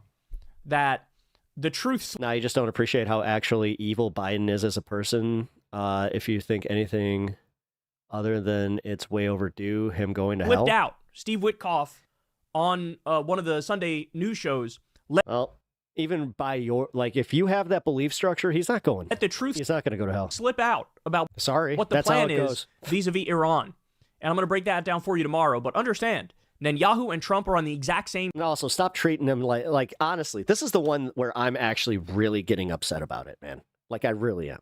Because I can see with my own fucking eyes that Trump is doing more bombing. He's allowing more bombing. Like he just said. He, like, again, for all Biden's fuck-ups, at least he had the wherewithal to be like, hey, maybe we shouldn't be using the 5,000-pound bombs. And one of the reasons they are is, of course, because Trump is bought and owned by the Israel lobby, taking over $100 million. His metaphor here for existence from Miriam Adelson alone. And Miriam Adelson is rabidly pro-Israel and supports the genocide. And so prostate cancer that moved to the bones. There's no daylight between them. And that's why right now they are still live streaming a genocide and escalating the atrocities. People don't care what Trump does because he can do anything. And no. But it's easier to sit here and pontificate on how bad Biden was. Nowhere near enough people. Again, I don't even like the guy. I admit that the guy fucking sucked. But to say that shit is, what are you doing? Like, what the fuck are you doing? You're going to look like, we're going to look back on that in 10 years or 5 years even. And like, look at Vosh's little quote there and just be like, yeah, you know what? Totally right. Fuck you. Are talking about this. Because I never in my life thought, hey. God damn it. No, guys. Things were status quo as fuck. But the world wasn't like rolling over where every day is a new fucking just, what anxiety am I gonna live with today? As evil as the Nazis were, like, God how damn. can we ever let that happen? We're never gonna let that happen again. Sure, there'll be wars. Now we don't just have Gaza, now we have everything else. Be, different levels of oppression and things of that nature, because humans are human and that's gonna happen. But I never thought it would be like, no, it's gonna be as clear. Literally making trans people fucking second-class citizens. Let's just... As it was with the Nazis. Whatever. And I'll be damned. This is just as fucking clear as it was. It couldn't be any more clear. Yes. It couldn't be any more clear. Even to this day, you have the top Israeli government officials coming out and saying the most. Hyperfixating on your past while ignoring what's going on in your present is insanity. Most casually genocidal shit you've ever heard. As somebody who's literally going through the grief of his dead mother, I can tell you right now, what I don't do is constantly just sit in the past, even though I like remembering my mom, but I'm not going to constantly do it because that will leave me in a state of just not being able to fucking exist anymore. Every time they open their mouth, they sound like it's a page in I know it's a Mein little Kampf. personal for me, but like, for real, guys. Right? It's all happening right in front of our eyes. You've all heard each comment after comment from Israeli military officials, Israeli media figures, Israeli politicians. All the hospitals they've bombed and schools they've bombed and UN buildings they've bombed and kids that have needed amputation and kids being sniped in the face. They call him Genocide Joe, but Trump doesn't get a name like that? Exactly. It's all well, it's also because it's not as catchy. Happening right in front of us. And the final solution is occurring in this moment. So if you ever wondered what you would do during, a historic atrocity, now you know. Whatever you're doing now is what you would have done then. It's just, it's truly horrific. The international community needs to get together. And it needs to be said, the U.S. needs to be isolated. Israel needs to be isolated. Is that not what was happening? They have to come to the rescue of the Palestinian people because it has never been more clear what's going on. And at this point, I hope during his birthday military parade that they finally take a stand. They're barely trying to even put a veneer of seriousness over it. They are flat out. That's if they're not sitting there fucking going rah, buying more fireworks to like, dude, seriously. That's also what's pissing me off, man, is like while we're sitting here arguing with each other about who doesn't care about Gaza enough, these motherfuckers are out there planning their parades. They're literally just like, oh, we're gonna remind everybody how good Trump's doing. Or with international law and the UN. Even if he's not. They're at war with basic human rights. This is the shit that rights. we're going to have to prepare to fight in the summer. And the Magna Carta. But again, they'd rather fight Joe. So here we are. But this is yet another example. Someone who is already half dead and now he's literally about to be dead, and they'd still that's their boxing partner, guys. Of the Trump regime flat out betraying Palestinians in Gaza and gaslighting everybody as the annihilation campaign and extermination campaign increases. Hey, y'all, do me a favor and like and subscribe. It helps. I'm starting to wonder if, and I know that this is literally just me, but other countries that like provide Israel with the same amount of, support, whether it be per capita for their country, dude, are they doing the same shit? And I'm actually asking that. Joe Biden was the one that really got Obama to legalize gay marriage, but he's the worst. Yeah, exactly. Exactly. Yeah, people forget about Uncle Joe. Like, when he was just the funny old dude that, hey, Jack, yeah, Obama said that he loved him some gay marriage. And then Obama literally went, God damn it, Joe. Ugh. Yes, I do. Asshole. Let's do something about it. Can we just acknowledge that that was really funny, the way that happened? Oh my God, dude. Okay. If we're going to sit here cutting gassers, I am going to put the aerosol near you. Holy shit. Ugh. Laughing my ass off exactly how it went down. It is. It literally is. It was wild. I lived through that. I got to watch my friends get the ability to have their marriage within me still, like, okay, actually no, that's not fair. I was out of high school. But it was like right out of high school where I was just like, whoa, maybe weed next? Huh? I remember even doing that. Like, maybe, guys, maybe we will get legalization. Maybe it'll happen. Then it went to the States, and I gotta be honest, that was also kind of like, all right, guys, listen up.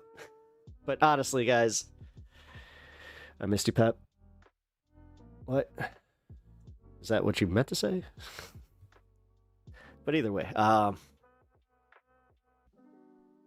that's what I was saying earlier, guys. And I know, some people are mad at me. Some people have left the community because of it. I don't care. At this point, like, again, if we're going to argue the finer, like, nuances where it literally does nothing. The things that, like, we're arguing that do things is pushing politicians to vote for a ceasefire or just in general shaming them for their support. But like I said, I didn't see where you guys got the ability to marry and the world didn't explode.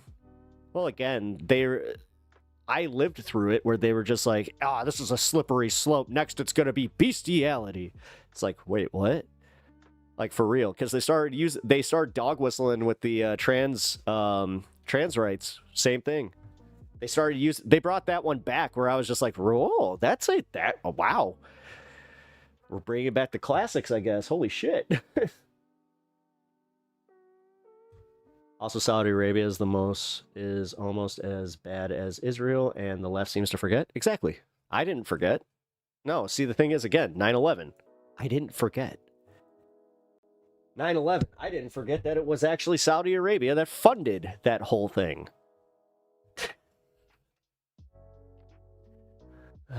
Palestinian lives are more important than politics. Once we have peace, we can argue about the intentions of the politicians involved in peace talks.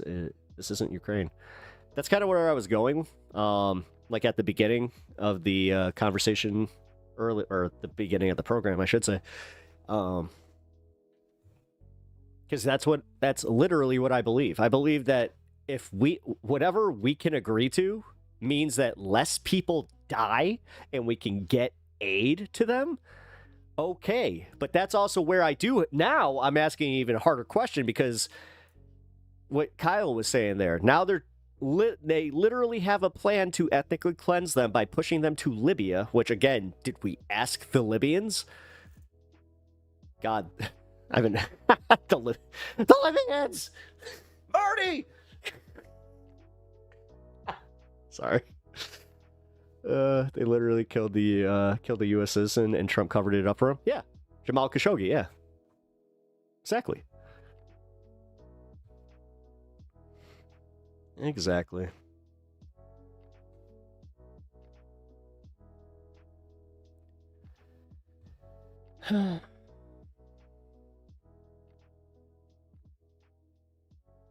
All these Machiavellian people in politics are annoying me.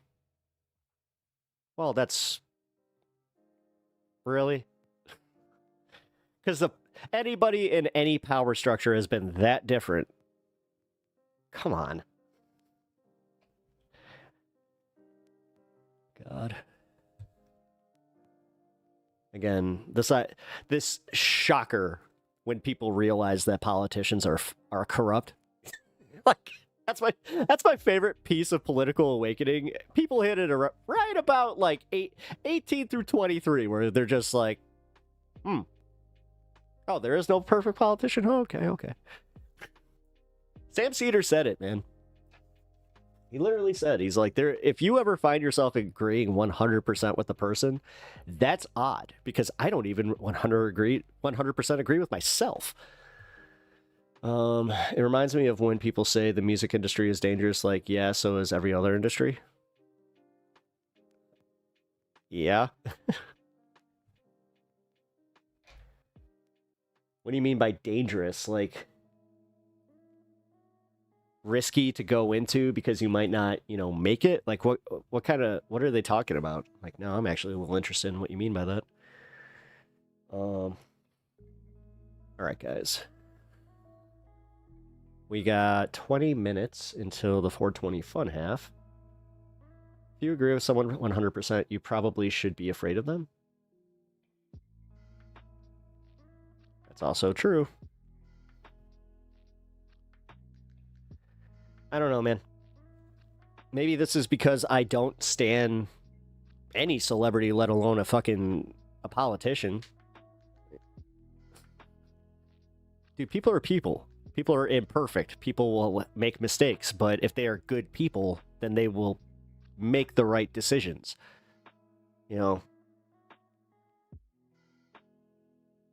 That's kind of where I was going at with the Theo Vaughn thing, where it's like, yeah, he's an idiot, but it doesn't mean that he's not a good dude. Like, realistically, when it comes down to it, he's a guy that if he saw somebody like getting beat up on the street, he would do something about it. Like, and honestly, the purity testing, can we stop with that shit? Can we? Because honest to God, it is getting a little annoying. Fucking A, man.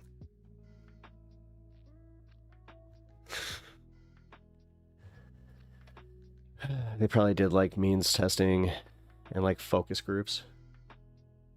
Yeah. Oh, yeah. Means testing. That's another one. Purity testing came from intersectionality. Intersectionality. I don't care where it came from. Like, listen, am I not a fucking leftist content creator where I could just say, I've experienced it, man? Like, I've experienced plenty of purity testing. Like, it's insane. And yeah, I have lost good community members, people that like they were here from like day one over me having disagreements on just like messaging and actually like just being like, hey guys, can we, I don't know, focus on just 10 minutes like on marketing and like kind of like being able to talk to, because honest to God, the way that I perceive it is it's constantly us just screaming at people like, you don't care about genocide. And they're just like, what are you talking about? And it's just like, you don't even know about it. Like, I know I'm being reductive there, but that's honest to God how I feel. And then when I talk to my apolitical friends that do experience that, who do have interests in politics, but they check out because they constantly get condescended to, told they're wrong, told they're not educated enough. That's the shit that I've been pushing back since day one on this fucking show. Because I've experienced it. I'm a fucking high school dropout. You don't think that I get that all the time? Dude, the first time that I had a fucking debate, the first thing the guy was just like, what college you go to? And when he found out I didn't go to college, he was trying to be a cocksucker about it. So you know what? More for us independent, yay. Like my friend was like, if they booed out AOC, I am done with the Democratic Party. I was like, why wait, lady? Well, I mean... If they did, I'll be honest, I mean, it is kind of the same thing, but until we have a cohesive third party, we need to shut the fuck up. Because then we're literally conceding to the right that they can have every election. I'm being real, guys. This is why I do say, like, no, we do need to kind of cater to the normies, but fuck me for even trying. Like, at some point, I'm just going to throw my hands up and just go...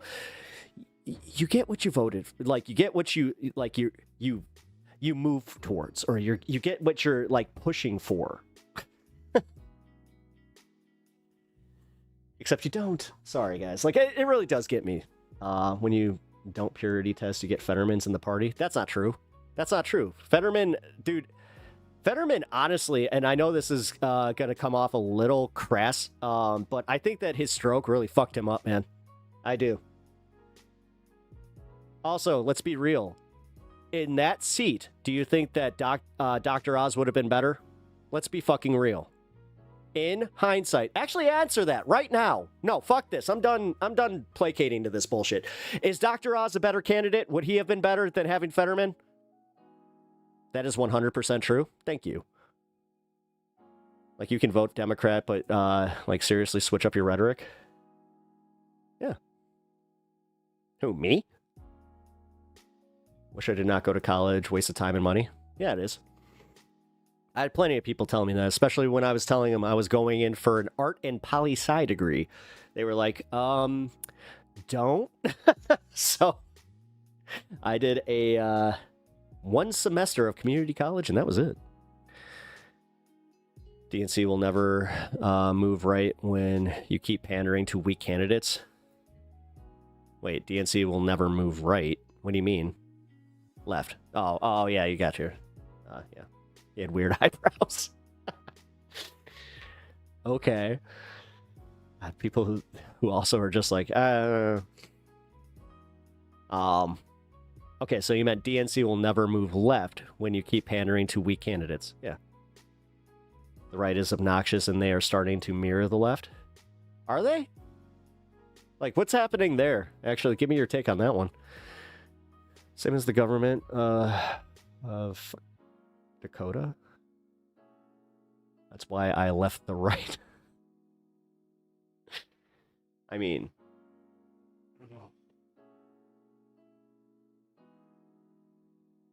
Nah, I hate using terms that are overly used, but like the purity testing one, let's focus on this one because realistically it's coming from it is coming from like a place where you need to feel better about yourself for your political beliefs and just in general, you're a better person, right? Like that's where that comes from and you need to show it. And the only way to show that is by demonizing those who do not live up to your standards, right? Are you guys starting to see how a little bit ridiculous this is? They have like purity thing too. If you aren't 100% Christian or God-fearing, anti-abortion, pro-gun. That's actually kind of funny. Medicare for all should be an example of should be a purity test. Well, no, but we can't focus on that. We had a cohesive movement when it was about Medicare for all. That's why Bernie like got so close. That's why like there was so much like positive movement behind that. But now we're all over the fucking place. Because again, we can't agree to even just say what's going on in Gaza is a genocide and that it's horrible, but it does turn into you're not supporting hard enough, which is, I got to be honest, a little weird when this is a situation where we physically can't. Like, you could be the most, like, moral person out there, but still can't get into Gaza because of the way that the borders are locked down. So, Taps, did you hear they are putting what? No, I don't have to worry about that. Why would I? All men have to be Giga Chads and women have to be kitchen dwelling sandwich crafters. Kitchen, dude. Kitchen dwelling sandwich crafters was not something. I gotta let my dog out. I'll be right back.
It's impossible to make it now without a roommate. Yeah, that's true. I actually saw something funny about that where they were talking about millennials and how we're the generation that killed the guest room. It's like, you mean my roommate's room? That was real.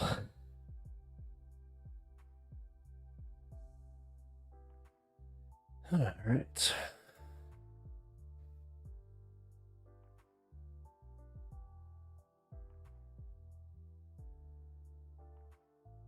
Definitely both. Don't have to work. Free Palestine, free Congo, free Ukraine. Want to know how I know I'm old? What's that? Uh-oh. What you gonna say? Medicare for All, for example, should be a purity test. I bought a duvet and a cover for it. Now, is it a button-up duvet cover? Because I hate those. There's nothing more annoying. Like, I had this duvet growing up that my mom, she bought me this. It had, like, buttons that, like, went down the middle of it. Dude, I hated that thing. I absolutely hated it. I would end up, like, caught in the buttons, just like, no. It was so uncomfortable. Yeah, I'm sorry, but no one makes that. Yeah, it's like 30 an hour. No, the average person doesn't. What are you talking about? Oh, especially like millennial. Zip with the tie covers. Oh, okay. That's not that bad. Let's see. No, I just have like a blue, like, I just bought a blue duvet. And I love it. Now, here's the thing. Weighted blankets. Now, I'm one of those guys, I need to always have it cold in my room. So, I always have a fan right on me. My wife actually, like, she won't allow the ceiling fan because she's just like, no, this isn't fair. So, we kind of did the thing where we kind of figured out that we had to swap sides of the bed because when we moved into this house, we didn't realize, like, how backwards it was to our old place. And yeah, so she like sleeps where the heater is and on the hotter side. Yeah. I was making 34 and time and a half after 10 hours on the day till a dude knocked me off my motorcycle. Damn. Yeah, I'm sorry to tell you, no one makes that where I'm living. Now that's the difference. I happen to live in an area that I could see that actually being around not the average income, but the average house, like home income. So like dual income. Bull, I was making that in college. Well, good for you. Again, you do realize that you're part of the fucking problem, right, Talon? That mentality right there. I did it. That means that everybody can. Fuck you. Seriously. You have different opportunities. You had different fucking, like, oh my God. Like, this really does get me. Do you know how many times I had to hear some fucking middle-class schmuck talking about how, if these homeless people could just quit doing drugs, they could get a job and make as much as me because my daddy gave me a fucking job. You probably live in AJ Kent. I do. I have told you that I live. I don't just say it. Like, I live in Boulder County, Colorado. I make like 22 an hour after adjustments. Not bad. Now talking about Talon. Oh, I thought you were talking about me. I'm like, yeah, no, I do live in a city. I do live in an area that, and this is the wildest part though. Like, it wildly varies. So it's kind of like dad poor, privileged middle class honky. I mean, I was a privileged middle class honky. Like, but I also recognized how privileged I was. Maybe it was because like part of my schooling, you know, after like literally seeing how some of my other friends, you know, lived. Like, let's put it this way. Because I went to a private school, like a private Christian school, a lot of kids, parents, they couldn't afford it, but they did because of, like, their morals. Like, they're just like, we cannot have our child in a secular public school. We would rather just spend the money. And, like, the funniest part is they were kind of spending money for their kids to also, you know, be more, to question it. Actually, you know what? No. Because that's speaking to my experience. And that wasn't everybody's experience. Like, I'm probably one of, like, maybe 6 people in my entire class of 35, by the way. We had 35 people in my graduating class. Yeah, man. That's not a great ratio. But I don't drive and I share rent and I have medical expenses that take out a big chunk. Do 22 an hour is not enough, but I'm still so lucky to have this pay versus others. I know people that have to work, for $10 an hour. Exactly. God. The last job I made that, just move. That's not how it works. That's not how it works. As much as I like have made the Sam Kinison joke, I've actually kind of changed my perspective on this one, where it's like, yeah, not that easy. Like, realistically, when you break it down, it is just not that easy. Like, if you have the benefit of having a job that has, you know, another location that you could possibly get in with, like, yes, take advantage of that kind of stuff. But cheap property, good way to get ahead. Cheap property? What are you talking about, cheap property? This is the point, dude. Cheap properties. Like, for instance, I'll be completely real with you guys. The first place that I bought, I got it as a foreclosure, and I got it for well under what it was, like its market value. Although, when I got in there, they ripped out all the copper piping and toilets, and it was fun, a lot of fun.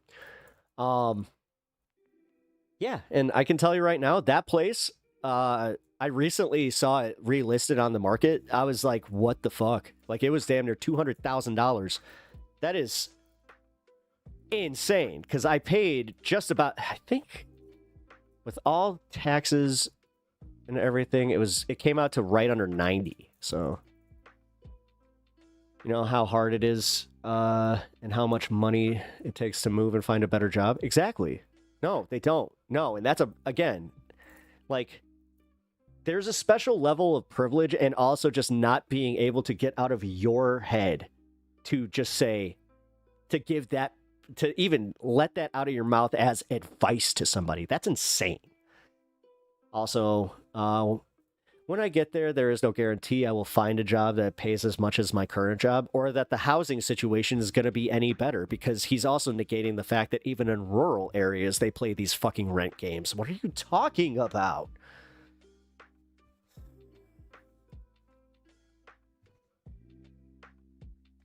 This is the most insane part to me, because when people say that shit to me, they usually say it to me because I'm complaining about how much I'm paying in taxes and how much, like, my house is worth, kind of thing. And I'm just like, yeah, you know, like, when I say, like, what my house would be worth if I went to, like, Georgia, that's another thing, too, where it's just like, they always, that's always the fucking answer. It's, they move to Georgia, you get a bigger house.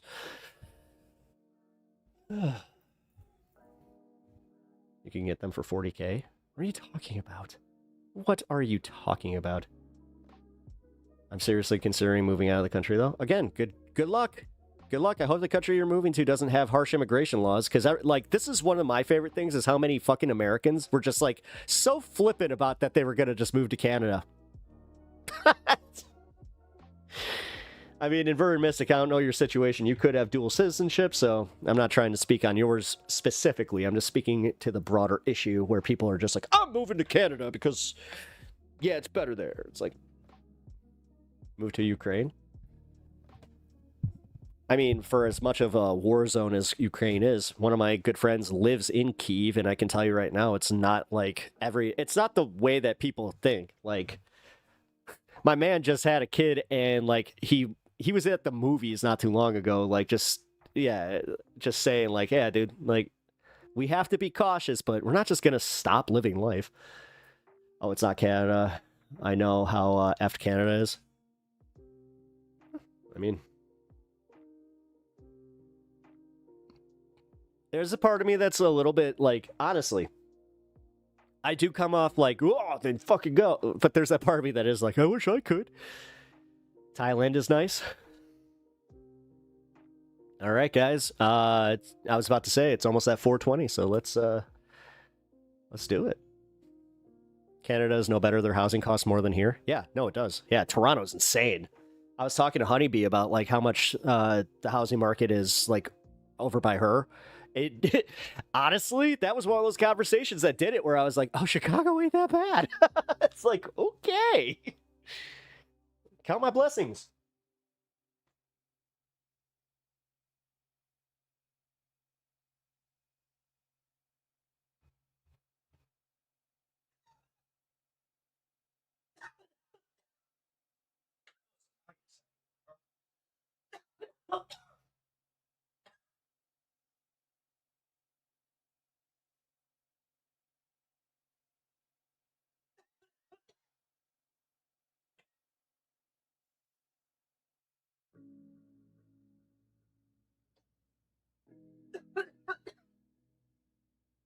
Holy crap.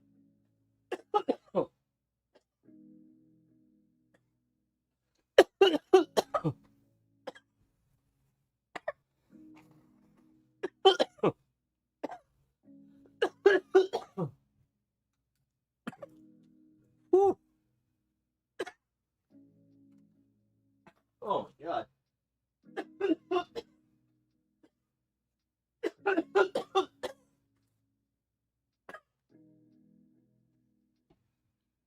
Wow.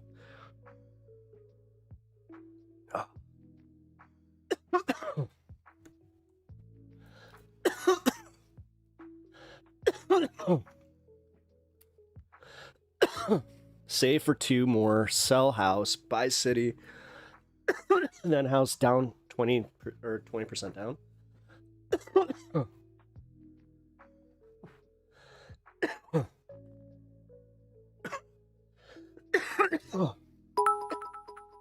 Fuck, man. No, full disclosure. My rig was clogged up. It has not been working that well. So when I took that, I thought it was going to hit a lot differently. Oh, my God.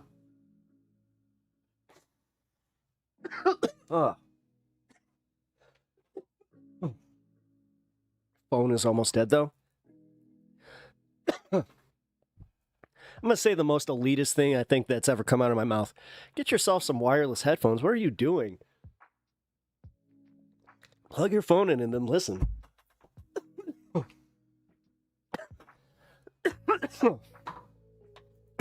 I shouldn't tell you what to do. My bro's visiting from town, so I just came back in time for the fun half. Hell yeah. Hey, tell your brother. Random streamer says what's up. And that his sister's fucking cool. Thank you for the cheered bits, Inverted Mystic. I appreciate that. Oh, damn. 2:45. Oh my God. Okay. I know some people are super particular about having wired everything. I respect it.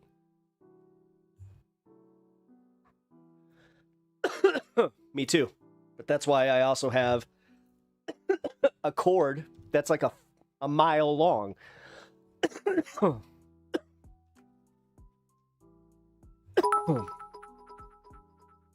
thank you for the 10.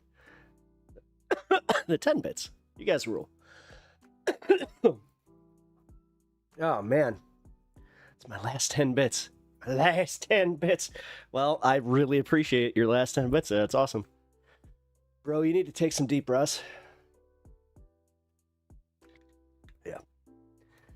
No, I just took way too big of a hit. Give me a second, guys. I do actually need to do that.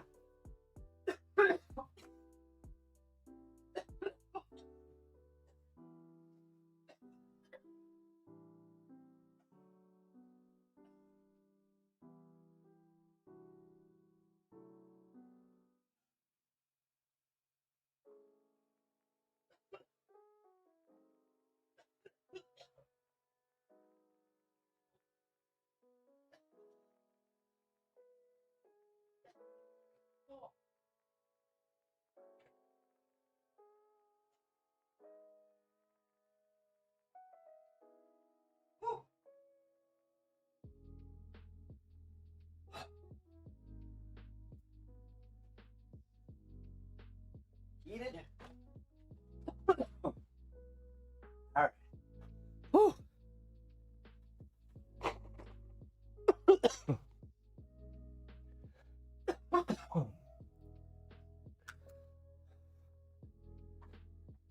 Or some big old coughs. Oh, I did. I'm good.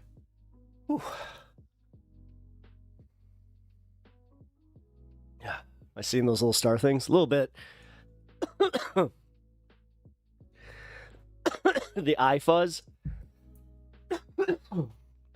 Or I start doing the thing. Yeah. Like the little moving proteins or whatever.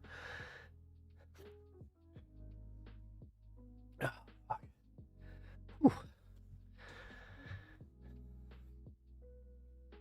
right, my auto adjust is way off.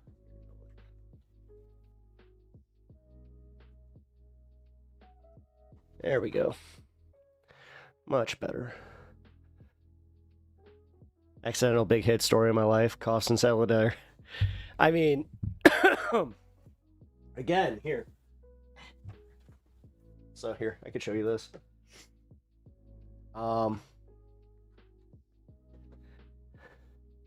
Your world is not my world, sorry.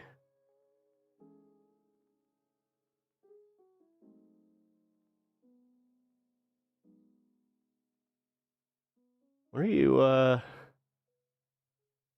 you in Talon arguing? What's going on? Yeah, so this bit has been giving me some issues. Where it's just not like it's not giving me the full like hit, you know what I mean? Like and it's a weird clog. Like, it's not your normal clog. It's one of those ones where I was like, oh, maybe it's just not getting like enough burning power or whatever. No. Holy shit. Whatever the problem was, it has now fixed itself. And that's when I found out, was in that very moment where I was just like, that feels like it's hitting normally. Oh boy. Because I was already too committed. So I choose to rent because owning property is stressful and limiting. It is. I have to say, like, there are pros and cons, but the cons, they're when they hit, they hit. I'm telling you, man, like, there's nothing more fun than having your, like, a pipe explode and then you're on the hook for it. Oh God, that sucked. That sucked. Oh. That was one of the worst.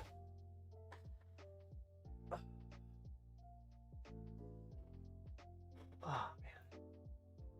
You'd have to be stupid to buy a house in this economy. Well, it depends. I mean, if you have the means, you got kids, you got a dog or whatever, all right. Like, I understand finding something, but yeah, right now with the interest rates being what they are, no, it's dumb. Owning one is one thing, but actively trying to buy one is crazy. Well, I've been open about it. I bought when, like, before any of, like, the crazy shit happened, so I pay the premium because I can easily leave whenever, and I'm not on the hook for those big expenses. Yeah. Also, yeah, being able to leave whenever. Another little nice little side. I had a tree come through the roof once, cost me about 10K. I get that. They can always print more money. They can't print more land. Con in a townhome in downtown Denver had a shooting and neighbor got killed. I dislike living close to other humans now. Yeah, that sucks. Really? In Denver? Oh shit.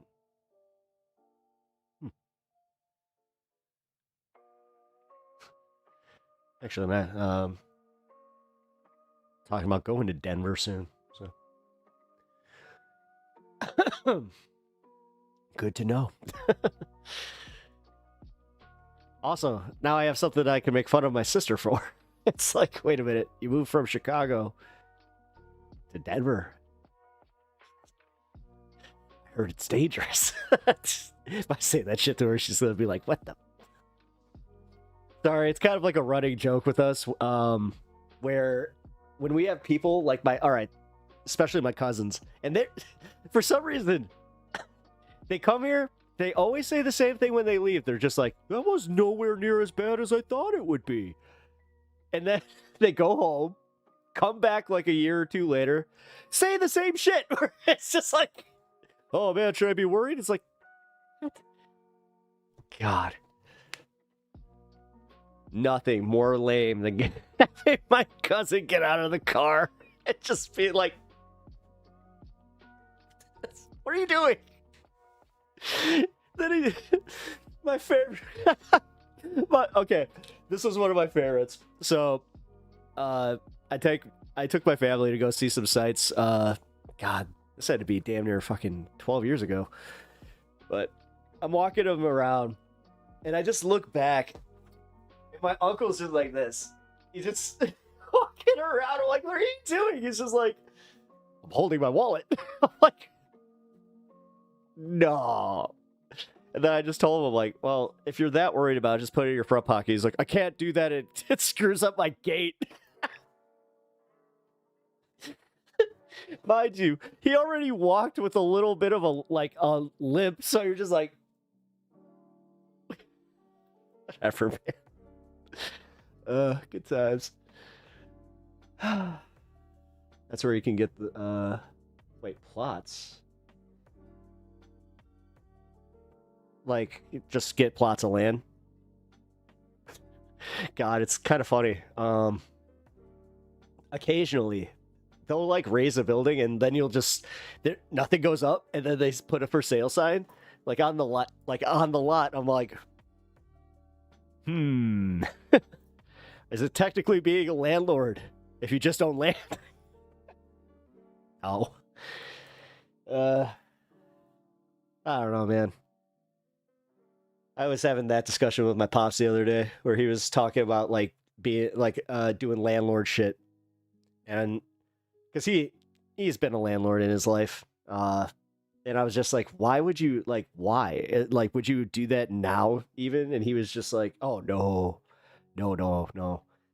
He's just like the profit margin is barely there, on top of the fact that it like he's like, you really do have to knowingly rip people off. Which, hearing him say some shit like that, I was like, really?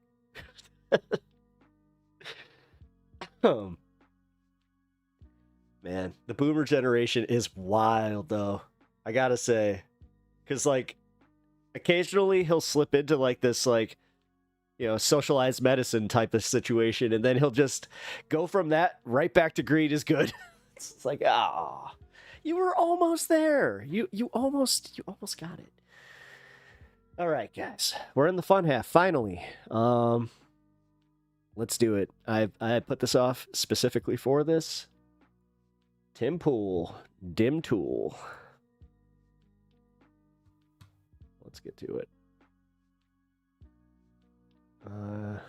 You're people off if you are a shitty landlord, but it's a needed role. I want to offset the cost, risk, hassle of ownership to someone else. Yeah, well, again, if you, like in my case, I had two situations where I had, like, the worst landlord.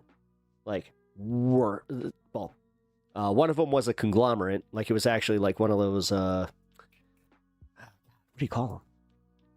Like, they had a building in the city, like separate from the actual apartments kind of thing. It sucked. It was so corporate and just ew, but also one of the worst damn places I have ever lived.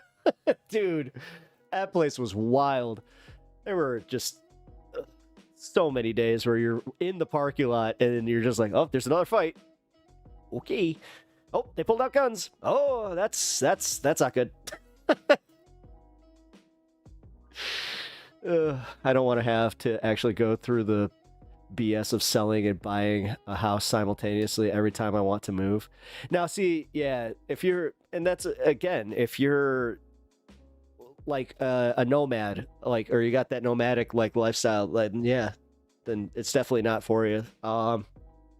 I realized that I grew up here, so like I'll never forget it. Actually, I came back from Colorado because I had always thought that I would want. Actually, shout out Rome Dog. I always thought that I wanted to move to Boulder because like I vibed with Boulder, and then if I couldn't move to Boulder, I wanted to move to Colorado Springs. And then, after spending about how long did I spend there? Fuck. Because I went to go and help out one of my cousins. She was in a situation where, like, they needed me to essentially live at their house. So, that's cool, though. Like, that was really cool. Made going to the Garden of the Gods, like, a daily thing. That was really, really cool. Yeah, it was like a month. But still, after that month, like, I came back, and I knew. And I was actually stuck in traffic. I'll never forget this shit, dude. I was on I-55. And I'm coming back and I'm about to make my turn. Like, and you just see the line and you're like, oh, here we go. But once I hit it and I just got to stare at that skyline and just take it all in, you know, gotta say, it was that moment where I realized I'm like one of those guys that, like, I truly love the city I live in. Like, and it's because, yeah, I know it. I know it very, very well. Dude, we have everything here. We got everything. We got the best food. We got, we have 2 fucking baseball teams. Concert venues galore. If you guys have never experienced the Salt Shed, you guys should definitely look into seeing one of your favorite bands play at the Salt Shed. It is a experience. Yeah, man, it's cool. But to your point, yeah, if you're like, because I consider my sister like that, where she has moved so much that it's kind of like, are you ever gonna have like a permanent space? And she just kind of, weird part is she keeps buying. Her last one was, oh boy. I can laugh at that just because it's like, that wasn't my mistake. But yeah. All right. Sorry. Yeah. Totally just got really, really baked. So let's get to the Tim Pool thing. Ugh. Beanie Boy. Oh, what did they call it? Somebody said something really funny about him. I have to try to remember. All right. You're going to kill me, but I have to speed this up because this is a longer one. So Tim Pool's going to sound... Let me know if it's way too much. Oh, did I just like that? I didn't mean to. How's it going, everybody? Welcome to the Culture War. We got a special episode today. It's not necessarily about a core issue. It's we're being joined by Adam Conover. Hey, thanks for having me. Nice to be here. Absolutely. Thanks for coming, man. Who are you? What do you do? I'm a comedian. I've made a couple television shows in the past. Did a true TV show, did a Netflix show. I did just realize that they both talk so fast that that's not needed. I'm a stand-up comic. I'm going to be in Charleston, South Carolina this weekend, and you guys invited me. Thought I'd swing by. Yeah, I really appreciate you coming on. Yeah. You had what year was that show? Adam Ruins Everything. It first came out in 2015, I think, and ran until 2019. We did like 4 or 5 cycles of it. My mom loved your show. Oh. And I think she watched regularly. I watched a handful, to be honest. That's fine. But you did have one really good one on gun control that I thought was good because you pointed out Reagan was the start of gun control. And you had probably one of the most, I think, honest portrayals when you had a Black Panther and like a white rural fat guy, both being like, yes, guns. Yeah. Because we often see this depiction where it's like racists are mad, like they Does it say South Carolina? They lump Carolina all 2A people in with like all white supremacists or whatever. Yeah. And they try and act like conservatives are mad that black people have guns. And it's like the 2A guys are not racist. It's a totally different ideology. Well, yeah, we made the point in that video, though, that those people tend not to defend like black people who are the Philandos Castile case, right, was one of the ones that we talked about. But that's that actually was a really interesting case too because there were a lot of people on the right. For people who don't, I like how skeptical Adam already is. Like he just does. I don't think he's just like, I don't like you. No, this is the guy got pulled over. I think he was smoking weed. He had a gun. He didn't draw it or anything, but the cop just shot and killed him. I believe what happened, this is so many years ago, and I've done so many things that like my memory for stuff like this isn't as good as it used to be, but I believe he said, like, officer, I have a firearm. Oh, shit. And, which is what you're supposed to do. And the officer shot him, I think, at that point. Yeah, like he didn't draw it or anything. Yeah. It was interesting to see the rift between... He like had it stored in the car properly. Yeah. Yeah. And then a lot of conservatives were like, yeah, well, he shouldn't have been smoking weed. And I'm like, whoa. Like, yes, but you don't die because you're armed. You have a right to keep and bear arms. So that was an interesting contrast. But anyway, that was you got a lot of praise from the pro 2A people because they were like, hey, this guy's he's being honest. It's like there are pro 2A people. They're not all going to be racist, white supremacists or whatever. But anyway, I digress. I'm curious. Well, I guess I can ask you something simple first. Like, what are you currently working on? Currently, everything I'm doing is like podcast, YouTube, right? The like mainstream entertainment industry kind of stopped making the kind of comedy I make, and so YouTube has like replaced television for so many people. It's the #1 streaming app on televisions. Their top format is television sets, and so that's where I've moved all my shit. And so yeah, I do kind kind of similar stuff to what I used to do on cable, doing it on YouTube on a weekly basis. And I'm a touring comic. Right on. Well, let's jump into the current state of affairs. We've got a second Trump administration, non-consecutive. What's your take on what is currently happening politically and culturally? Damn. Yeah, I mean, you're going to disagree. Your audience is going to disagree. It's put him on the spot. Hard. Yeah. Yeah, no, I'm looking forward to, Tim Pool destroys woke comedian. It's fine. You can start the clip at this point if you're doing your response videos, Yeah, I mean, it looks like a pretty clear fascist authoritarian takeover of the U.S. government, That was awesome, by the way. Just gotta say, Tim Pool destroys woke comedian.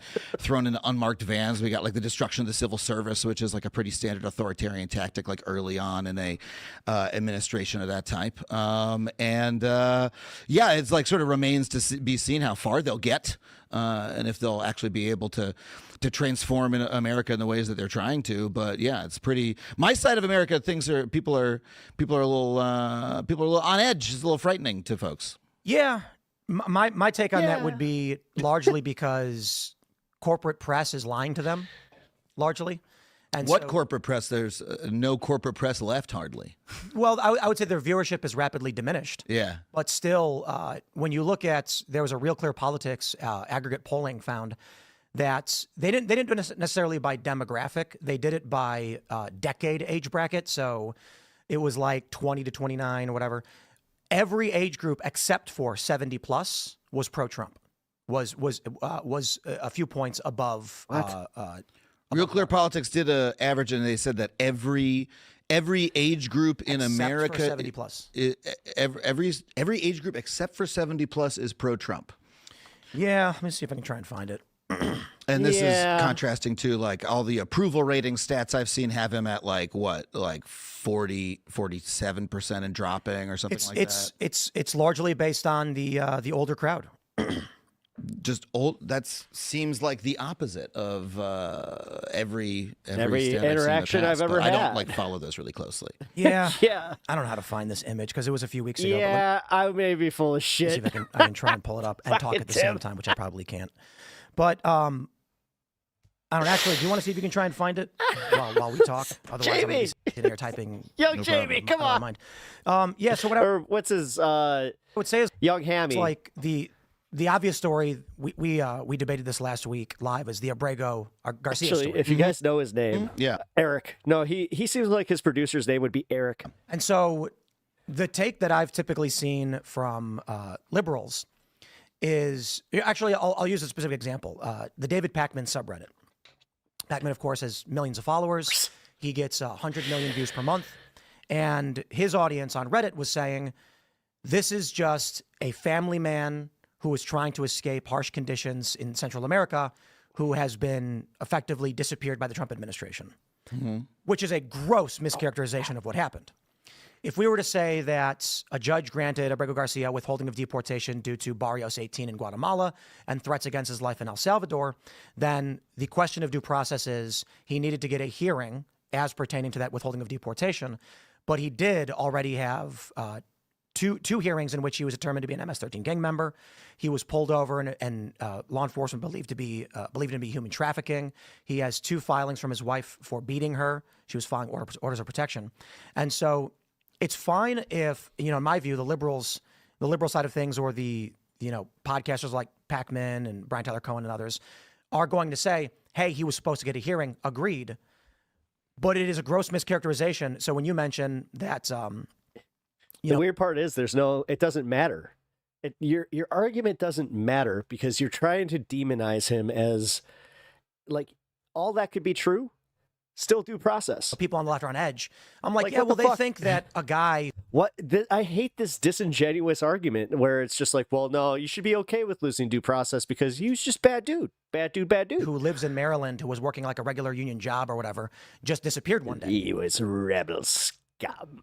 As opposed to a guy who had gone through. He tried to dethrone the emperor. Several hearings, was arrested with MS-13, had symbols on his hand that law enforcement believe were MS-13 gang tattoos. And so the real question is, what was the error in that deportation? On the right, it's legally called harmless error in that he didn't get a hearing as to the withholding. Tim Pool not done with Russian money. Russian money done with Tim Pool. Holding of deportation. However, he wouldn't have got it approved anyway. So the answer now is a formality. It's paperwork. It's a Zoom call, and then it's done. But Tim Pool too stupid to pay. People on the left, the liberal side, we realize bad investment. The things they think that this is a working class family guy who's vanished one night, an American citizen, and I think it was actually that would be funny. You just have a KGB meeting. Listen, you know, the media project. We got Dave Rubin. We have the Tim Pool. I don't think it's very, very good use of money. People don't think he's an American citizen. I mean, they're up. So be it. You die. They're up to speed on like. Hassan Piker thought he was from Maryland. No. Legit, and so Okay. we're talking, and I know it's not you, will but this is like the 7th biggest live streamer in the country. Unlimited Almost every single day, Hassan gets 50K, and he actually said on his stream in response to the comments I made at the White House, "What do you mean he's not from Maryland? Are you saying he's from D.C.? He's from Maryland." No, he's from El Salvador. He only lived in Maryland for a few years.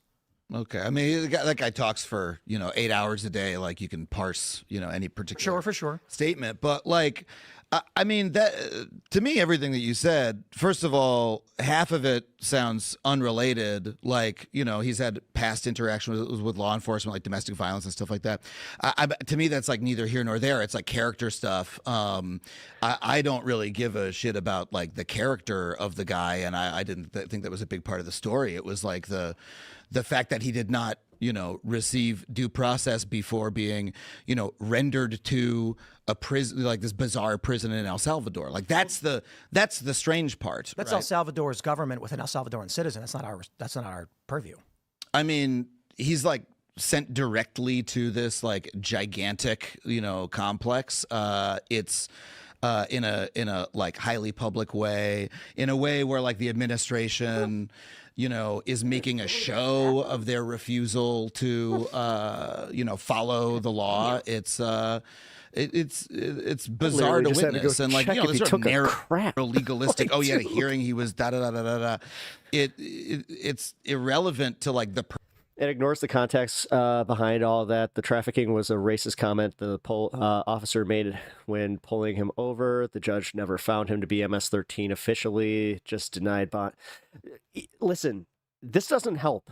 I'm going to be honest. It doesn't help because it doesn't actually matter. Like, is being in a gang illegal or not? Purposeful spectacle. It's not. Of the... Until they make that a fucking crime, which awkward. Aryan Brotherhood, administration. Oh, wait, but what is it about them? What is it about them that they would ignore? Sending this guy who they admit there's a lot of context behind this. They should not. Yeah, it's all BS. I mean, again, regardless, due process. Have done this, but they're like, we don't give a shit. We're doing it just because we hate guys like this, and we want like even people who are in the country legally to, be afraid and to self-deport. Yeah. Like it seems like the only justification is purposeful cruelty for doing. I don't think they call on any legal immigrants to self-deport. They're calling on illegal immigrants to self-deport, offering up $1,000 if they do. The guy had a legal status to be in the country. He did not. Legally. That's not true. Withholding of deportation isn't legal status. Withholding of deportation means he was ordered to leave the country, but the U.S. was barred from sending him to El Salvador, specifically because Barrios 18 in Guatemala had threatened his family. So the question as to due process was, this is why I think the actual legal standard is called harmless error. If he actually got either USCIS interview as to the withholding of deportation, it would have been voided, because El Salvador no longer has the crime rate that it did 12 years ago or 10 years ago. The issue is, are you still at threat from Barrios 18? The answer is no. And so then your withholding of deportation is void. We can deport you. The issue is that for deportation of someone like... I agree with you, and Adam is handling this well. He has a home country, El Salvador. He has a withholding to that, to El Salvador, withholding of deportation because of a gang in another country neighboring El Salvador. We can't deport him to Venezuela. We can't deport him to Mexico. That requires treaties. The U.S. doesn't have those, though we do have a treaty with Venezuela, with El Salvador as it pertains to Tren de Aragua. No words about his American wife who wants him home and is trying everything. So, well, no, because they always use the fact that there was an order of protection against him at one point. Even she has come out and said, "Mind your fucking business." What ends up happening is he's got an. If I'm paraphrasing, he had 2 orders of deportation. He conceded in 2019 through his lawyer that yes, he was here illegally. Yes, he had been found to be here to be removable under the law, and he requested 3. There's withholding of deportation. There was asylum, and then there was I forgot the third one is it's you can't deport him because of a fear of torture. It's like a UN thing, and they denied 2 of them. Asylum was denied because he didn't apply for it in a timely manner. Deportation to El Salvador was granted because of Barrios 18 in Guatemala. And then the last one was denied because there's no torture provision. The remedy right now would be a Zoom hearing where he gets on a computer, talks to these are executive judges, by the way, and they would just say, withholding denied. Welcome to El Salvador. You're an El Salvador citizen. I think the real issue is, yes, it was an administrative error. Shouldn't have happened. But the remedy is 10-minute Zoom call. If we did that, nothing would change. If he was brought back to the United States, because you've already assumed that he's fucking guilty, you prick. He'd immediately be turned around and sent back because his withholding would be voided. Oh my God! How is this something that you're certain? I mean, the man was. Did a judge not order the Trump administration not to remove the guy? Like, I think. Weird how you ignore that. It was under the first Trump administration. He was granted the withholding. He wasn't supposed to be removed. He got caught up in the sweep, essentially. But again, if the due process due to this man would be a hearing under withholding of deportation. He just had that. Do you hear your own bullshit? So is he receiving this due process? No, I agree. They should do it. I actually asked the secretary, why not just send the USCIS guy down? So why don't you think would be fighting for him if he was a Proud Boy? Enrique Tarrio, ladies and gentlemen. Yeah. I think. Look how hard he fought for Enrique Tarrio. There's 2 potentialities. Trump, actually, it's probably more than 2, but Trump doesn't want to look weak. He doesn't want to look like he's going to be pushed around by the judiciary. But I do agree with you. Otherwise known as following the law. No, not necessarily. I mean, the universal. In this case. No, actually. It's following the law. Universal injunctions are unconstitutional. And the way he said it. So there's a concern that precedent will be set. His relaxed demeanor. Trump adhering to universal injunctions pertaining to the he's Alien not Enemies here Act for or his mass bullshit. deportation. And he's not going to allow that to happen. So he doesn't want to set a precedent in the future. Universal injunctions don't exist anywhere in the Constitution, and we've seen some 40% of all injunctions ever issued in this way against Trump and his administration. He's got more, I believe he has more universal injunctions in the first 4 months than all other presidents ever got individually. And that is unconstitutional. These judges are issuing these mandates which plainly violate their constitutional authority. So the check on that is plainly Trump says, no, I'm not going to adhere to something you can't do. Right. So this is, again, this is authoritarianism, right? It's like How is that authoritarian? Well, I agree. The judges are acting in authoritarian. Yeah, I mean, it's like as an executive, is trying to destroy the power of the other branches of government by ignoring their authority, by mounting but they don't have aggressive legalistic defenses like the ones that you're making in order to expand the power of the presidency and be able to act with impunity. Which is part of why he's sending them. Sure. I mean, look, I'm not a legal scholar. Generally, I would have said that, presidents, I think, tend to follow judicial orders more than Trump tends to, right? Let me ask you a question. If a judge ordered you to shoot a man in the head, would that be illegal? I'm using an extreme example on purpose. Yeah. It's obviously no.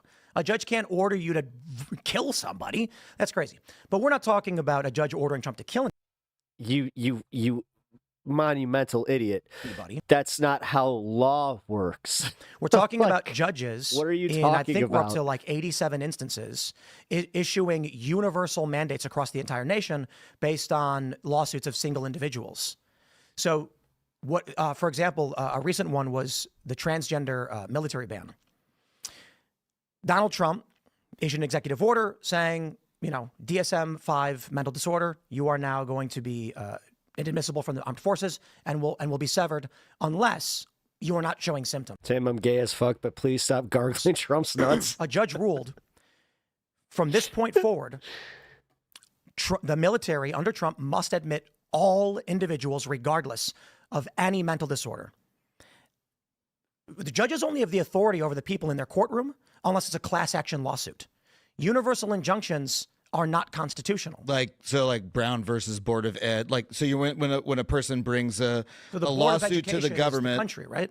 So a person brings a lawsuit to the government about to a judge or the Supreme Court about a law being unconstitutional, and like the ruling should only affect that case. It shouldn't affect it literally affects the law. It affects the law.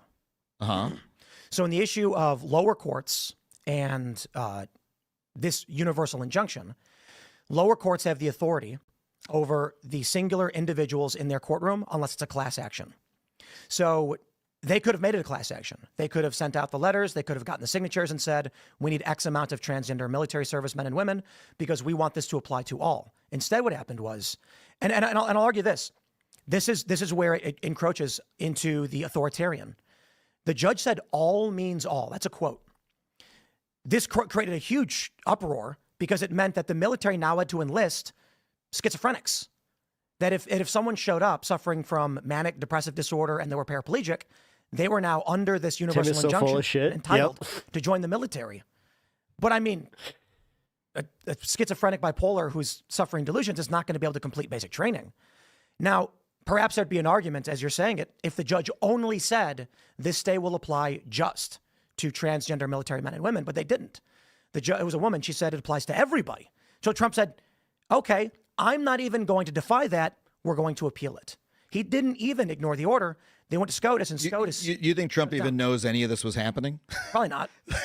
Well, I mean, I don't think he's I'd say he probably knew it was happening, but I don't think he had a hand in the... Did Tim just forget that they recently made a ruling that wouldn't allow such class actions? Day-to-day operations of it. I mean, for any boss.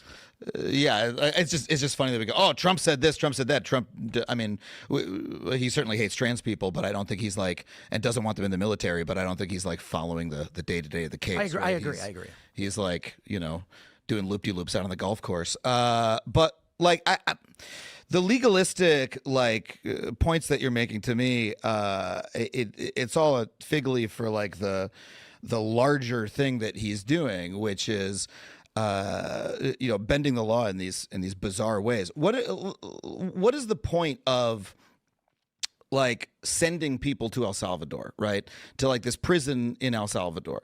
Part of the reason to send him there, to send Abrigo Garcia there as quickly as possible, is it just shields him from the rest of the legal system, right? It makes it harder to get him back, right? If you send he's El Salvadoran.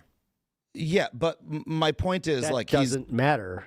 You're saying like there were plenty of people who were not from El Salvador that got sent there. What are you talking about? He's entitled to due process as someone who's in America, right? If you shove people into this like hole in another country as quickly as possible, it gives you plausible deniability. I don't really give a shit about, you know, the various, you know, again, legalistic like little nuances of the ruling. The important part to me is, you know, Trump saying, being under an order to bring the guy back and saying, I can't because the president of El Salvador, my best friend, says he won't return him, right? How would he get him to do it? Saying El Salvador is basically a client state of the Trump administration at this point. He'll do whatever he wants. Like Bukele will suck his dick. Like it doesn't. Yeah, that's the weird part. Like you can see where it's like, well, if Trump just applied his pressure, you know, like his. Doesn't matter. You want something in return? Yeah, sure. What give him what, like maybe they're friends. Yeah. So it's a fig leaf, right? It's like it's in order to the reason to do it. Adam knows this is just such bullshit. Is to just make it more difficult to do the right thing. I suppose the issue is when Abrigo Garcia got deported, the administration right was like, this is an administrative error. It was an oversight on the withholding of deportation. The Supreme Court ultimately ruled that Trump must facilitate his return. And now the political debate is, what does facilitate mean? The Supreme Court hasn't clarified, which they definitely need to do when you have two factions arguing. The left argues it means literally bring him back. And the right says, no, it means provide him the means to return should he be able. And then I say, okay, the Supreme Court can literally just come out right now and issue like a writ and be like, no, we mean go and negotiate. However, the other challenge is Supreme Court also stated that no one can direct the executive branch to conduct foreign policy. So this would mean that Donald Trump could get him back in the sense that he could negotiate simple terms very easily. He could literally say to Bukele, listen, you're going to release the guy from prison. You're going to do it. If you want to keep working with us, if you want our money, you're going to do it. And then we're going to bring him back. Bukele would begrudgingly say yes, probably. There is the concern that Bukele would say, I win my presidency on going after MS-13. You've got to give a concession publicly in some way so that it looks like, but you're not going to look, if you shrug or not, the issue is, are we going to direct the executive branch through the judiciary to conduct foreign policy? And you can't do that. So I agree. Trump, here's what just happened right now. The executive courts, this is what they have, their immigration courts, should conduct a Zoom meeting with Abrego Garcia, and we're done. It's over. That's his due process. Look, he's an El Salvadoran citizen in El Salvador who was imprisoned by El Salvador. My point is this: the reason there's any number of things that they could do. There's some things that both of us agree that they should do. There's more things that I think they should do than you do, but et cetera. The point is, they are like loudly and proudly not doing any of that, deporting a guy they know shouldn't be deported. But that's hold on. That's not true in any of the media. The media, the full reporting that we get across the board from the New York Times to CNN to even Fox News was he was accidentally deported without his hearing on withholding. So it wasn't an intentional, we're going to get this guy and get him out. It was crap. So when Trump is like holding up photos of his tattoos with like MS-13 on it, and like they're giving press conferences about he beat his way, they're doing character, assassination on the guy, like all of that is accidental. No, that's like, a political attack against Democrats. Yeah, right. So and so here, let me just get to the end of my point, okay? Is that, they turn it into a political attack because they are acting lawlessly. They're proud to be acting lawlessly. The point is to demonstrate on this issue we will act lawlessly. You're not safe if you are, even under the protection of a court order in this country, and you should be frightened and you should leave. It's just like it's an authoritarian attack against immigrants directly, and it's designed. It's a leverage of the it's a leveraging of the state to try to frighten immigrants and other groups, not only illegal immigrants. Okay, so let's talk about the students who have been detained and deported, right? These are people who are under student visas, right? They appear at a protest or two, and they're thrown into vans, they're held in these bizarre facilities. They're blah blah. There's multiple cases. If you want to say that, so the point of this is to frighten people at universities, pro-Palestinian protesters, and that means any protester on the left, of course, and immigrants of all types, including those who are here on legal immigrant visas. Like it's the details of the individual cases don't matter. They like creating a firestorm around someone who is here legally, creating a huge controversy about them, and then saying, we don't give a fuck. We're going to do whatever we want to these people because we want you to be afraid, right? That to me that's an expression of like pure authoritarianism. It's a leveraging of state power to frighten, undergroups in society that these people don't like. It's like very straightforward. We can mount as many legal defenses as we want of it and say, blah blah blah, according to this statute or that statute. But the actual action is just designed to frighten people Trump doesn't like, and it's bizarre to see him do it. Let's say yes, but none of that's illegal. That's all actually codified law that they're allowed to do. Okay, yeah, sure. It's fucking bullshit. It sucks. It's bad. It's bad for the country. It's bad for the American spirit. We can talk about a lot of bad things that every administration's done in the past that liberals and Democrats have covered up or participated in or didn't. Oh no, I left. How far into this are you? 20 minutes. Argue against. 24 minutes. Yeah, I guess why. I mean, we're talking about this one currently. It feels disingenuous to talk about one thing the Trump administration is doing because Democrats have done bad things too? Well, like, for instance, Donald Trump, through Marco Rubio specifically, revoking student visas saying that these individuals represent a threat to our national security by adhering to our enemies. And literally, that's what they're claiming. I think it's ridiculous to claim that a student who's anti-Israel is working with Hamas. That's silly. But that's the argument he's making, and under the INA, he has the authority to do it. So you say, okay, well, when people come in here on student visas, they do sign agreements saying they won't do certain things. They do it. They get kicked out. So this is okay with you because it's narrowly legal under Marco Rubio's purview? I would say what's fine with me is the revocation of a visa for someone who's not a citizen who's here conditionally. Like Mohammed Khalil, who was on a conditional temporary visa. So if it gets revoked, I just say like, well, that's a conditional visa. I don't go to Singapore and spit on the ground. I'll get caned. So sorry. You think what's happened to those students is like that's okay with you? Not legally. I'm talking about like as an event that occurred in the country. You're like, oh, it's good that happened. It's okay with me. You think it's moral. You think it's right. You think it's just. I'm not talking about legally. I'm talking about like you say you 60%? Don't. 60%. Yeah, like nothing's so easily. Rumeysa Öztürk, who she wrote an op-ed. The only thing that anybody has even claimed that she's done, Mr. Free Speech Absolutist over here, is she wrote an extremely mild op-ed in her campus newspaper, asking that the college sort of consider being supportive of the Palestinian cause in some vaguely defined way. Yeah. Her visa's revoked. She, we've all seen the video, right? People come and grab her and literally put her into a vehicle. She was arrested. They're wearing masks, right? I mean, she's stopped in an alarming way on the street, right? It's not like they filmed that and published that footage, though. That was security camera footage. Yeah, People got a but hold. they did it in if you want a student, like a young woman, there's other ways to arrest them than have 6 people show up wearing masks, surround her in a pincer formation. Like it's designed to create terror. So like They don't have to do it that way. Agreed. Okay, great. They didn't have, and Biden's DOJ didn't need to show up at Roger Stone's house at 4 in the morning. Sure, and you know what? If you want to bring up another example, I'll say I condemn that as well. Agreed. If that'll keep us on this topic for a second. We've had numerous instances across administrations that have acted similarly. Okay, so let's stay on Rumeysa Öztürk. Why do you think that?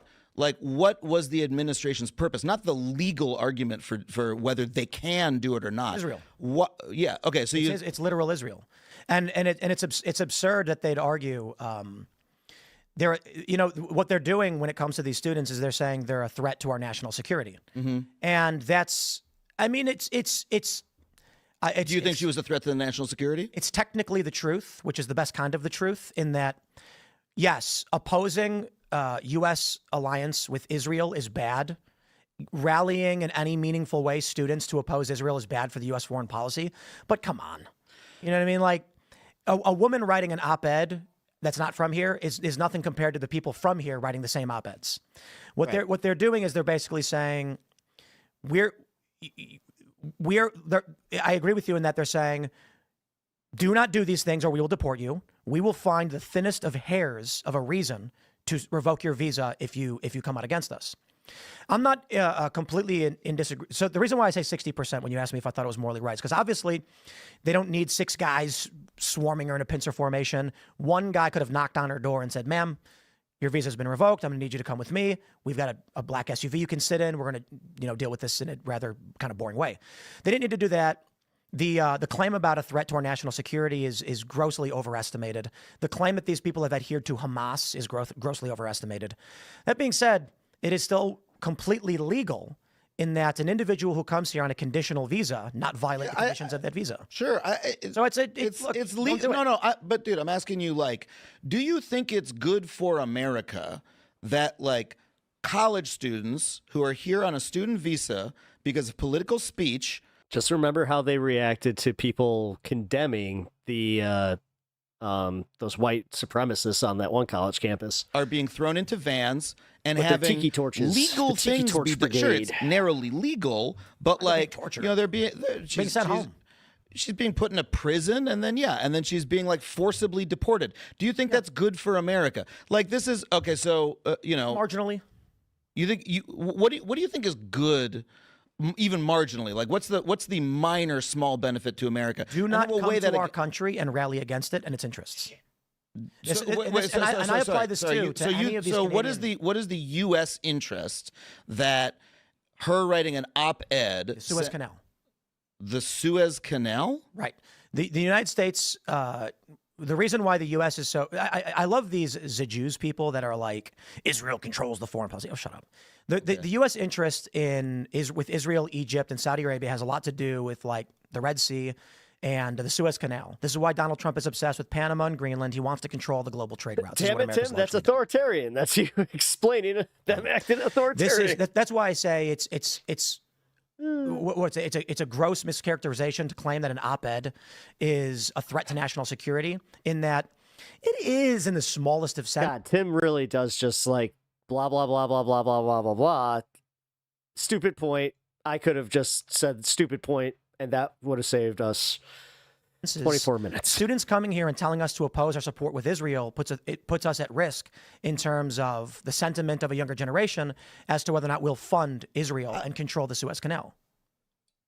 But I asked you if you thought it was good to deport her. I said marginally. Right, because we have national interests in the Suez Canal, and she wrote an op-ed. I love that he's holding him to his rope-a-dope bullshit. His interest. Okay, so why do you think it was good to deport her? Asserting U.S. sovereignty. Do not come to our country and tell us what to do.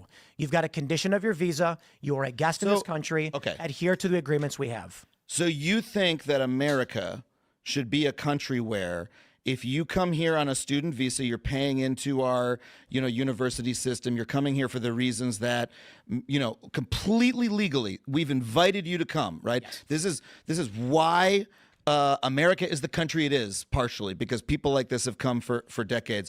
If you express a political opinion that is like mildly at odds with a U.S. interest in another country of a canal, that you should be deported. You think America should be the kind of country where if somebody comes here, they write an op-ed that says literally anything about U.S. foreign policy, they should be deported. So going forward, literally everyone in the world should know if you are on foot on U.S. soil, you should not say anything in public about U.S. national priorities of any kind, or else you could be deported. Do you think it's good to have a country where that's the understanding? All right. So you're saying that... This is what I'm trying to drill down to. The individuals who come to this country and apply for student visas have made that agreement already. So while I would argue the deportation of Romesa is the thinnest of hairs, Mahmoud Khalil makes more sense. I mean, he organized and helped lead protests that resulted in damage, occupations of buildings. Several staff at the University of Columbia. Let's stay on Romesa, because then we don't have to split hairs. Right. The issue is, do not come to our country and tell us what to do. That's it. If you're here as a guest of this nation, you do not start rallying its people. You're such a putz. In opposition to the will of the voters and what the government is doing. I mean, I really thought the point of America was, freedom of speech was like a main value here. I think that's why people come here. It's why I like living here, because I always felt that, hey, I can express an opinion, especially about U.S. foreign policy, and not have anything happen to me. So that's a right that only citizens have. And you think America should be a country where, if you are not literally an American citizen, if you express any opinion about U.S. foreign policy, I mean, and we both agree the opinion should shut the fuck up about Israel, Gaza, and Ukraine. Now, that wasn't like a very inflammatory opinion, right? It was like, it's pretty mainstream political opinion to have. It conflicts. All right, Tim.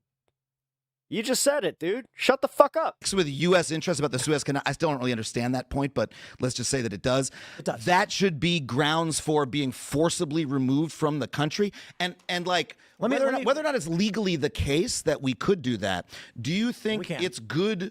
You think it's good to have a country where things like that happen? You think a thriving country is one where people come into the country, they write an op-ed for the Getin Ranja, hello. Paper of the organization of which they're a member. She's paying tuition to go to this school. Welcome to the stream. And she's working for the student newspaper or whatever. She's writing an op-ed. She's probably not employed there, but she's writing for the student newspaper, and that is grounds to be deported. And always was. I mean, so my attitude. You think that's the kind of country America is? Always has been. That's why I guess that's where we fundamentally disagree. But hold on, the Immigration and Naturalization Act has multiple provisions that outright say this is the case. And so that's why I say it's marginally good, because the issue is the U.S. asserting its sovereignty and saying, as a guest in this nation, we ask you not do certain things. We ask you don't write we ask you don't write mildly worded op-eds about U.S. foreign policy vis-a-vis a different country's war. Let's not load it. Let's say, do not speak out against our foreign policy. So you're not entirely wrong. Okay, great. Yeah, so most, like, honestly, like, when you break it down statistically, it is mostly visa violations. And they, I know that, like, a large number of them do happen, like, at ports of entry. Like, hell, I heard about one recently where the guy, like, just kind of forgot. America is a country where. Oh, wait, that was Honeybee. Honeybee was talking about her dad. If you, in your view, because I guess he's from Venezuela, or not Venezuela. Oh my God. If you Portugal are a foreign national, you are here on a student visa. Yeah, he's from Portugal, and I guess he they live in Canada and something But about if I that. know the country, That's like 4 times you should not every time. Okay. I just want to. For entering the USA under a false pretenses. Fair. To me, it's to me, Tim, it's a very baffling position. Listen. That's not my. You're arguing that I should call for illegal activities. Let me put. Let me phrase it this way. Sure. My attitude is, Congress has passed a law. It was passed in the House and the Senate, signed by the president, and upheld by the courts. This law states it is the purview of the Secretary of State to make the decisions as to whether or not these visas can stand for a variety of reasons. I say it is marginally good. Her opinion was mild, and I don't think it. I think it's silly to claim that she's adhering to Hamas because an anti-Israel position. Again, my point is, dude, the fact this guy ever called himself a free speech absolutist kind of makes me like. That's why I do, like, I watch this stuff. It's just because it's like, dude, you postured like you were for the government to assert you were free speech, man. Authority under the law as codified by Congress, the president, and the courts is marginally good. Marginally is, I said 60% maybe. If I was president, I wouldn't do it. But the idea that our country asserts its authority to say, you are guests in this country and we will make the determination whether you can stay or not is a normal process. And to argue based on what they said about our foreign policy, government should not assert its authority when it feels. So what? So we can just, I don't know, citizens arrest them whenever we hear them at an Olive Garden talking about how inauthentic it is? Should. What are you fucking talking about? I think it's silly. I'm so looking. There's a world we want to live in, and then there's, I'll put it this way. I think people have a right to keep it. Entering under political asylum while the real goal is wealth accumulation. Weapons. The founding. Honestly, that happens a lot less than you think. Fathers were clear in their intent on the right to bear arms, which included like the myth that got broken when our economy started dwindling. And like, for instance, I worked at a place where we had a few illegal Mexican workers who they ended up going back to Mexico because there were more opportunities there. Privateers with grape shot. Now we've changed that and said only large corporations that the government approves of can have nuclear weapons. Agreed. Nobody should have nuclear weapons. My point is that if you want to change the law, you have to do it through the constitutional process. So you shill the establishment, Tim? Not very punk. That adhering to that is typically a good thing. Dude, his fan base is like piling on my latest video. Like, they are mad, guys, because I called him a poser. I don't know how we got on nuclear weapons. It's a point about process of law. Yeah, and saying the government has a right to do something. So if they choose to do it, okay. If you have a problem with it, then Congress should repeal those, specifically amend the INA to remove those provisions. It is completely legal under the United States at the will of the American people that this happen. Isn't his wife Canadian? Like that it's happening now, but this was the will of the voters and Congress, and it's been law for like 50 years. Dude, just because something is legal doesn't mean it's right, right? Correct. We should change it then. So my point is upholding the law is marginally good. Sometimes the law is bad, and that's why it's not always good. In this regard, that face right there is perfect for what Tim. Wow. So what you're saying he is simply he's full of a special type of shit. the fact that Marco Rubio exercised his legal authority to do something was good. It's like he had the legal authority to do it. He could have enforced this law as he saw it on anybody. He could have enforced it on a comedian, right? Who's in town and goes on stage and says, "Hey, you know what? I disagree with this or that." Or, "Hey, I just did shows in Canada, I just did what? You're not from Canada. No, but I just did shows in the UK and Amsterdam, and I made fun of UK politics, made fun of American politics. You wouldn't made dare make fun of Amsterdam. Islam, though. Go to the UK and mock Islam. Do it.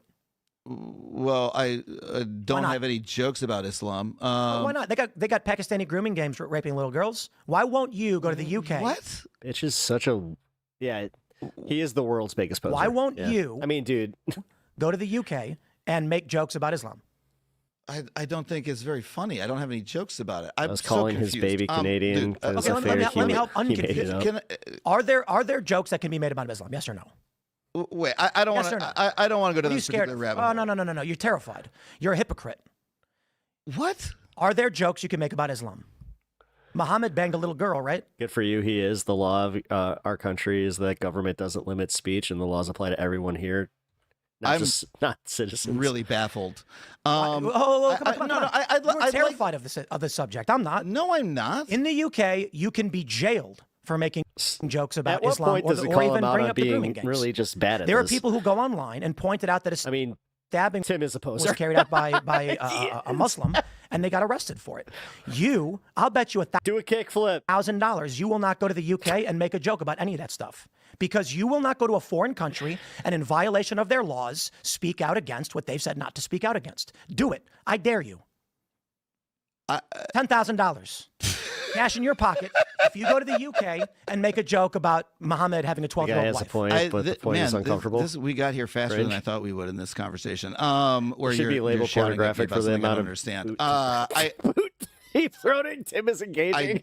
I don't really understand how you would think it's incumbent upon me. Do you think anybody watching this right now thinks you are confused by the notion that in the UK you go to jail for mocking Islam? I don't understand how we got onto you shouting at me about Islam specifically. Where does this apply to America and our laws?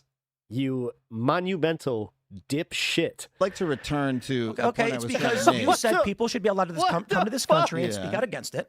And you said you're a comedian, and you're a comedian, and you go to other countries, right? And you said you go to the UK, and I said, okay, if you go to the UK, speak out in violation of their law. Tim's literally telling him to go get arrested in another country and see what happens. And you said, I'm confused, I don't understand. What don't you understand? Will you go to Turkey? Will you go to Turkey and speak out against Islam? I mean, if I have a joke to make, sure. I don't have a joke about those particular topics. You would. I would. You're saying no one has ever yearned to be parted harder. You had a joke about. Oh yeah. To pull for a boot up his ass. Sure, I would try to do the best I can. I always try to poke the bear as much as I can. It's part of the job of a comedian. Because about as it pertains to one of the world's largest religions. I mean, come on. I mean, I haven't written a joke about that recently. All right. Then so look, hey man, I'm a free speech guy, right? I think that something that's nice about America is that we're a country that has that value, and that we don't generally think that you should be tossed into a van and kicked out of the country for expressing an opinion. I think that it is a change. I think it's a change in America to most people around the world to feel that, oh, wait, if I go... Dude, he was arguing for British common law recently. Go to America.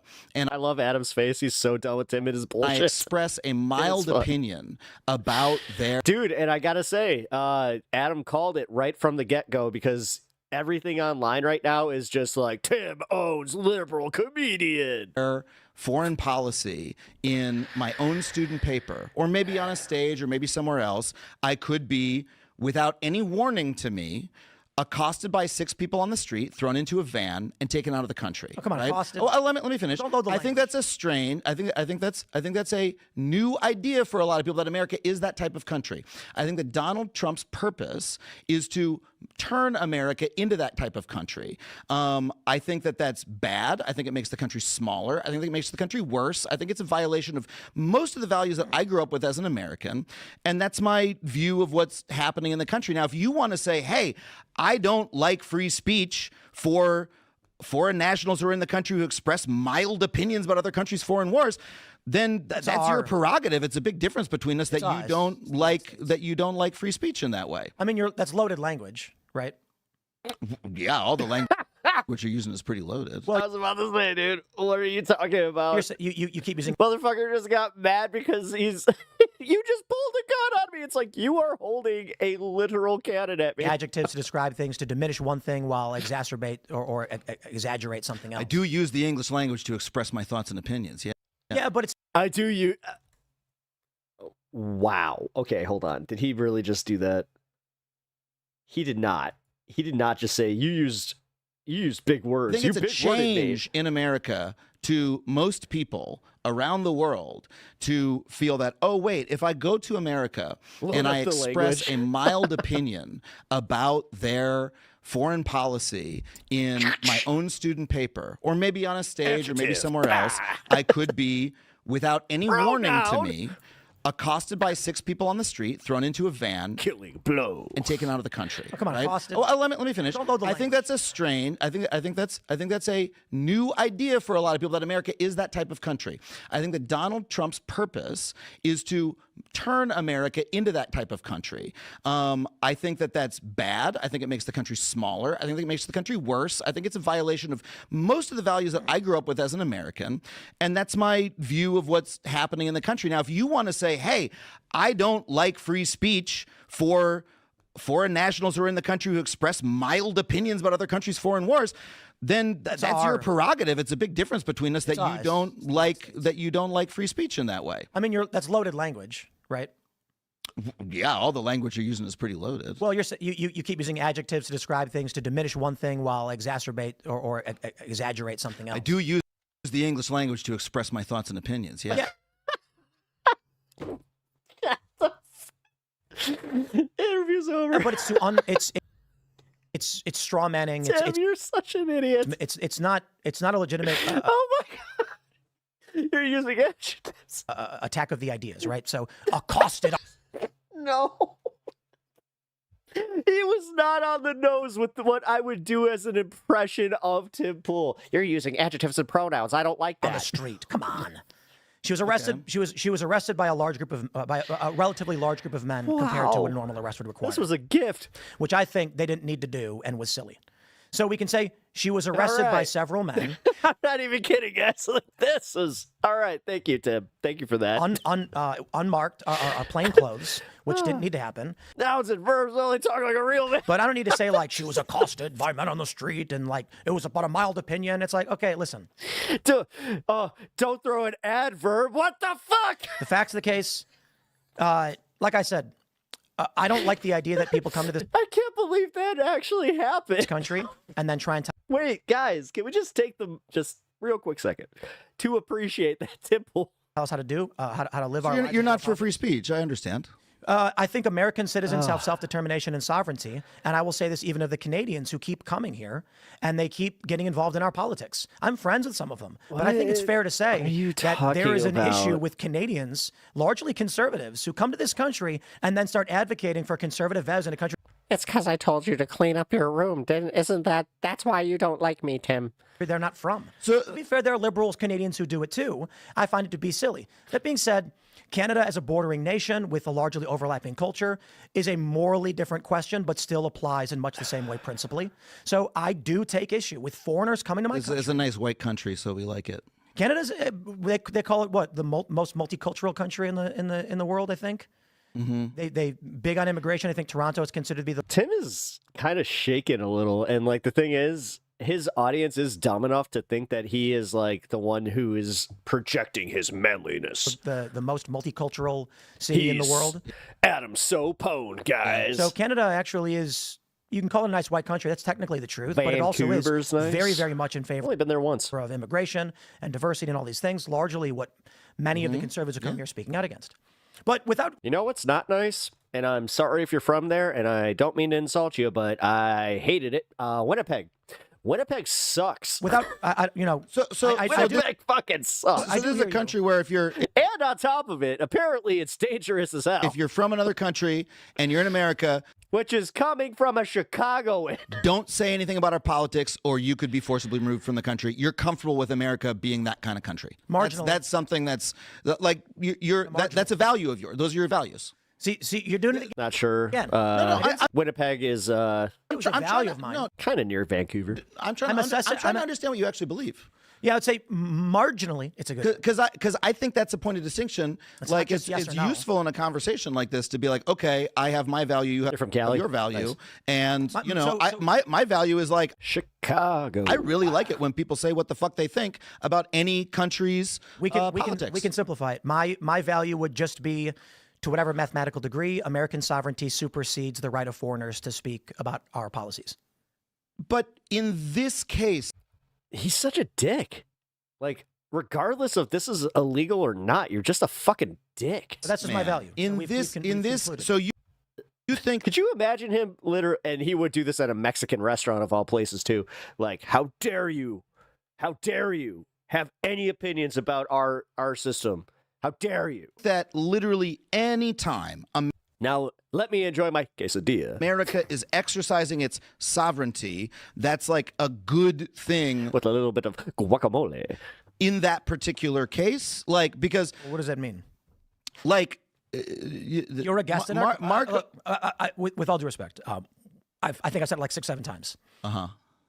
You're a guest in our country.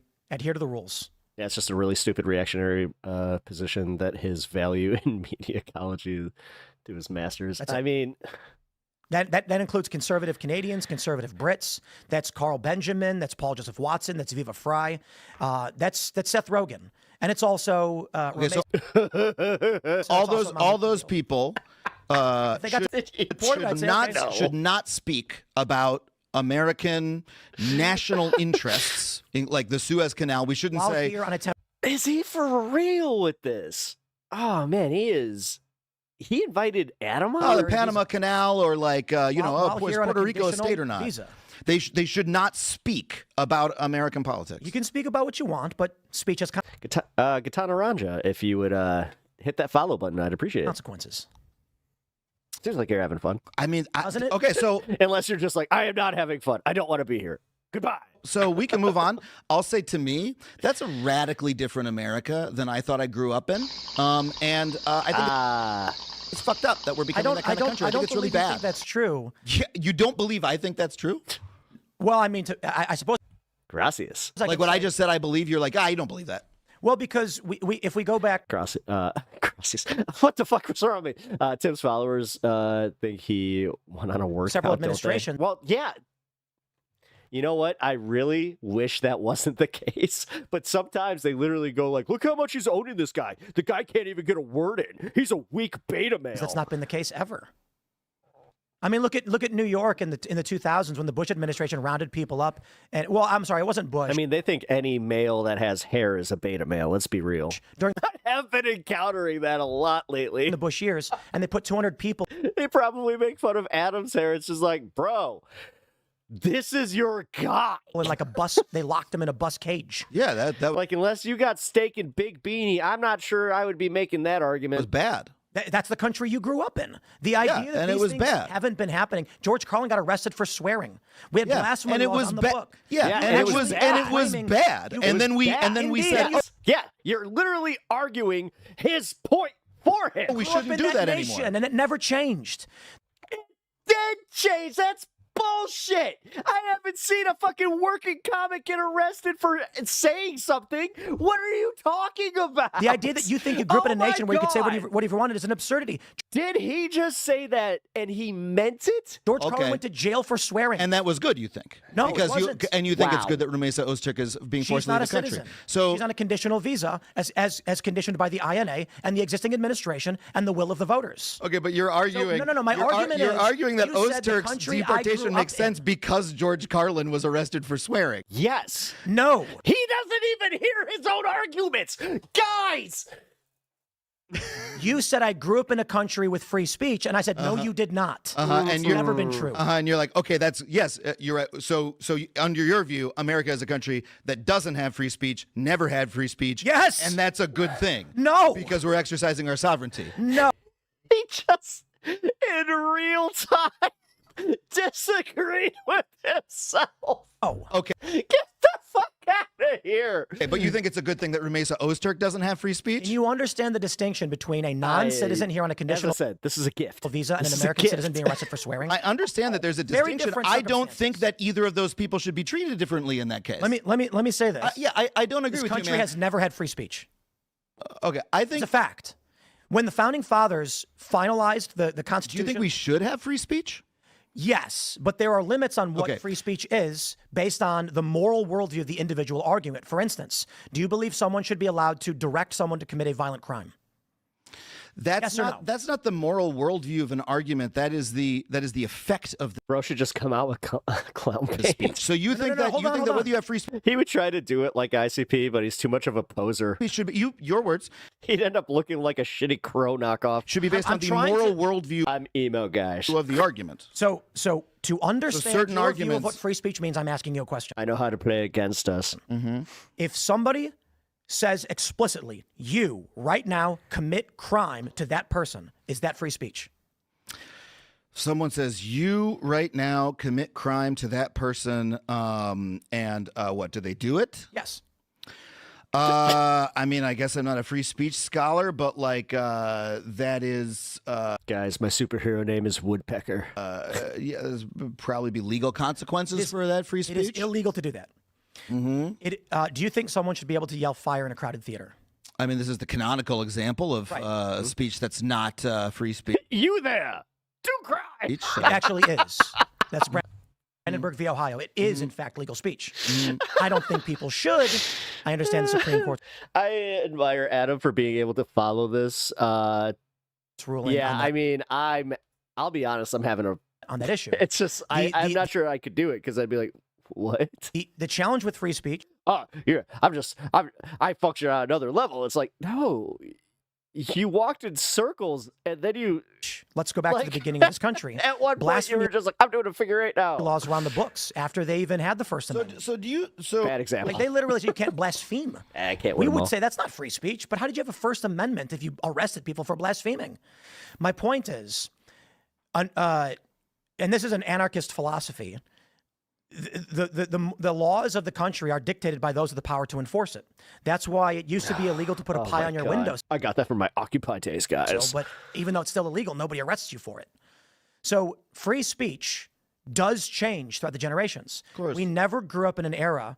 We never had a time in our lives where you had true free speech the way the absolutists want it to be. Yeah, I'm talking about the story that we tell about ourselves as a country, man. I'm talking about it's not true. I'm talking about the values that we, that we have collectively as people. And of course, those are always changing a little bit and people are trying to pull them in one direction or another. Split in half. I would have thought, that like, I don't know that much about you. I know you're very involved with Occupy and stuff like that and protest movements, which I think is cool work.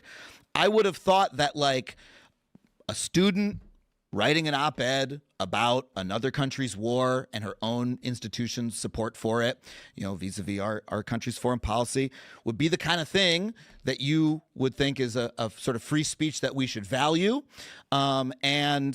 That is the kind of free speech that I think, I personally think like a lot of the idea of America is built upon. I think it's one of the good things about the country, that this is a country where you can come here and you can express your opinion mildly in the newspaper. What happened at Kent State? I think Kent State was bad. My point is, there's things we wish America was. But I kind of feel like a non-citizen But this getting, one you getting said deported. you think is good. You're not sitting here going, man, yeah, that's She got a bummer. deported, She got dude. What are you deported." talking about? She didn't get shot in the face. A conditional visa was revoked. I'm not crying about What the fuck? it. I don't care. I mean, I think. I mean, At least he said it. He doesn't care. She cares. I think That's her too family fucking cares. I bad. think the people of her university care. I think like change the law, man. This is a marginal issue for a single person who was in violation of the INA as it's enforced by a government that was elected by a popular majority, or I should say by a plurality, but the popular vote. So let me pull this up because this is what we were talking about earlier. This is RCP from April 22nd. Every age bracket, to be fair, 40-49 is a tie, but real quick. It took him this long to pull up something from almost an hour ago. Cool. Politics aggregate shows from all of the latest polls, 70 plus is the only age group that is a negative view of Trump's job. Okay. I'm just trying to. This is a popular majority. I'm just trying to make sense of your position around free speech because you agree with me about all the past things in America that you're talking about. Kent State, you're talking about George Carlin and all these other things, and these were bad abrogations of free speech. And Indeed, deportation is not a murder. You're going home. I'm giving.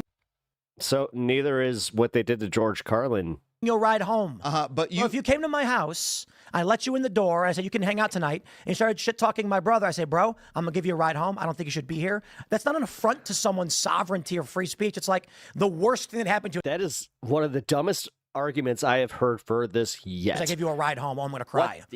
She's going home. What's the problem? Home's nice. She was here conditionally. We said, hey, we kind of think you're being a dick. We're going to give you a ride home.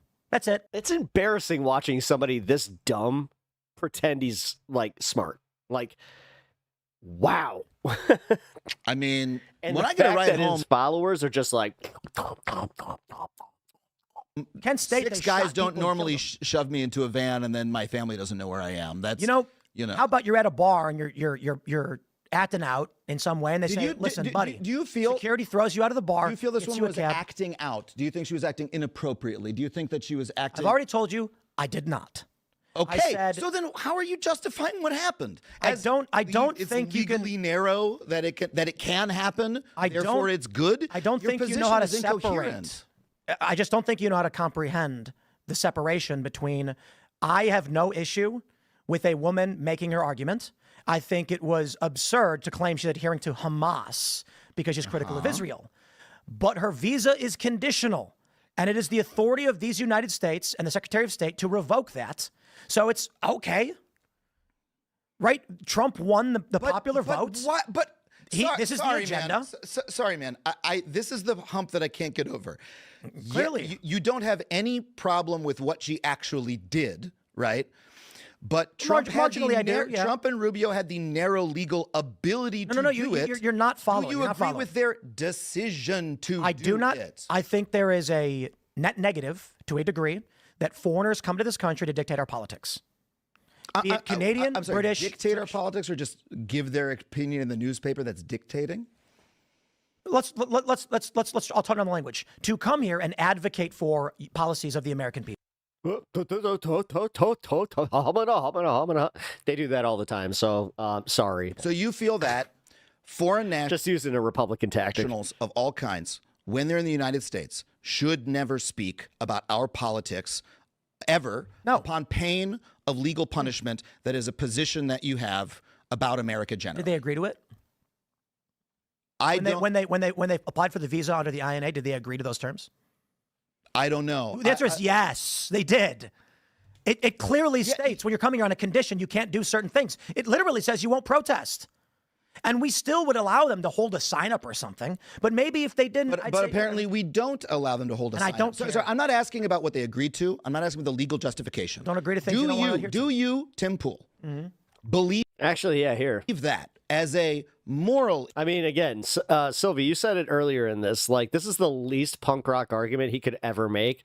Meanwhile, this dipshit's just like, I'm so punk rock, I'm not a poser. Issue as a practical issue. Do you think that America should be a country in which every foreign national in the country should feel that they should never speak about American politics under pain of legal punishment? No. You don't think that that's. Well, you don't agree with that. You presented me an absolute. Right? You gave me the extreme end. Okay, so Rumesa Öztürk, I think, is a really illustrative example because it was such a mild understand version. That they've made an agreement upon entering this country that if they are in violation of the terms of their visa, it may be revoked. If they come here with the intent of advocating against U.S. foreign policy, that is a consequence. Speech has consequences. I think we're getting hung up on the issue that I've clearly answered, and I understand maybe you don't understand, but I think I've pinned you down well enough that like you just like really have a much smaller view of free speech than I do, and I think a lot of Americans do. I think it's a change to the American spirit. I think it makes the country smaller. It's a shittier country to live in. Is a country where people live in fear of what they say when they're here on a student. They always have. No, they haven't. Yeah, and no, they haven't. It's bad. No, they haven't. And no, what you're equating it to is getting fucking shit on for having a bad take on Twitter. Just admit it. You're doing the thing that comedians have done since fucking like the advent of Twitter. Let's be real, where they're just like, oh, I'm going to cancel for something I said 10 years ago. It's bad to live in fear of saying shit. This is not. You see, this is here's the issue. I suppose your whole bullshit culture baiting thing about the Islam stuff in England. If what you say is true, and it may be, I don't know, because I don't really I don't really follow that as you would do. Never. But I think it's bad. About that country. You would never go to the UK and do those things. If I were now, look, I don't know of the policies of which you speak, okay? But if I were to be in England and I were to make a joke on their stage and I were to be put into a van and removed from a country, I would say this is a bad thing about England, and I think that the country sucks, and I think that they should change it, and I don't think people should go there anymore. What point did you make? More, and that sucks for them, and it sucks for us. You wouldn't make a joke about Islam in the United States. There it is. There it is. Oh my God, I have to pee so bad. All right, I can't. I mean, this fucking idiot. Okay, sure. What's that meant to prove? You don't actually believe in free speech. You fear the consequences. Because I don't make a joke about the topic that you demand me to? Because this topic in particular has resulted in people like at Charlie Hebdo getting murdered. Yeah, that's bad. It's bad that they were murdered. South Park tried just showing Muhammad, and Comedy Central wouldn't let him do it. Yeah, that's bad. So let's see you stand up for that value and come out and make a joke about Islam. I've stood up about free speech plenty of times. What are you talking about? Take it to the next level, brother. Okay. How about we do this? You believe in free speech. Dude, this is what you do when you've lost an argument, is that you just you just not even jump to this. You just jump to this. What? What'd you say? You brought it up. What did I? Oh, the Islam piece of it. No. And now I'm continuing the conversation, and you're derailing into you must have lost the argument. No, because brother, let's stand up for South Park, for Matt Stone and Trey Parker. I stand up for them. So go on stage and show a big picture of Muhammad. I'm sorry. What the thing that you're doing? Stand up for free speech, brother. Do it. So I'll do it with you. So you're demanding me to go on stage and prove do something care about specific, free speech. Prove and unless I do, I'm a coward. I'm saying this is a bizarre rhetorical move. Speech. This is a bizarre rhetorical move. I didn't call you a coward. I said prove you care about free speech. Yeah, I prove use something that creates real risk to your person for free speech. Yeah, I speak about shit all the time, dude. I'm happy to live in America where the things I say don't create real risk to my person. In fact, if I were to say the things that you're saying, I would not be creating real risk to my person. You don't think so? I do not think so. Then why not just do it? Prove me wrong. Because I don't have anything in particular to say about those topics. Just put a picture of Muhammad up and say praise be. Prove I'm wrong. I'm really glad we got here again, because it's just very fun to sit in how weird this part of the conversation is. Remember Charlie Hebdo? Yeah, it was. Yeah, what happened? Yeah, a bunch of people were shot because they showed a picture of Muhammad. Yeah, that's bad. Do you think if you did that, they might want to shoot you too? Yeah, maybe. So you shouldn't do it. I mean, I don't have it. Well, the particular images that they showed, I didn't think were like very funny. Like it was their right to do it. South Park do it either. They censored the whole thing. Yeah, that's bad. That's bad, and I think that's contrary to American values. Why won't the free speech people who believe we should live in this country stand up against that? I'm sorry. I'm not standing up for free speech unless I do what exactly? I didn't say the only way for you to stand up for free speech is to do something. I said, why won't people who are claiming... I like watching Tim get confused by his own positions. That's kind of funny. Hypocrite, and I don't understand what's hypocritical about me only doing jokes about the topics that I'm interested in. That you would not go to the UK and speak in violation of their speech laws. I mean, I went there. I made fun of their government. I talked about, the fire at Heathrow because that impacted my travel when I was there. I talked about, yeah. So you can make fun of white people, but you can't make fun of non-white people. You go to jail for that. Okay, yeah, I think that would, if it's as you say, that sounds like if it applied to me as a comedian, I would not. I think it would say that's a bad law. I would not go to Turkey and speak. Meanwhile, has he ever seen a Jimmy Carr special that have been filmed in the UK? He got against Islam, and I would not go to the UK and violate their speech laws. Oh, okay. So are you a coward? What is Tim's point? If you believe in the Second Amendment, shoot a gun right now in the studio. If not, then you don't believe in it. Like what? What's your? That's actually a really good take. Point. No, I actually agree with the sovereignty of nations, and if they have laws, I'm not going to violate them. Oh, I see. I see the point that you're making. Okay, so when things are legal, they're just. No. Okay. So then, what is your point? Your argument is that foreigners should come here. So one of your values is you should respect the sovereignty of other nations. But again, look, this is a should we invade China? This is a recent change in the way that the U.S. prosecutes and selectively enforces the laws that are on the books, and that's what happened to Rumeysa Öztürk, and again, that's like a material change in the spirit and values of America. Just because I think we spent like an hour on the one subject. Yeah, I've been having a great time. Yeah, I agree. It's been fun. I have a question for you. Yeah, sure. In terms, you mentioned that Trump is, it's the makings of authoritarianism and things like that. Do you think that's distinct from any other administration? Keep going. Is the authoritarian push from the Trump administration? Obviously, there's going to be procedural distinctions, but I mean, like. Were other administrations not also doing similar authoritarian maneuvers that were a gas? Yeah, I mean, every single American administration could. I'm sure I can find things that I disagree with. Absolutely. I think one of the challenges that we have in the United States right now is the people that largely support Trump and voted for him, particularly in his first term and largely carrying over in the second one, non-consecutive, had never voted before. We saw parts of the country that normally don't vote start turning red, start lighting up with new voters. I was at a rally for Trump in Fort Lauderdale, and most of the people that I met were like, I don't vote. I never voted before. So these were new voters, which were like poor, white, working class people. And so what I think we end up seeing happen, especially right now, is for younger voters, it's interesting considering they are shifting to the right, but they also have less memory of administrations past. For me, I voted for Obama. He was an evil man. And I didn't vote in 2016 because I said the system is corrupt. I've lived. I just saw my like to dislike ratio on my latest Tim Pool video. Holy shit. Through, I was a teenager when the Gore v. Bush stuff happened, and I just saw bickering and arguments, and I'm right, then war. And you can only laugh at getting cooked because, yeah, man. War and that's pretty bullshit. bad. Then Obama comes. Yeah, if you guys want to go over there and hit that like button on my latest video, I'd appreciate around, it. And I was, how was I, 22 or something? Honestly. And people were like, you got to vote. I was 20. You should check it out, though. It was, I filmed it separate from my stream, so. 22. You got to vote for him. He's changed. It's new. He wasn't supposed to win. Hillary Clinton was supposed to be the person, so I voted for Obama. One of the first things he does is he bombs a Pakistani village, kills a bunch of women and children. And I went, holy fuck, stopped voting. Didn't vote in 2016 either. I said, fuck this.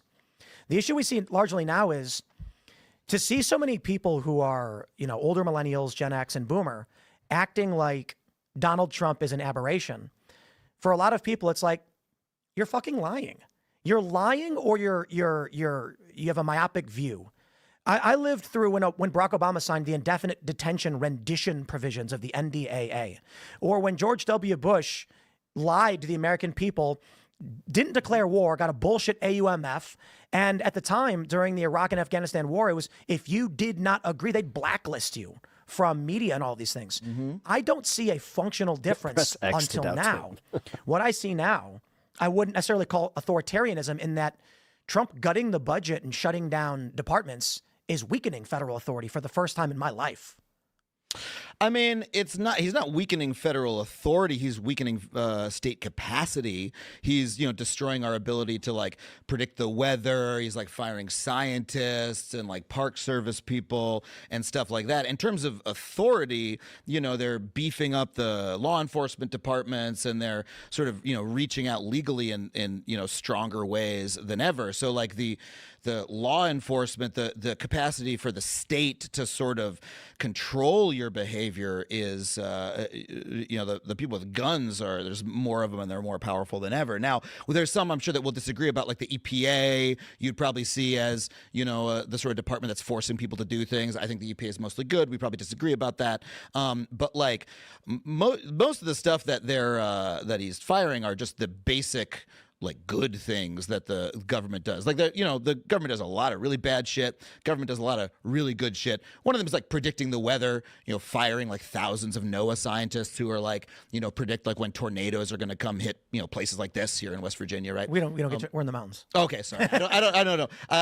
Yeah. I think as like most places, you can get a tornado, and sometimes they form, but it's not like Tornado Alley or anything. Yeah, it's just funny, like some of the people who like interact with the weather service the most are in like the reddest areas, the tornado prone places, the storm watch people, stuff like that. And voted for it. So a lot of it is and it's really sad because it's just sort of like ignorance, like this anti-science, anti-intellectual sentiment sort of sweeping the country is really bad. But I think the interesting thing that you point out, though, is there are past authoritarian things that other past presidents did, and I'll agree to that and say, that's really bad. The difference is you're stumping for it when Trump does it, and I find that really interesting. Well, you're stumping for we should deport foreign students who write an op-ed. Like that's should. You said it's good that they did it. Marginally good. Yeah, okay, great. So you're stumping for it. Marginally good. You're on your platform saying it's good. Marginally good. Point. Yeah. But I think the important distinction good. is should implies whenever it happens. I don't agree with that. I think, as I've said a million times, I don't understand. I don't want to go back on the issue. It's an absurdity to claim that someone who's critical of Israel is pro-Hamas. Yeah. People who are pro-Hamas are pro-Hamas. So there are nuances in all things. What I see large. I feel like he's protecting a small subsect of people right now, where they're just like, well, I mean, I've been, there's been some other people I know that have been a little bit critical of Israel for, reasons.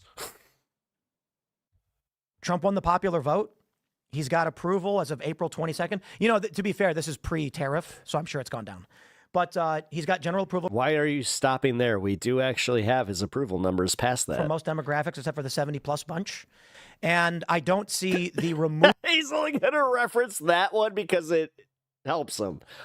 Okay. Of government agencies as work. Authoritarian, especially when he promised to do it and then did it based on the people who voted for him. I'm listening to just finish an audiobook about the rise of the Third Reich, just boning up a little history. And one of the first things that they do is that they destroy the civil service, right, and that kind of state capacity, frighten those people, get them to fall into line, and that's what a big part of what Trump has done, and I think it's been like really effective.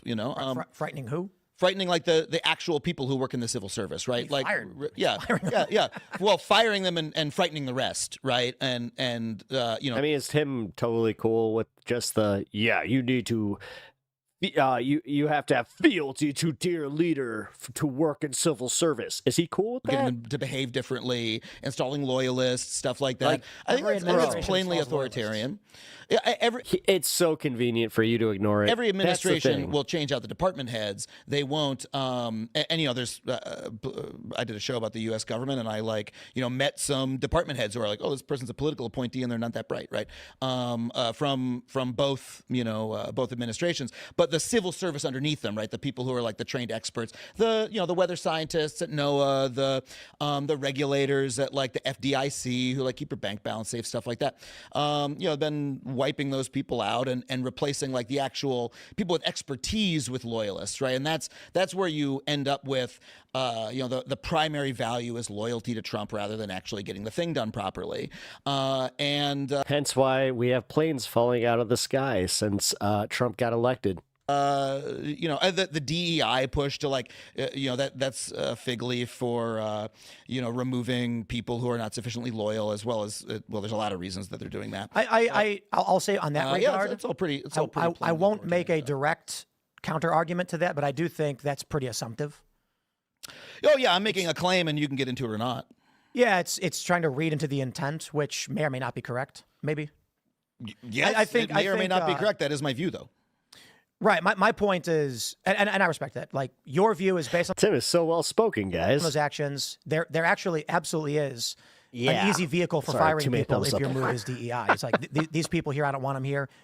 Oh, you were hired incorrectly. You're part of a department. I don't want to get rid of them. On the surface, outside of that, I think the DEI stuff is illegal, and I'm glad to see it purged and removed. I think it violates the Civil Rights Act. The DEI programs you think violate the Civil Rights Act? Yeah, I think, there's an interesting conversation around what is legal and what's not. A lot of people think if SCOTUS has it true, it's legal. I don't think that's fair, because that would mean that Roe v. Wade should have been overturned, but I think most liberals think it shouldn't have been. So they would argue that it wasn't constitutional or legal. But the Civil Rights Act says we're not supposed to discriminate on the basis of race, sex, religion, gender, et cetera. And when you create DEI programs where you're specifically targeting based on those factors, you're in clear violation of the Civil Rights Act. So, you got to amend the law or change it or create new provisions. But how I grew up, I would never want to be in a circumstance where race was a determining factor in whether or not I could get into school or get a job. Yeah, neither would I, but for a lot of people, it fucking is, man. But that's why we got the Civil Rights Act, and you have a right to sue the institutions that are in violation of that. And through those laws, we've eliminated largely blockbusting and redlining. And then Democrats largely started to enact a lot of redlining still, but it's better than it used to be. It's true. And that shouldn't be allowed, and it's through the Civil Rights Act, through the lawsuits, we've gotten rid of those things.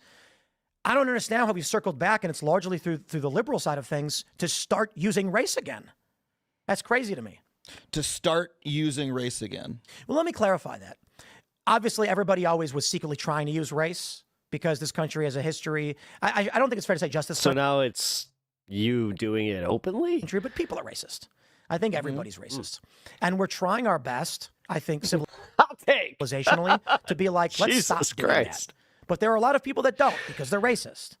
So when I see, I don't care if it's a white redneck dude saying he doesn't like black people or whatever, these people online that want to make, anytime they post a video, they they'll post a video of black people committing a crime, and it's like, brother, I could find videos too of white people committing crimes. If you want to do like a multivariate study of every single instance of video crime or whatever, we could. There are FBI crime sets, I get that. But there are racist people out there. But the Democrats are still engaged in racist practices through DEI and gender-based discrimination, et cetera, which is just clear violation of every title of the Civil Rights Act. I mean, there's a million different programs that get lumped in as DEI. I'm interested to know, you do think racism exists in America? CRT take from Tim. And it's a problem that we should keep fighting? Profoundly exists in this country. And I think I don't think it'll ever go away. I think we have Professor of Racial Studies, Tim Pool. The proximity is the best cure. You grow up around people and you understand they're good people, you tolerate them. I think we have a challenge with enclaves. So you'll find, and I think a lot of conservatives need to hear this too, because I was in Virginia near Hampton Roads. There's a lot of racism there. And I mean literally white areas that are predominantly white that don't like black people, don't like Mexicans, don't like Chinese people. And that exists, and they're going to be racist. But you get a similar but different kind of function in white, uppity, liberal conclaves, too. Yeah. And so I do think it's a problem. But the problem that I see now is affluent white liberals who have this, let me use an example. Do you know about the Yale study that found that white liberals they reduce their vocabularies to talk to black people? I do not know about it, but it sounds like it could be true. It sounds anecdotally, yeah. There's a lot of racist white liberals. They present themselves as less competent in interactions with African Americans. Yeah, conservatives tend not to, but there still are obviously racist parts of the South, especially in the South. Racist parts all over America. And by the way, racism isn't unique to white people either. Right. I mean, brother, go to Asia. Anybody who's been to China or Japan or Korea, it's like. Well, and in America, we have a form of racism that's like, based around white supremacy, but it's like non-white people can like participate and like be a part of it. I think that exists, but I don't think it's the predominant anymore. It may be largely. So let me ask you this: when like there's a plane crash or a fire or something like that, and the Trump administration, the first thing they do is they say, too many black air traffic controllers. Like that's the first thing they do. That's literally what they said. That was like immediately they just come out and they're like DEI and the FAA. That's the problem. That was like the first. That was the first thing Trump came out and did, and then that became the narrative. Maybe. Oh my God! Does that seem like racism to you? Because it does to me. What I can tell you is I interviewed the Secretary of Transportation. He actually rejected that premise. Mm-hmm. Oh, you mean Sean Duffy? You rejected the premise that. Sorry. Right. So you mean Sean Duffy rejected that premise? Cool. I asked Secretary Duffy, are we actually seeing an increase in these airline accidents, because we've seen these high-profile stories? Yeah, we are, though. Some have argued it's DEI finally catching up, which I don't think makes sense, that all of a sudden just planes crash because they hired but this doesn't make sense that all these firings that then would lead to these problems and staffing shortages like in Newark, people or whatever. And Duffy said no. He said, we've not seen a significant uptake. It's largely just a phenomenon of the media, and people are getting riled up. And of course, the right wants to say it's again, super punk rock. I interviewed one of the guys who's part of the government, and he told me everything's, kosher. DEI, all right, which bro. Makes no sense. The left is saying it's because of the Trump administration, which makes no sense. The issue is we had stories that were sensationalized in the media. People perceived an increase in air traffic. Yeah. A plane hitting a fucking helicopter with 60 plus, or how many dead? Traffic accidents. How many dead? But we are going to try and streamline and fix the FAA. Yeah, no, I felt that. Well, look, the air traffic controller. That's kind of wild, considering that there were no fatal plane crashes under Biden. Yeah, Boeing definitely had some problems with their deregulation. That again from the previous administration, that then doubled down on deregulating those same planes. Our system is in a obvious. And then, funny enough, Trump doesn't even he doesn't trust the same airline makers to make his plane. This is why he wants that Qatari. It's a terrible state, and it's the Qatari plane. Problem. Did you see that? At least that's what I think. Computers they have. In the Newark. I want the plane. It's such a big plane. It's nice. It's got. I just want it. Yeah. There's that to be said for old computers. There's a lot of people who make a lot of hay about government systems being written in Fortran and COBOL, but that stuff is actually really like future proof. It's old code bases that are like really well run and stuff. It's not future proof. It's subject to ICS hacks. It's insane. In some cases, I've read engineering analyses for in some cases we don't need to make fun of the old code. It's okay to have old code. Same reason why, punch cards weren't so bad for voting sometimes. The old shit works well in some cases. But the FAA, air traffic control, we got to fix it up. It's an infrastructure problem in the country. So based on what and I believe that a lot of the crashes were clustering, right? A couple crashes happen in short order. Right. Happens media. randomly. Well, not just media. It's like the human psychology, right? Right. 3 random events happen together, and you think a whole lot are happening all at once.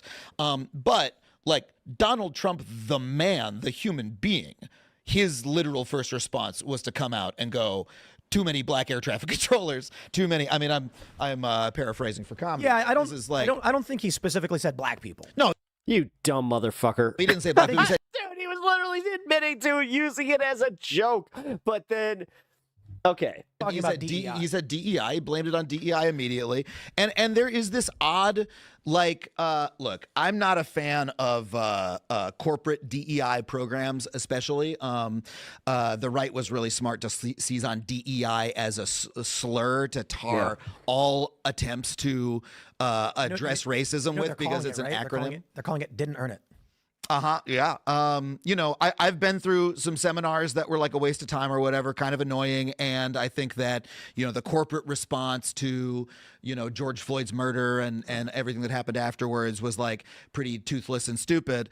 But I find it bizarre to watch the right, like something goes wrong and they're immediately like, oh, the problem is that we have a woman fire chief, or we have a, people of color air traffic controllers. Oh, that's just straight up racism. Like, but it's a communication. Wow, but failure. you've somehow done a little loop-de-loop where you're like, I think DEI is racist, therefore me yelling at black people in positions of power is not racist. I mean, like, it's bizarre. But that's not the case. I mean, the right wanted to elect Larry Elder to governor of California. The meme among all conservatives is that Clarence Thomas should clone himself and replace every other Supreme Court justice. Yeah, I'm not talking about that. I'm just talking about the rush to blame these infrastructure problems on. So I would call that a failure of communication for sure. The issue, I'd call it racism, but it's not. I'd call it racism. The target is people who are hired without passing, not the fact that they're black. To be. So Charlie Kirk got a lot of flack for this because he said, I go on a plane, I see a black pilot, and I think, am I supposed to be worried? Yeah, well, that's racist. But the point he was making was he was calling you racist, dude, and you guys didn't get that. He said you have created a situation where average people think you are hiring people who can't do the job based on race, and no, we don't want to live that way. No, because we understand how programs to be a pilot actually work, but your child fucking brain apparently just you think that being black, just day one, they put you in the fucking pilot seat. Like, Tim really, I mean, he's the one that's a special type of stupid right there. On the plane and seeing a black person and saying that person's not qualified. I don't get it. That's not what he's saying. He says Democrats are intentionally hiring underqualified people based on race. Why are you mincing words for Charlie when he said what he said? Why are they putting us in a situation like this? He's saying that if a black person is in the seat, it means they're unqualified. That's his assertion. No, he's saying he doesn't know because he knows you are advocating for it. I'm just listening to the words that he's saying. It seems pretty straightforward. I would say that when the left and the right only listen to the surface level clips and arguments, they don't actually understand what the person is conveying. And so the argument then is Charlie Kirk is a racist, which is not true. Charlie Kirk's point on that plane was, let's just map it out 1, 2, 3. Democrats have created policies by which they will put people in positions of authority who don't have the same caliber degree or have passed certain tests because of race. We've seen policies where they will actually go down the list of top candidates until they get to a race.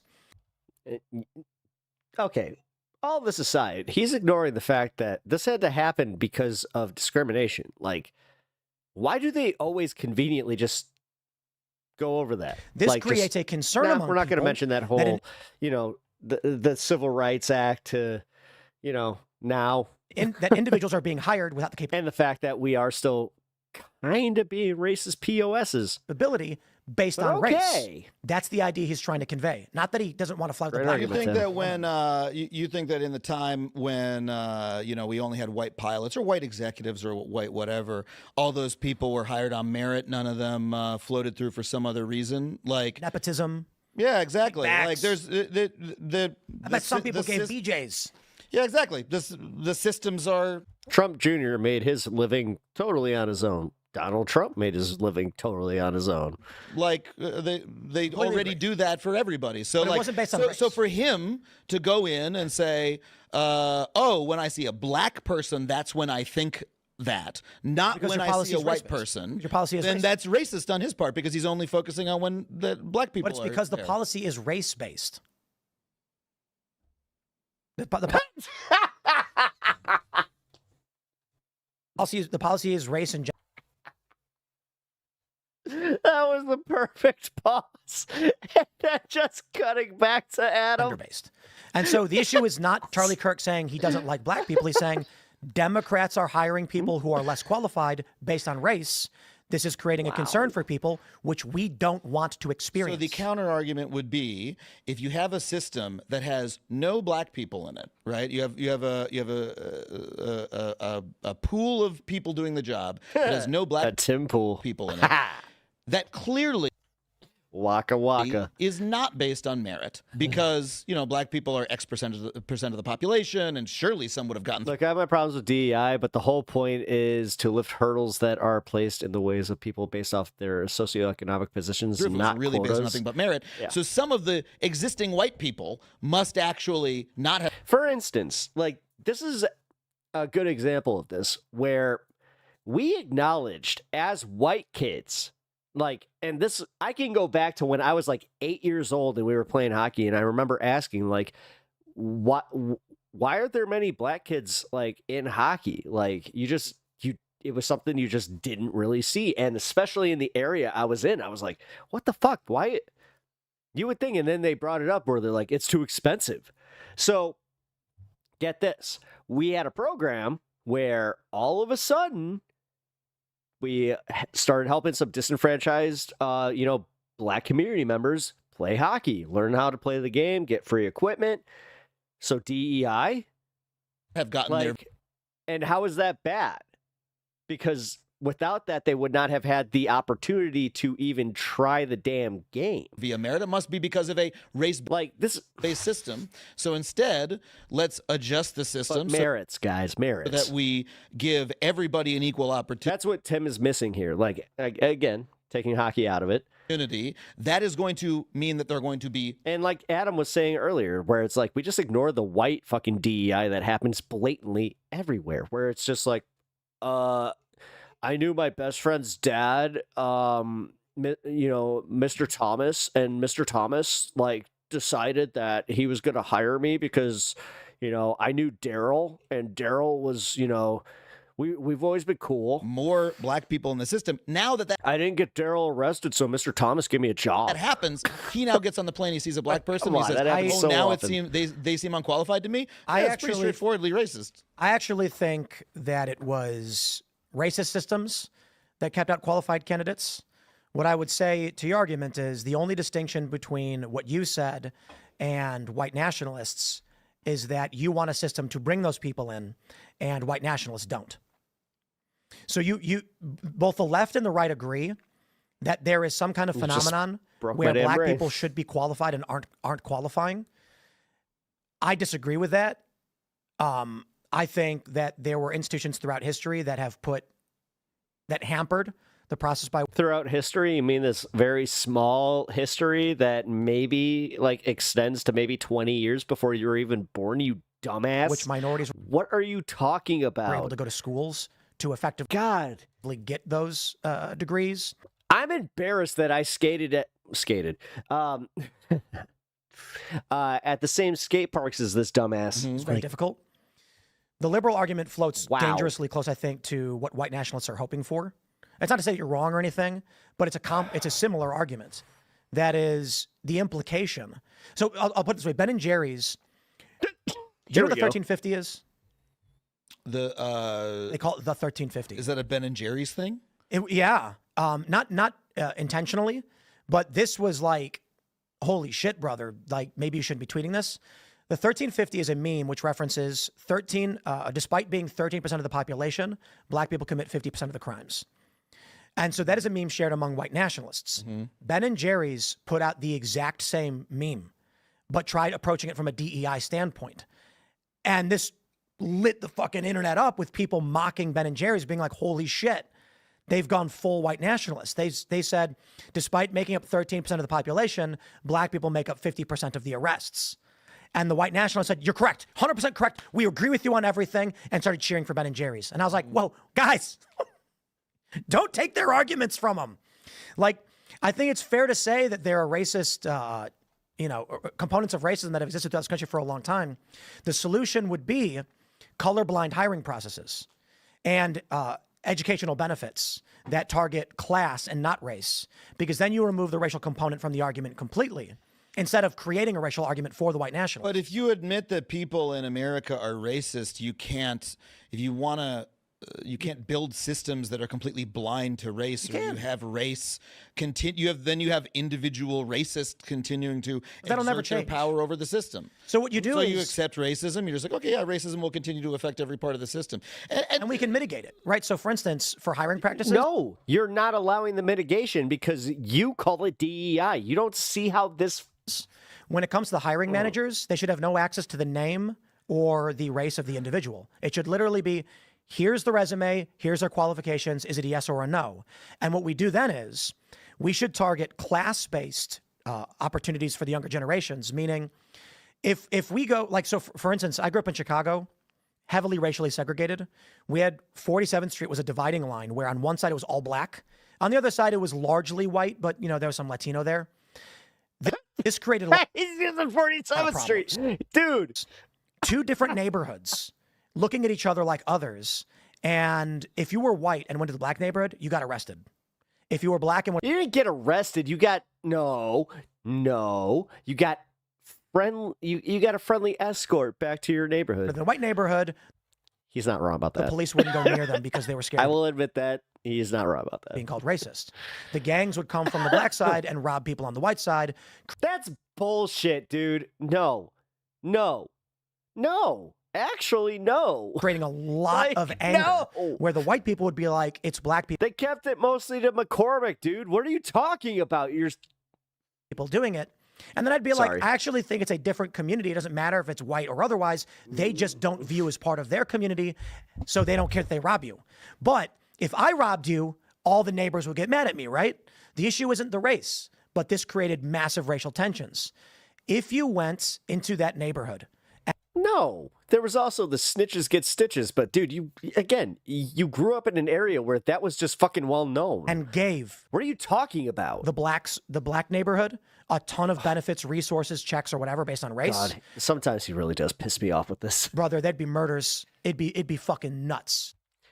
No. Do you know what didn't happen in the entire time that he grew up there? In the entire time that I grew up there? A race riot. He's full of shit. The racial tension you'd create. He is full of shit. But if we do it based on... No, he's salty that he got told to fucking walk around the Cabrini. Like, seriously. That's what it is. He got told that he couldn't go on a block so he was just like, you know what? I'm gonna be scared of it my whole life. Class, racial tensions. Then you'd have equal amounts of both neighborhoods. Now go. He chooses poverty, right? But Tim doesn't want to. No, see, that's what he's conveniently negating to say where he fucking grew up. He grew up 2 blocks away from one of the most notorious Chicago blocks that was government housing. So, gee, why would that be, Tim? Same schools, making friends with each other. And then you're going to have one guy who's going to be like, yeah, I live on 46th. And I'm like, no way, I live on 48th. Like, bro, you're south of 47th? Let's hang out, man. And now they're friends. They don't view each other as others. They don't feel like their taxes are going to one racial group. Instead, what's ended up happening is DEI programs have said it's going to be based on race. And so then you get, if you go to like Appalachia, for instance, these are the poorest of the poor. And I need to talk to Tim Pool's dad and ask him how long they lived there. They feel like what little they could have is being given away to other people based on race, and they're being left behind, which breeds racial animosity.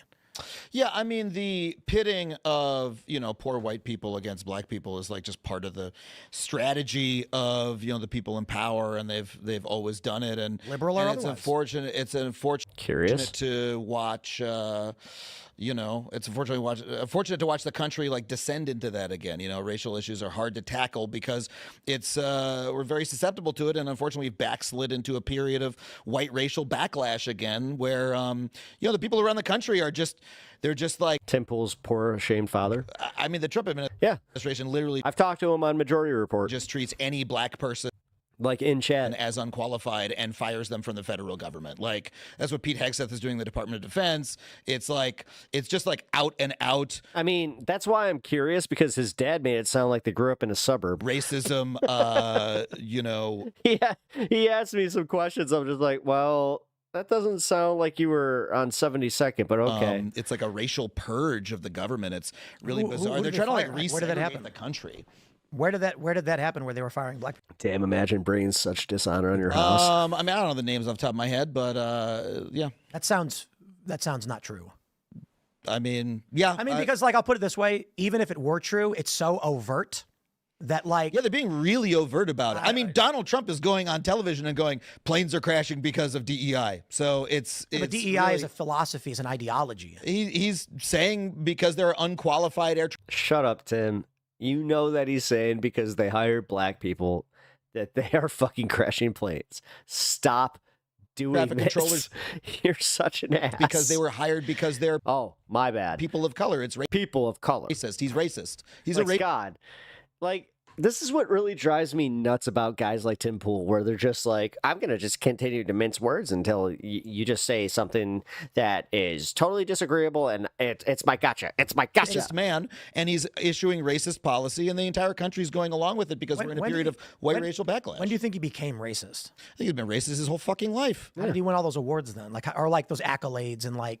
I don't know what accolades you. What accolades are you fucking talking about? He's won accolades? Yeah, it was like a civil rights leader awards and shit. Donald Trump has won civil rights leader awards. Let me see if I can find something. Yeah, I'm pretty sure. Well, that's. I mean, awards are dumb, so I don't. They are dumb. I think he won them because awards are stupid. Like, I don't know. Bad job awards committee for giving the. He did get the Ellis Island Medal of Honor, but there's a correction. It wasn't particularly over racial issues. I don't know what that means. So that means that you're full of shit. That's Adam literally being like, it's because you're full of shit. You love Trump so much. It's funny you're pulling up his awards. I don't know how you think I. He's won so many racial awards. I think it's weird that you think I love Trump. I mean, you're here talking about how great his approval numbers are. Like that's a fact. That's a fact statement. Your YouTube headlines are all like Trump is crushing. His numbers are up. And the rest of the press is like his numbers are down. And I never said his numbers were up. I literally just told you right now because of the tariffs, his numbers have gone down. Dude, look. I went on Piers Morgan and said Trump's approval is absolutely down. And I said you don't got to look at corporate press. Take a look at Rasmussen. They love Trump, and they have Trump down 4 points. Let me ask you something. I don't think you watch my show. I don't watch it that much. But I've looked at like your. He tried that on Sam Cedar. No, I don't. I have taste. Your YouTube headlines. We've never said Trump's polls have recently been rebounding, but that's a fact statement from Newsweek aggregating like 3 or 4 different polls. Yeah, I'm not gonna lie and claim his polls are down if they're not down, and if his polls are down, I'll say they're down. Okay, I mean, I use all the reporting I saw in the last 2 weeks. Like, his numbers are down. And I saw you were going there up, and I look at your YouTube headlines, and a lot of times it seems like, look, the easiest way to get people to click on YouTube is tell them that their side is winning.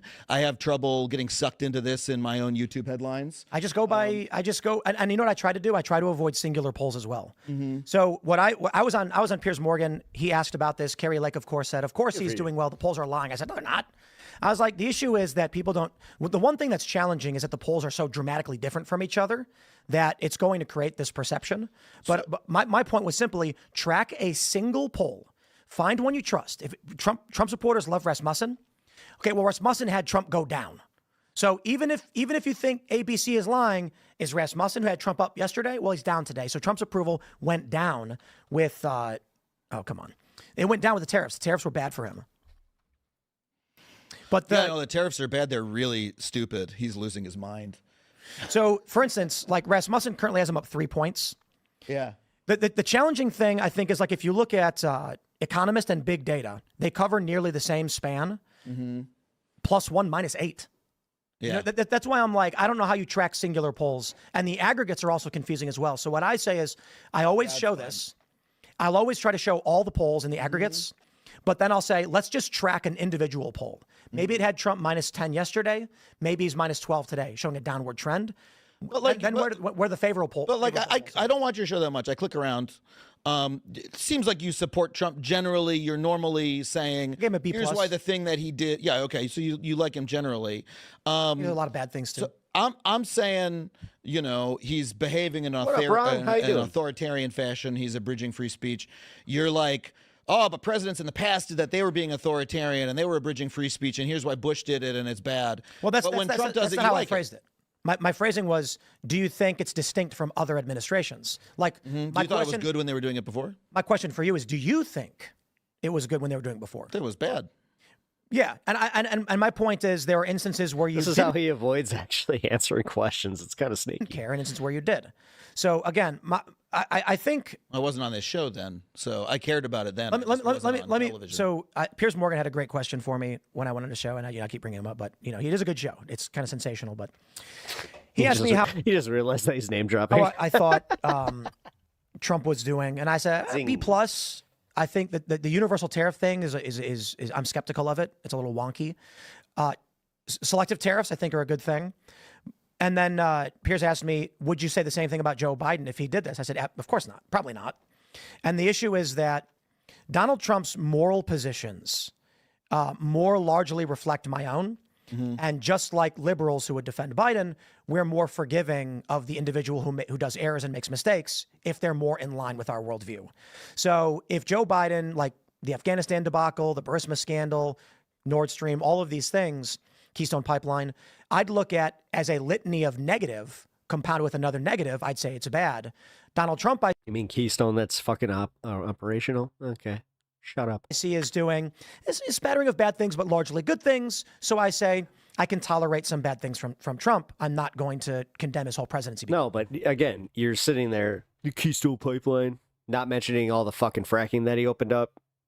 Yeah, so you're like, it's tribalism on your part. Like you're like, he's my guy. I'm good. Well, he thinks Trump has morals. I agree with him about. I don't know what you really like. You hate trans people or whatever, and so. Well, I'll reiterate it. Right. I praised Joe Biden when he was fighting to remove ATM fees. But you have a litany of negatives with the Biden administration that I see, and so when he does something wrong, I'm going to say one more grain of sand in the heap of the bad things he's doing. With Donald Trump, the policies enacted, I largely agree with. So when he does a bad thing, I say, yeah, that's kind of bad. But, I'm going to give him the benefit of the doubt for now, and we'll see what happens. That seems to be a lot. Liberals do the same thing on all their issues. It's not unique to me or you or any other person. Obviously, you're talking about human psychology. When someone's on your side, generally you forgive the bad things that they do a little bit. Well, more, I don't forgive the bad things. I'm saying we tolerate them. Yeah. We say close. Those are close to each other, but sure. Well, the difference is I'm not going to forgive Donald Trump for he's accused of killing a 7-year-old American girl in Yemen. I want that criminally investigated. I'm not going to forgive him for 59 Tomahawk missiles into Syria in his first term. That was ludicrous that he thought that was going to be good, and it's ridiculous the media praised him for it. These things always deserve condemnation. In fact, I'll criticize him now because he said to me personally in an interview he wouldn't bomb Yemen, and then he did. Now he's claiming he's not going to do it anymore, but that deserves criticism. I don't need to forgive him for that. I will challenge him because of it and demand he do better. I see largely what he's done as things I want to happen, and the bad things should be called out when they are. I'm not going to condemn his presidency over the bad things. I will criticize them. For Joe Biden, I see a litany of bad things. I condemn largely what he's doing. And, periodically he gets praise for the things that he's trying to do. And I'll say, look, yeah, that's a good thing, right? ATM fees are fucked up. And that's bullshit. A tax on the poor through the corporate banking system that shouldn't be. However, Biden, look, when he defies the Supreme Court over the student loan thing or tries to decree an amendment. That's funny. That's funny because now you had earlier made the argument about how Trump and the whole Supreme Court thing and the courts are, overstepping. Now you're saying that Biden was overstepping with his executive order to get rid of student debt? It's almost like you're a partisan shill. Criticism there is cool. You don't have the authority to point made to do that, to just decree an amendment. That's a ridiculous overreach. Nice try, buddy. When the courts say you can't forgive student loans twice, and he does it anyway, we're like, holy crap, look at what he is doing once again. Oh my God, guys. He's such an authoritarian. He was trying to forgive student loans. Oh my God. Now, Trump, we say, yeah, he shouldn't have done that with Abrigo Garcia. That was wrong. What's the solution here? Let's just try and mitigate that, but it's harmless error. That's fucking harmless error to you, but the other one isn't? The student debts isn't? Get the fuck out of here, Tim. There's a difference in the scale and scope of actions taken. But they're making this shit. I might have to quit this early. They're making such a big deal Holy out crap. of it, right? They're not treating it as a harmless. It's a political attack against Democrats. Yeah, it's I think, and against immigrants, illegal immigrants. Well, there's a distinction.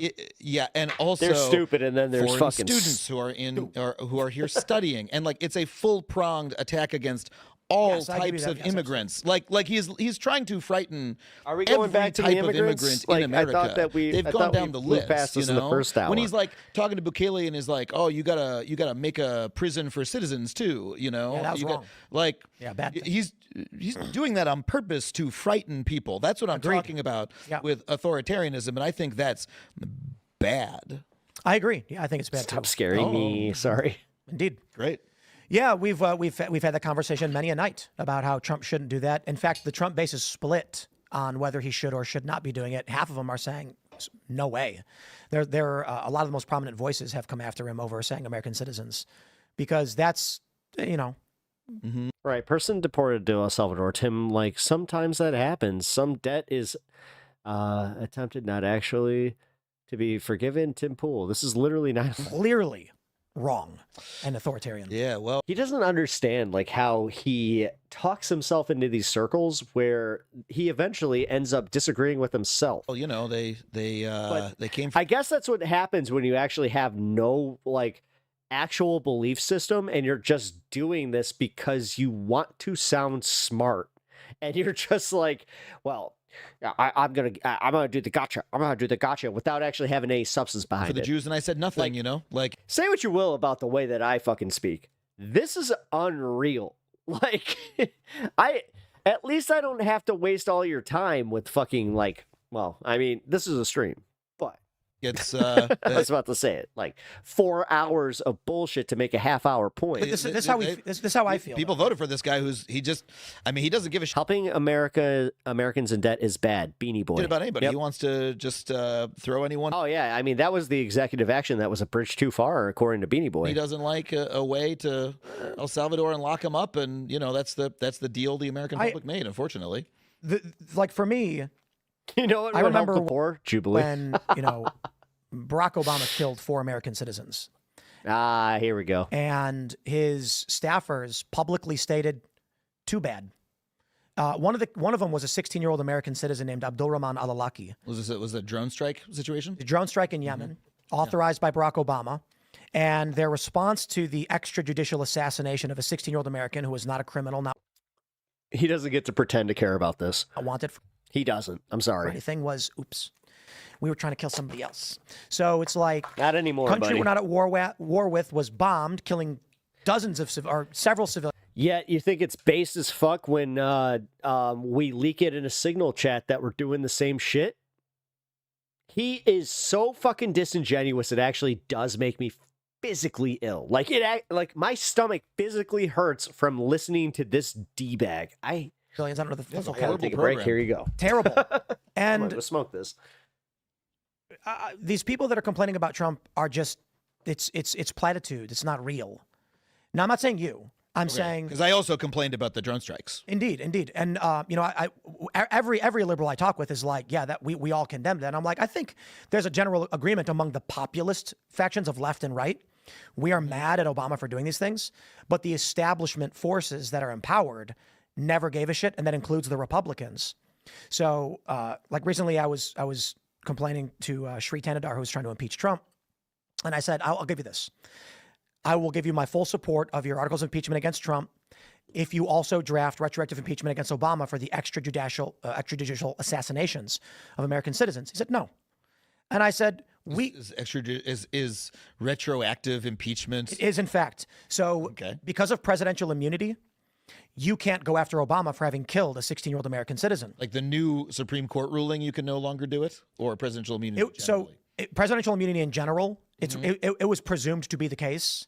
There is, however, an argument that you can't even impeach at this point, but I believe the general legal consensus is in order to convict a president for actions conducted while president, he has to be impeached and convicted for those actions first. Nobody, I think, even the people who don't want to bring it up, I think everybody would agree Barack Obama should not have killed that 16-year-old American citizen. And if it was an accident, well, I'm sorry, but if you accidentally run somebody over, you get some kind of penalty. Even if it's like a fine, I think, you might get some kind of court supervision or revocation of license. I said, look, I'll tell you what, let's impeach Trump. Do me a favor. Draft articles of impeachment for Barack Obama for the extrajudicial assassination of American citizens and keep it specific to Abdul Rahman al-Awlaki. Because you want to argue Anwar and the other guys who are jihadis or whatever, but Americans. Fine. Just a 16-year-old. He said, no. He says, I'm focused on here and now. And I said, if he's impeached and convicted, we can get criminal charges for a president who murdered an American, even if it was negligence or accidental. He said, Jamal Khashoggi. Jamal Khashoggi. Jamal Khashoggi. Listen, I'm Jamal Khashoggi. Concerned about now. It's like, exactly. And you know what? Not a single Republican would do it either. Because when it comes to the executive authority, what we have learned over the past 50 years since the end of World War II is every politician in this country will get on their knees and lick the feet of the president and allow them to blow up whatever fucking country they want. And no member of Congress, no senator. Well, to be fair, Thomas Massey would probably say no, but they all just allow it to happen. And it's bullshit. Yeah. And so I guess I don't understand why you are so supportive of Trump, because part of his entire presidency is about expanding the executive power of the president. Like that's the whole Heritage Foundation's whole thing, the imperial presidency. They're trying to increase the amount of impunity that the president has and remove checks and balances, which I think is the few that did exist, which I think is bad. Like Congress is more supine than it was during the Obama years. Like they're not even protecting their power as a branch. I think they were always pretending. I think it was always it sure seems like it's at a fucking ebb, man. The Republicans right now have a 2-seat majority and like Trump's impounding money that Congress has like already spent, right? It's bizarre. So the challenge is you've got two rogue branches, the judiciary and the executive, by this argument. I think Trump is applying the language of the executive branch in any way that's beneficial to him to enable himself to do these things. And actually, I think that's what Kristi Noem actually said to me, that, they're going to use the language of whatever is codified to try and get these deportations through. The problem is you've got a judiciary that is rogue at the same time, and Congress has abdicated their responsibility for checking either branches. What do you do? I think largely you'll find there's this diehard MAGA base, which is like Trump can do no wrong. You'll find the liberal base saying Trump is clearly everything he's doing is wrong. And then you'll find your soul yearns for the death of tyrants, Tim. This like spattered middle of the road call for revolution, Tim. Of no one's doing what they're you want to, Tim. Supposed to be doing, and it's just fucked. It's just pure chaos. And that's not like Chuck Schumer says that's Trump, and I'm like, oh please, it's everybody.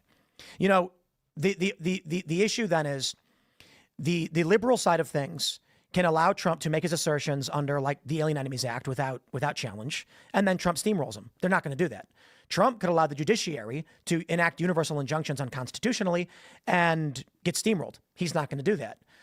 Congress isn't doing anything. So there's no check or balance between either of these branches, and it's just going to come to a point we're in a perpetual state of constitutional crisis until one side finally says, I don't think it matters anymore what you say at all. I would argue that there's. That's what they're currently doing. Both sides, both the executive and the judiciary, are doing this. The judiciary, there's no authority for universal injunctions. To me, what it sounds like is you're participating in the campaign by the executive branch to discredit the judiciary. Now, I'm not going to go to town, go to the mattresses for any particular injunction, but the observation that I'll make is that weakening the judiciary, setting the legal groundwork for why, they can defy any particular court order they want to, because if it goes against the Trump administration, it's de facto illegal. But they're co-equal branches, right? And then B, destroying the civil service. Those are just basic authoritarian steps, and that's what Trump is doing. I personally, I'm not that's not an argument. I'm not as apocalyptic currently as a lot of really frightened liberals are, who are we're descending into Nazism or whatever, because I think Trump is ultimately a lot weaker than that, and I think he's kind of too old and dumb to really do it. I agree. He's losing his mind. It's what's really funny. It's very funny to see just, I came here from LA, and like a couple days ago, he had that truth post about like, we need to put 100% tariff on movies, on foreign movies. And then the Hollywood press for like the next 4 days was like, oh no, like what does that mean? What's going to happen? Like, oh, John Voight has a plan, like all this shit. And I'm like, do you guys think that he remembers posting that? Like the man is like on pills or something. Like he got a text from John Voight about like, you should do this. He says, we're going to put 100% tariff. One of the fucking cabinet guys goes, we're right on it, sir. And then they're just waiting for him to forget about it, because the idea of putting a tariff on movies doesn't even make physical sense. They don't come here by fucking boat. Like what are you what are you talking about? Well, the other people are trying to make sense of like the Mad King's like drool coming out of his mouth. Well, that one for sure, because what if a movie is based in Africa? It's like Safari featuring Tom Cruise, but you can't do it because you're filming in Africa. It's like, well, and also every film is, it's like any other product. They're made multinationally, like every Marvel movie, they ship all the footage off to Korea, to do the CGI. I'll check it out off stream for a little bit, and then if I really enjoy it, then I'll play it. Yeah, right. So this is the real argument. I think the issue. I do appreciate the gift though. So thank you, Talon. Is the saying has been for a long time that the left takes Trump literally but not seriously. Looking forward to it. And the right takes him seriously but not literally. I mean, dude, it does look like a fun ass game. All right. So the question is, what does that mean? I gotta focus. The question is, what's going to happen from Trump's directive? Can barely focus on this already. Like how? However, he can find ways to penalize offshoring of CGI or choosing to film Chicago, but in Vancouver. But he's not going to do that because he doesn't have coherent policy about literally anything. Even tariffs, the one thing that he... They just did an article today about how Congress is the most useless in the history of America right now, passing its whopping 5 bills. Like the regular tariffs, right? The one thing he really cares about, he's just fucking winging with complete control. Like saying random shit, doing math that doesn't make any sense, making deals, canceling deals. That's like the 80th thumbs up tonight. Deals, like just causing chaos because he has the attention span of a gnat. The reciprocal tariff stuff where they like did it based on the trade deficit and all that shit. But it was on the chart again. The chart said you're going to stump for the chart. You're going to back up the chart. Well, you're arguing they didn't argue a thing that was literally on the picture. Oh yeah. The math was very dumb. The math they presented said including trade imbalance and things like that. Yeah. So it's like they said, here's our and then someone did the math and they were like, he basically took existing tariffs and then added in the trade deficit. Yeah. And then gave us a number. And it's like so you exist in like an info ecosystem where what he did made sense. Like you hear people saying, oh, this makes sense, and you felt that. Dude, that's the best way of putting that. It's like, oh, you exist. Charts like wait, were ultimately sensical. He said the math didn't make sense because he was using the trade deficit, and all I said was it said on the chart he showed the trade deficit. Yeah. Well, and that's a stupid way. How much money do these guys get for that? For what? To make a tariff. I'm not giving you my opinion on it. I'm giving you a fact point. Yeah. The policy making is chaotic and erratic. It has no thought process behind it. So the idea that the idea that Trump that's a judgment on my part. Like hold on. Like the media. The idea that my point is just the idea that Trump would like look at Hollywood and go, oh, there's like a problem here. What if we disincentivize them from doing? That's not how he operates. He doesn't actually make he saw it on real Fox News. Policy. He's watching Laura like Ingraham. does loyalty tests. He does he misunderstands things. He has a whim and people do you remember he forgets. Do you remember the story in the tariffs where they claimed that Trump was tariffing an island only inhabited by penguins? Mm-hmm, yeah. But you know that's not true, right? Okay. So this is the challenge we face communication-wise. There are a couple islands that operate companies but don't have a living population that we do import from. So Trump imposed a tariff on any region that he could. That was the point, closing loopholes. I mean, he would be offended looking like a penguin and such. He's been exposed. The corporate press, like fucking happy feet over here. Newsweek, CNN, they all, and prominent liberal personalities started running this lie that Donald Trump was tariffing a island with only penguins on it, which is, we call that factual but not truthful. There's businesses that are on this island. Fishing refineries, and they do ship products to the island as corporations, and then when they're done, they transport them to the United States. Trump wants a tariff on anyone who's trying to use that island loophole. But instead, the media just claimed he was so stupid and didn't think about his plan. And I'm like, why don't you just You know that's not true, right? Okay, no fucks given. Wow. say you don't like the tariffs? I don't know why you have to make up that weird story. Well, I mean, everything about them was senseless. This was simply the silliest detail without. But that's what discredits the actual argument. Look, I think the universal tariff. It doesn't discredit the argument. You want it to discredit it because it was funny and it caught like.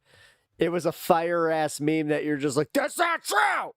He didn't tariff penguins. Were a bad idea. I think selective tariff. Little did he know, I actually fucking hate penguins. Those penguins deserved it. All of the tariffs on the penguins. Tariffs on like particular. Especially the ones with the orange hair. I'm the only one that can have orange hair. Products on nations can make sense, especially like Canada or China. Universal tariff. What do you mean my skin's more orange than my hair? Seemed like a scatter shot that was going to cause more problems in the short term. No one explained contrast to Trump. I can say that. Nobody fucking cares. He did not tariff penguins. Facts are facts. The right goes, interesting point, Tim. But our problem is the left is lying about what he's doing. And then I go to the left and they go, you were wrong. Meanwhile, you have a penguin that issued a statement. Squawk, squawk, squawk, squawk, squawk, squawk, and squawk. Our story is right. And I'm like, but that's not squawk, true. Squawking. It's this shit all over again of the first Trump term of, quote, stop making me defend Trump was the trope. Listen, can we just, I don't know, left or right? It is funnier, like, I don't care. Like, why is he bitching about the penguin thing when objectively it'd be even hilarious if you are a right winger and Trump did tariff penguins? Because I don't know, that's just like so on brand for Trump, where he's like, you know what, as I said, I fucking hate penguins. They have their little pretend suits. They're not even rich. They don't even pay taxes. Fuck the penguins. Where Trump would do something that was like, I wonder why I did that. The left would then lie about what. As I said, it's because Tim dresses like a penguin, where he's just like, I must feign outrage. He did.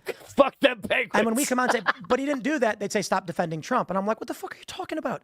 Like the very fine people. And now every penguin in Happy Feet is Sad Feet. Hoax. The Shinzo, the koi fish hoax, the fucking injecting bleach stuff. It's like, dude, he did that. He said it. Own it. Own it. I hate this shit where they try to disingenuously be like, he didn't mean actually inject. He didn't say inject the bleach. He said inject the bleach, guys. He said it. He's like, maybe you can inject bleach. Maybe, I don't know. I saw that there's something you could do with the UV rays. I don't know. I'm not a scientist, guys. I'm just the president. I'm asking questions. Bro, Donald Trump dumped food into a fish pond after Shinzo Abe did. The good people on both sides. Why are you trying? He did say it again. He said it, but then he was just like, I don't know. Trying to make that a negative I don't even story. know what that it was like talking about there. it's all of these hoaxes. The very fine. They're not fucking hoaxes when he says the thing.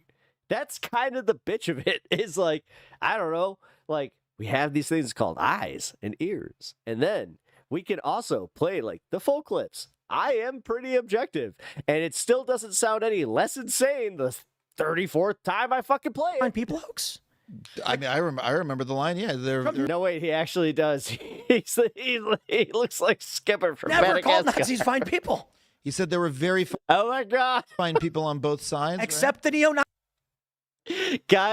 Guys, we just figured out who was gunning after Trump after all. It was the penguins from Madagascar. We should have known those scams. Nazis and white nationalists who should be condemned totally.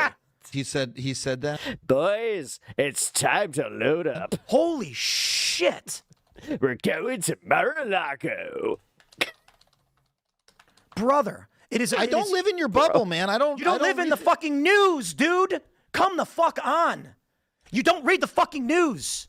This is what I'm gonna fucking blows my mind. No, I just don't have Snopes. I don't have your No, obsessions. Trump did not. No, wait, he actually does. He looks like Skipper from Madagascar. Call neo-Nazis and white supremacists very fine people. Bro, it's Kowalski analysis. been almost 10 years and you still think he did. Kowalski, we need your farming opinion. That's what's fucked I up. didn't say. We have a little bit of. I think actually, he did. can I do a Kowalski from Nebraska impression? If you get this joke, then you watch Majority Report. Don't know what you're talking about because I don't like. Bro, you title this news coverage, but you have a secret agenda. Don't Biden. listen to your shit. Oh my God, I'm a leftist streamer. It's not about listening to my shit, bro. Oh no, I have that secret agenda of trying to bait people that are also into politics and I don't know. It's reading the news. It's whatever. It's bro. fact checking, bro. If you like smoking weed and fucking bullshitting, you can stick around. If you don't like me, you don't like me. It's okay. I got Snopes for you. They're not a conservative I've been doing this long enough to be perfectly fine with it. publication. Even Snopes was like, guys, Just be fair to Trump. I'll be fair. He's objectively funny, but also like I'm also gonna say it. Like I don't know. I watched Biden's decline and the Democrats lie about it, and I had, non-lying eyes and non-lying ears, so I was just like, oh, this guy's like half dead. And I was saying that before they even ran the fucker. I wanted Bernie. I'm one of those guys. I wanted the non-dead old guy. But realistically, bro, he ain't looking good. He ain't sounding good. He's Adam Conover made a great point. He forgets half the shit that he says. He's not the savior of the Middle East after all. Like, I don't know, Hassan was like this close to glazing him, and then he just was like, oh, wait a minute. Never mind. And even Trump was just like, I don't know what I was saying. I got to do something else. I don't know. I don't know why you're shouting at me. I was just asking you to explain. Because the issue we have, and I apologize, because I'm not trying to shout at you. I'm shouting in exasperation. But to be fair, I question authority at any time. So my problem is if you glaze the motherfucker so much, then I hope that you do the same, where you at least ask questions and go, huh, that's a little sus. We've had two. The people that don't do that are the ones where I'm like, yeah, you are in a cult, because that's what a cult is. Like finding a deity, never questioning him, and then just being like, anybody who questions this is not part of the group. That's Scientology. That's Christianity. Two liberals on in the past 2 weeks who didn't know this. And I'm just like, for the smile and wave, boys. Smile and wave. All I do all day is I read probably 500 news articles every single day. I do love those fucking penguins. From CNN, the New York Times, MSNBC, and all their aggregates. And then so it's okay for you people to prop up Biden and hide his cancer. I didn't say it was. I didn't say it was. Why are you fucking putting words in my mouth? I literally just said, like, he was half dead. I didn't like him. Liberals come on. This is the thing. You need me to. You need me to be something that I'm not. I'm not that. And they believe things that were. I just think that Trump is an idiot, and I think that he's pulling some fascist ass shit. And honestly, it's kind of funny to watch other people just go, nah, it's totally fucking fine. Just because you want to see like the libs trolled. Where realistically, the libs are just a bunch of people who want fucking healthcare and to mind our own business, but you guys gotta check genitals and fucking I don't know, smash our heads with Bibles and shit. Years ago. But that's you. I believed it. I was just asking what you were talking about. You're just like the most uncool people ever. You didn't know that. Like, realistically, just mind your own goddamn business. Like, what the fuck? What the fuck do you care if anyone is trans, gay, or whatever the fuck? Let them be. If you're saved, you're saved. That's how it works. Yeah, I don't know What do you mean, check genitals? That's literally what they want. That's the end game, bro. I'm not. I'm doing what. It's weird when you call me on doing something that it's like that's what you make your the bones on. As a Republican, that's what you make your bones on, is just going straw man, straw man, straw man. Oh, reactionary. Oh my God, you're getting emotional. How dare you get emotional? But this is what Biden launched his campaign on. Now, you guys are just not really used to being actually called on your shit. You guys are used to the again, reactionary leftist takes, where instead of just where it's like, no, you guys are losers and you guys suck. Biden made a public announcement to launch his presidency in 2020 off of this lie. You have no chill. And you didn't know that. None. 5 years later. I don't know why you're getting It's like you guys get harped up on the weirdest shit about this, but it's again, I apologize. I'm not trying to get on you. It's the exasperation. Okay. This is actually a perfect example of what we're going through right now. Largely with. How else do you confirm a birth sex? With liberals. You chop off the dick and look at the rings. This is when this happened, and the Covington kids hoax. You remember that one? Kids on the steps of the Lincoln Memorial.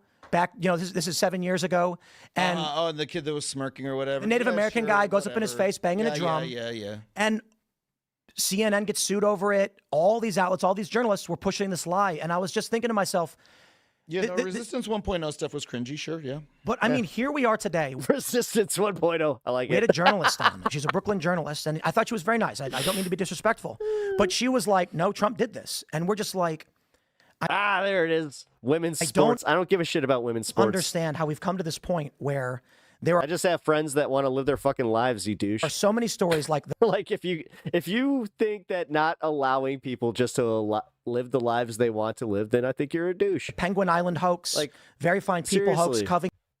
And you want to, dude, you came at me with straw man, and then you use that argument. Good job. Injecting that's bleach. 82. Maryland man. It's like the media just lies, and My the thumb's liberals starting to hurt, believe guys. all of it. Look, man, many thumbs up and. So I'll tell you what it looks like from my side. It's 'cause I smashed Which is it. that it looks like Trump does stuff that is either completely fucking I didn't moronic, smash the subscribe button.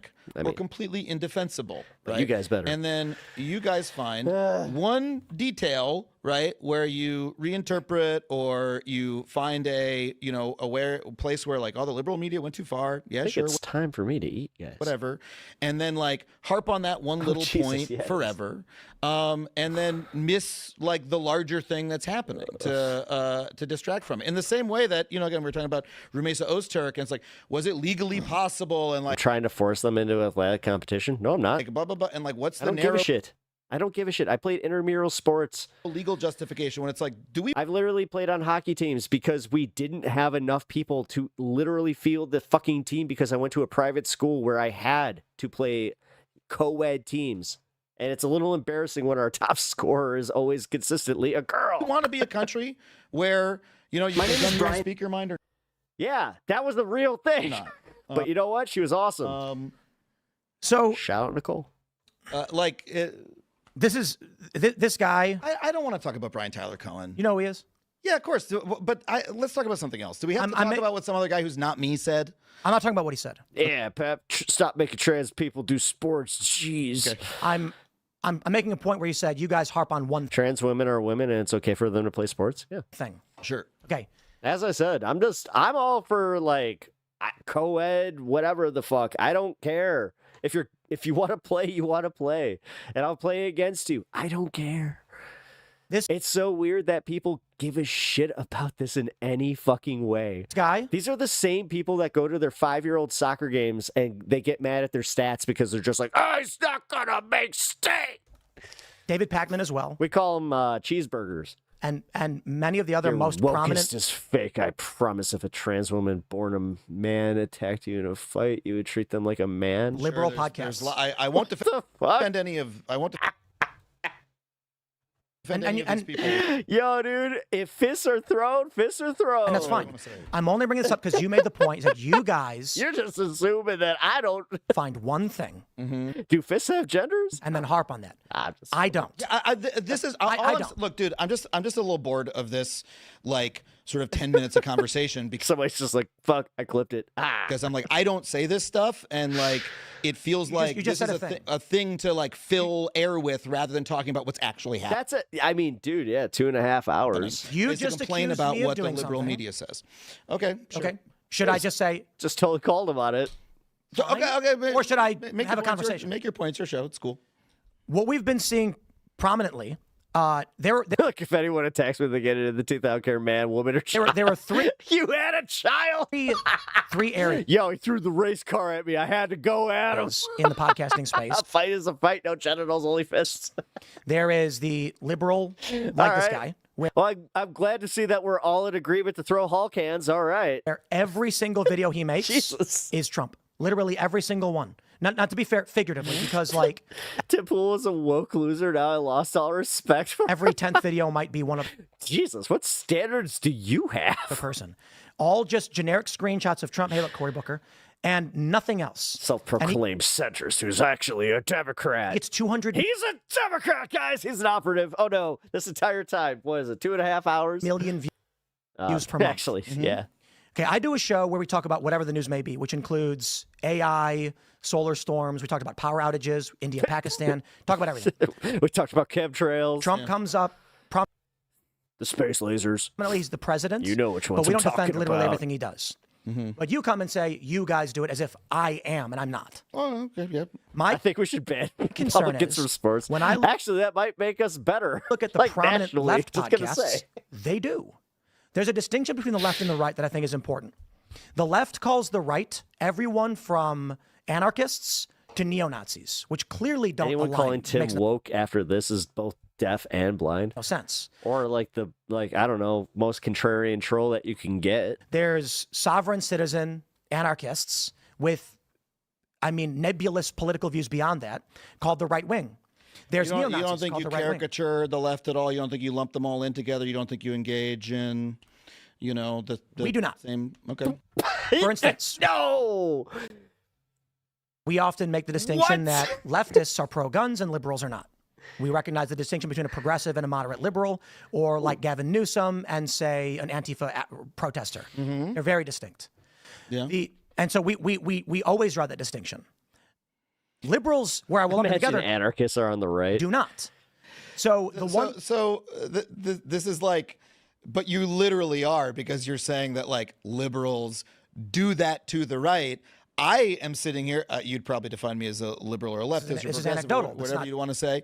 But like, I also believe myself to have a nuanced view of the variety of political positions on the right. Right. And the point I'm bringing up is not pertaining to you as an individual, because we understand that it could be granular. The point I'm making is, say, ADL, for instance, and other left-aligned political organizations use the phrase "the right" to represent anything not left. I wouldn't define the ADL as a left political organization at this point, but Perhaps I would agree with, yeah. Like at this point, it's very weird. Yeah, the pro-Israel. The politics of to me, it's less about Israel. It's more about what's happening in Gaza specifically, and Yes, like that, But yeah, is the and they've been like bizarrely sort of pro-Trump in all these like weird ways. They came out when they were like tweeting about Elon's Heil Hitler salute, going, don't worry about this too much. Like it's fine. Like that's very odd. It's Israel. Elon has been pro-Israel. He's been, making statements in favor of them. And so I think especially when we're talking about like Romesa and all that stuff, Israel is the issue. The reason why they wanted to ban TikTok is because of Israel. And when they come out and make these arguments about anti-Semitism, they're not talking about any other bigotry or racism. So I'll agree with you on the ADL thing. As of now, they're leaning more into Trump camp because Trump is pro-Israel. Yeah, the politics of like, there's some really weird shit happening with politics when they go after a student protester, right? Because I look at Trump's coalition and go, he's got a lot of fucking anti-Semites on his side for sure. Like all the anti-Semites are definitely Trump fans, but so are the like fascist Israeli, pro-Israeli people. The anti-Semitic right hates Trump. Go watch their live streams. I don't want to say their names because it just invites brigading for either of us. But the white nationalist Christian right wanted Trump to lose. In fact, they were pro-Biden, and not because they thought Biden was good. Where does he come up with this shit? We get so here's why I try to be careful on this matter, because confused. Male rights. Huh? You got anything on this one? You're gonna get trolled. You're gonna get death seem threats. to be You're gonna in get on blasted. this? We were getting tons of chats on IRL where they were like, I would rather Biden win because at least he is bad on Israel. That's the statement these people were making. And so there is this... there's some who feel that way, yeah. Watch some of their streams and how they talk about Trump. Trump's pro-Israel. They're mad. They're very mad. Yeah. It's sort of weirdly scrambled. It is. Have you seen... Because there's definitely also anti-Semites in his coalition, like the people at that rally. Have you seen... Let me see if I can find this. There's a meme. Here we go. What is this flag? Let me show you this picture. This is the new horseshoe theory. Wait, what? Sorry. Oh, left, right. I'm confused as to the axis. So there's Ukraine, Russia, and Israel, Palestine. And then it's like on the left, the moderate liberal types are pro-Israel. But then from the moderate right to the conservatives are pro-Israel. But the far right are pro-Palestine. And Tim Tully on his show enough having enough Nazi regulars centrist, super the more moderate, I shouldn't say moderate, but the left to the far left are pro-Palestine. Well. Then you have on the Ukraine-Russia axis, moderate conservatives are pro-Ukraine, but largely the conservative to far right is pro-Russia. And then on the left, it's largely pro-Ukraine, except for the far left that's pro-Russia. They call this the new horseshoe theory as a joke. Yeah, and it's the problem with nationalism, when it gets involved in the political system of a country, is it like scrambles everything, and you get like all these weird alliances, and it becomes very hard to parse out like who's India and fucking connected to Pakistan. who. So when you guys were being paid by the Russian government, you didn't know. That's the We never got paid by the Russian government. But the Russian government paid Tenet Media, and they paid you. They didn't. They didn't pay you. I wanted to never know. got paid by the Russian government. Oh, but The case, as okay. far as I know, has been dropped. But I thought that you were making statements like, "Oh, we were the victims of Should being." this prove to be true, we were defrauded and victimized. But I guess the challenge is right now, the Trump administration has no priority in going over a story they don't give a shit about. But the Biden admin dropped it. Oh, okay, yeah. They didn't go forward on the prosecution. So I don't know exactly. What I can say, and this is what the challenge is that my understanding is during the Biden administration they dropped it. I don't know because we're not party to anything having to do with it. But like when they were like, I saw there's a thing in the Guardian about someone had like told like RT or whatever had like asked Tenet Media, "Oh, could we do some anti-Ukraine story?" And then Tenet Media is like, "Oh yes, one of our people will get on that." Was not RT, but the evidence has never been released. It's been denied. So what of course, it's been denied, but Well, I mean, but this is the challenge. But you were doing content that's like broadly consonant with what the Russian government wanted to be said about Ukraine, right? I mean, like this podcast that we're on right now was licensed to Tenet Media. Which was being paid by the Russian government. That's not true. Okay, I think paid by the Russian government. It probably was, but I mean, maybe they dropped it, and there's no evidence it was ever true. So I don't know how you resolve that circumstance. But I'll put it this way: this podcast that we're currently on right now, we host a variety of subjects. From like we did one on polar shifts, we did one on theology, we did one on aliens, we did one on cryptozoology. None of that had anything necessarily to do with politics. We did talk Israel, Palestine. Dave Rubin, for instance, had a contract with them for licensing, I think for half a year, where he did he did reaction content to viral videos, like a woman getting pulled over because she had too much milk in her car, some weird shit like that. So it was a particularly strange circumstance. The narrative that emerged from it is largely fake. So this is a show that is owned by me, has been owned by me for a decade. We've produced for years, and a Tennessee company approached us to buy a license for it. Non-exclusive, meaning we distributed wherever we want, but they also wanted to live stream it. They had no say or control in anything we had to do, and they bought a license. Fox News lied about it. The left continues to lie about it. I think it's largely just... I'm not going to get conspiratorial on what happened because I honestly don't know. The case has completely been dropped as far as I can tell. I suppose I could put in a request for the Trump DOJ to investigate. I don't know, man. I would have some kind of investment in knowing that. Why they did it and why they dropped it. Yeah. But I mean, so let's look about what you have right now is an indictment of 2 Russians without any charges to Americans with no evidence that anything actually happened. I mean, if you want it to be true, you can say it is, but there's no evidence anything actually happened. Do you think Russia should have invaded Ukraine? You think that was good? No. No, I think Russia's a bunch of. I think the Russian government. I say this even like China. Yeah. The governments are the shitheads. I think Putin is a despot who has used manipulative means like killing his political opponents to retain power. Yeah. I think he shouldn't have invaded Ukraine. I think Russia lost the soft power battle. And resorted to violence because they were losing an expansive cultural victory from the West. And I think the outcome was inevitable to anybody in military because Russia's never going to give up the Black Sea. But I think Russia's a bunch of shitheads. I just don't think we should be involved in it. But that's not even like a thing we talk about on the regular. A lot of people on the left latched onto one video I did where Germany accused Ukraine of bombing Nord Stream and accused Ukrainian citizen of criminal actions against NATO, to which I said, if this was sanctioned by Ukraine, that makes them an enemy of ours. I mean, but let's be literal. If the Ukrainian government sanctioned an attack on NATO resources, that would literally make them an enemy of this country. People took that and they're like, aha! And I'm like, but that's a fact statement. Germany accused this Ukrainian national of bombing Nord Stream.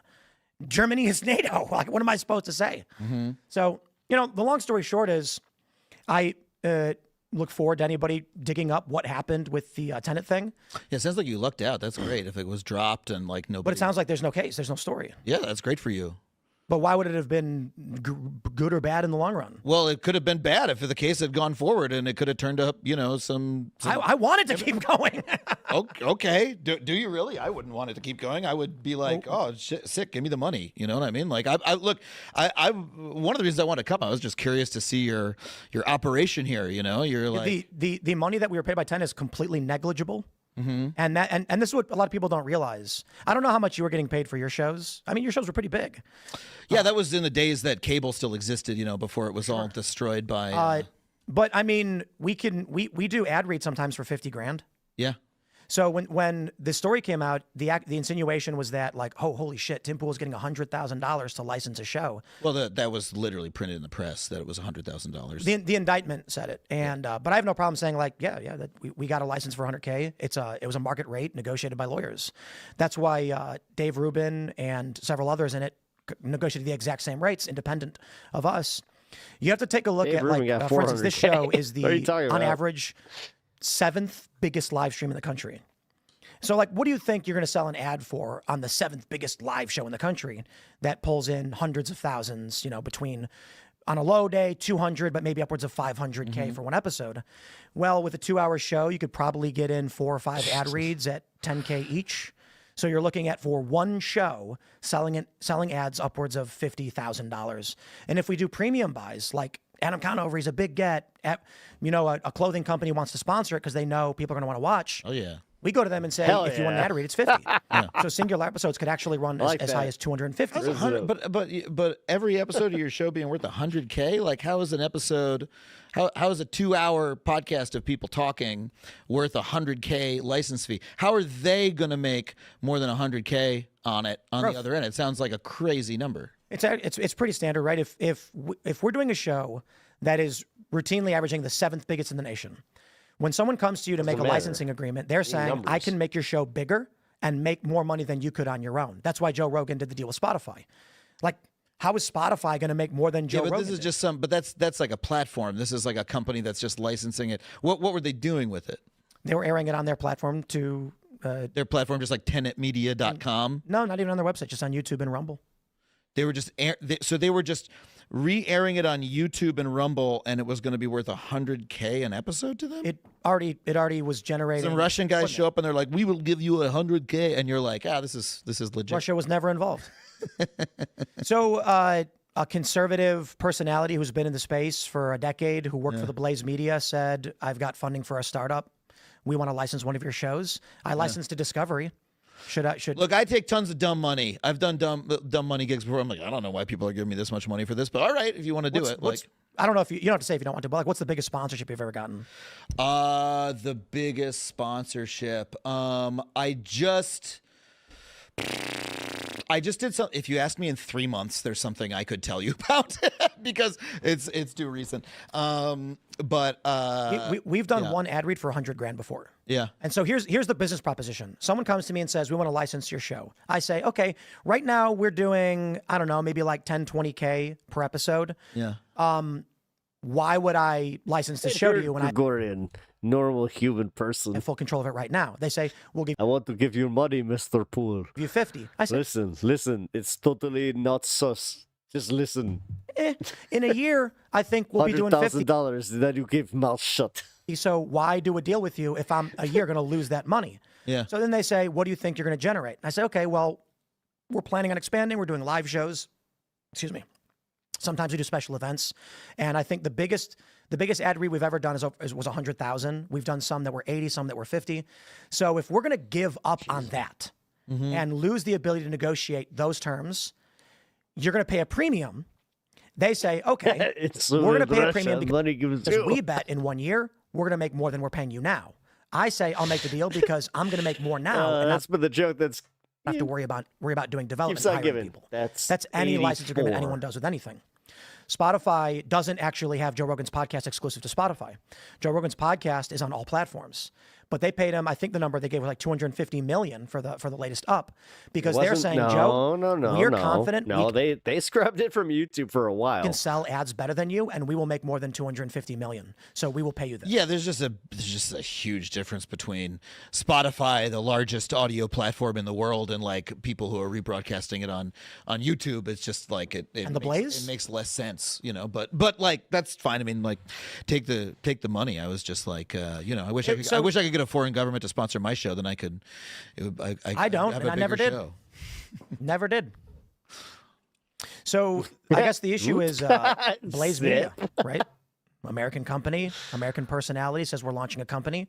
We're going to license your rate at a market standard that a lawyer negotiated, non-exclusive. That evasive maneuvers, boys. And then the government came out with an indictment and then dropped it almost. It doesn't help that he's dressed like a penguin. Immediately. Yeah. Okay. Why would they do that? Thanks. Yeah. I mean, well, I guess they were about to be out of power. They thought it maybe couldn't keep going, or why wouldn't they just release some evidence or do something? Yeah, it's a good question. I was just curious to hear you talk about it, because it's like when I told people I was read them and weep, boys, doing the show, the only thing anybody said to me was like, oh, that was the guy who was paid by the Russian government, and oh, the beanie guy. That's it. Would you concede the paid by the Russian government thing is unproven? What evidence is there? Yeah, I mean, I was just I read all the articles when it came out. I didn't follow the case, so I guess I would look into this. This does exemplify, I think, the problem left and the right has currently. Right? You've said several times, rather insinuating it directly, that we intentionally took money from a foreign power. That was. I was curious to hear you talk about it. So, right. So the issue I see is liberals largely don't. I'm not saying you. Online, the argument is always, aha, Russia, which was never accused of us. Except that they paid you, so that you went crazy pro-Russian, anti-Ukrainian. After that, you creeps. We were the feds reached out to us for victim statements and asked us to help go up against them and provide assistance against the literal Russians that they accused. We agreed, and then they dropped it. So I don't understand what happened, other than the liberals' side of things in the podcast have largely run with a narrative that never happened and used it as a smear against my companies. I want to be that kind of victim. That's a great kind of victim to be. Well, I mean, get like $1 million. If that was the story, oh no, make a statement about how hurt you got. If that was the story, right now the only story that we know of is a media startup paid a license fee that was a standard market rate for one of the biggest podcasts. I oopsied into 100K. Oh, boy. That's it. And that's why I said, if it is true, oh no, we were defrauded into, we were lied to. This was never part of the terms of any agreement. I've never accepted money from any foreign governments or anything like that. I think largely what we end up with is a political vector for liberals to disregard the points we make on our show. Regardless, still, Timcast IRL is the biggest live show in the country. It was the 7th biggest. The Culture War 7th. Oh, I see. They're different shows, but this is just like your Friday show, right? The Culture War was licensed to Tenet, but Timcast IRL and the Tim Pool Daily News Show were not. Got it. That you record those in this room, and everything's recorded here. Yeah. And I will caveat when I said the biggest live show. Obviously, there are live streamers who do like chats who are bigger than us and everything, but in terms of like a news produced podcast, we're number one. Crowder, depending on the metric you want to use, Steven Crowder is a comedy news sketch show. He's bigger than us by like 10,000, per day or whatever, which is tremendous. Got it. But, we got this problem with classifying shows in Hollywood. Right. I always get beaten the Emmys by some talk show that's pretending to be a best hosted informational nonfiction series or special, and then fucking David Letterman's talk show would crowd us out for the nominations. Would get it bigger. Fucking category abuse. But what I will say is that'll follow you anywhere you go on the internet. Hard numbers throw my opinion away. We were number 2 of all streams, only beaten out by Vatican Watch. So with all the lies, the smears and the manipulation, we're hitting 800K a day, bigger than all the cable shows. So they can say whatever they want about me, I guess. The people watch the show. We give them the facts. We give them the documents. We show them the articles. We don't do any story without pulling up the article from any source, which includes the New York Times. And then people watch. And I think this is the challenge I brought up Wow. As my final statement, I know we're going to we'll try that. Wow. Here. The challenge that I typically find when we bring on liberals on the show, when they do rarely come, not the culture war. Do you read the articles by yourself, Tim? It's different. But for Yikes. IRL, liberals largely say no, because every story we do is predicated upon Newsweek or CNN or the New York Times or even sometimes MSNBC. And there's a problem that many liberals end up having. I'll give a shout out to Luke Beasley or Hunter Avallone is a good example.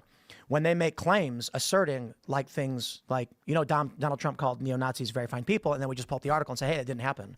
And then what do? They end up with a viral clip where it's like they were wrong about something. And that ends up being the principal issue for why I think liberals don't come on this show. Well, it's also you tape in West Virginia in studio. It's like hard to. You fly everybody out. Yeah, but it's sometimes first class too. You flew me out first class. It was really nice. Travel was it was really nice, man. But conservative. But the travel was like I got like 4 hours of sleep last night. I'm like, man, this was rough getting out of here. It's like hard to.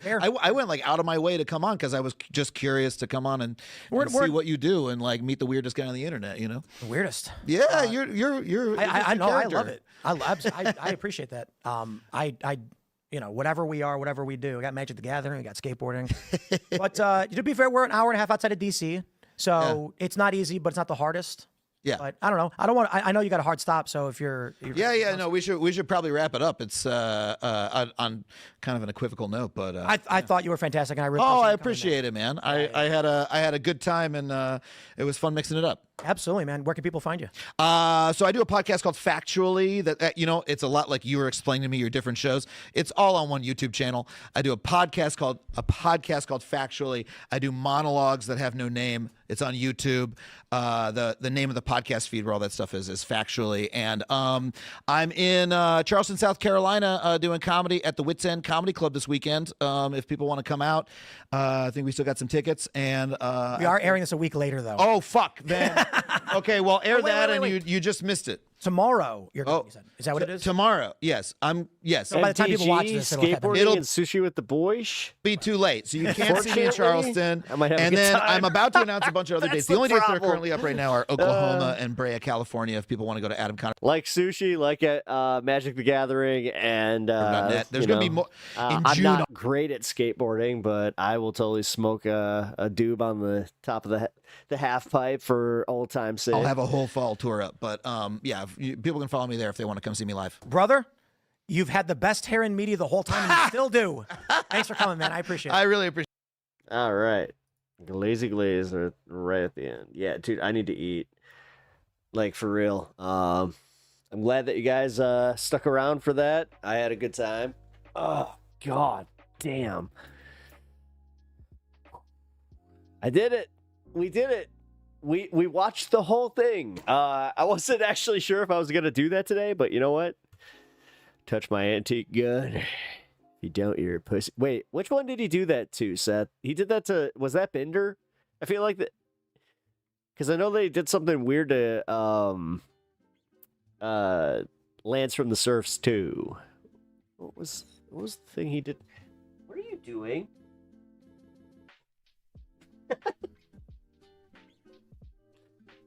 My dog just looked at me like, huh? You did not see nothing. Nah, it was Bender. Okay, cool. Cool. Oh, shit. I think I had Skipper quotes the whole time. It was fantastic for politics.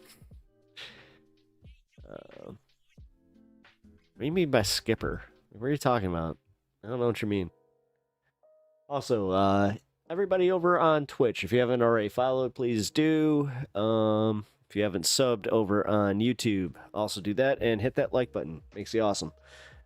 Actually, no, for real. Hit the like button for every single video you like on YouTube. It's free.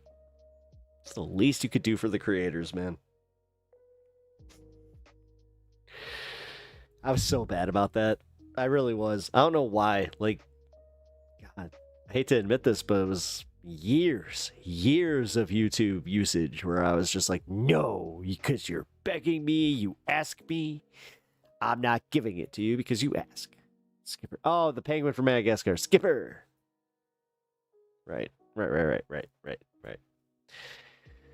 Oh my god. Oh, you've been looking up skipper quotes for Madagascar. Oh my god, sorry. I actually did just get like high, tired, and I am obscenely hungry right now. Some kind of gun perv. Can't maintain one of those with a loader flare.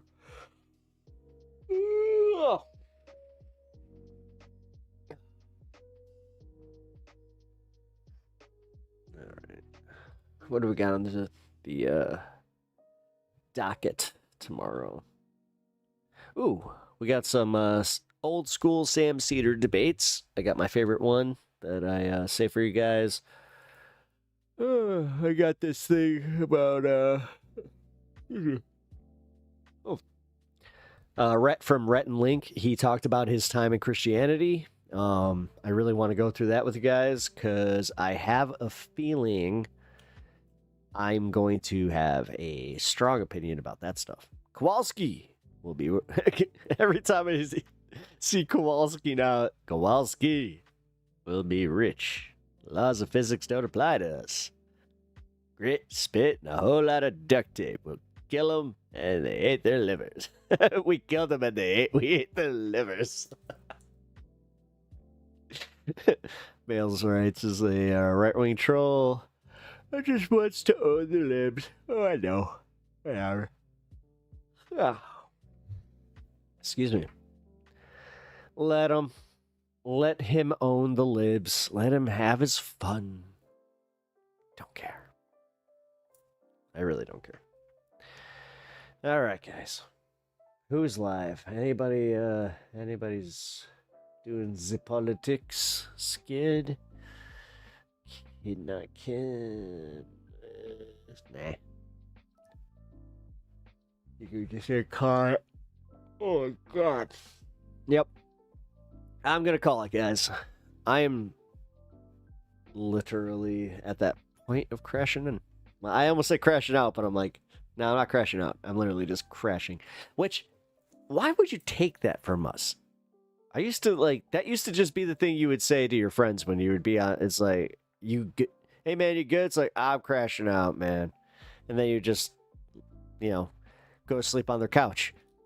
And if you had that one friend where for some reason you were always at their house, I don't know, might have had your own little blanket set up where you knew exactly where it was. Dude, I just gotta say real quick, one of my best friends growing up, his mom, it was so funny, man.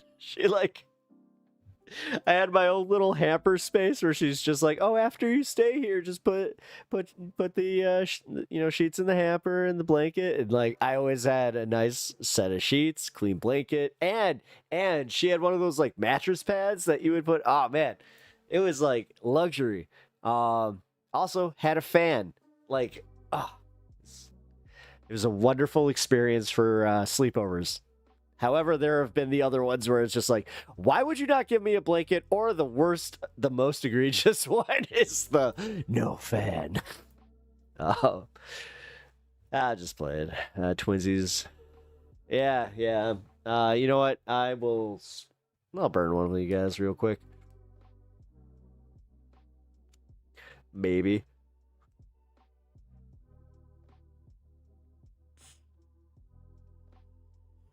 Actually shocked me.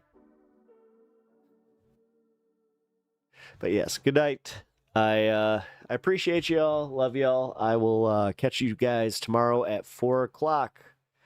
I hope you can join. It's going to be some fun times.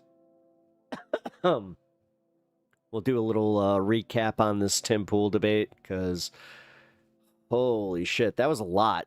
Like, I'm actually going to have to like go and do some editing on that one. So much fun. But all right, guys, I seriously do appreciate you all being here. I will catch you all tomorrow. Good night. Who the heck is Pep Talks? I'm not gay, but I fantasize about Marco Rubio. Pep Talks. Pep Talks. Pep Talks. Let's eradicate the Kung Flu. I'm literally coming. Pep talks. Pep talks. Who the heck is Pep Talk? They want our women. They want our children. Pep talks. Sometimes no means yes. Grab them by the pep talk. Grab them by the Marco Rubio. Obama is a racist. Pep talks. I'm literally coming. I'm literally coming. Pep talks. We found weapons of mass destruction. My fellow Americans, it has been confirmed today from Pep Talks that we are indeed all high on politics.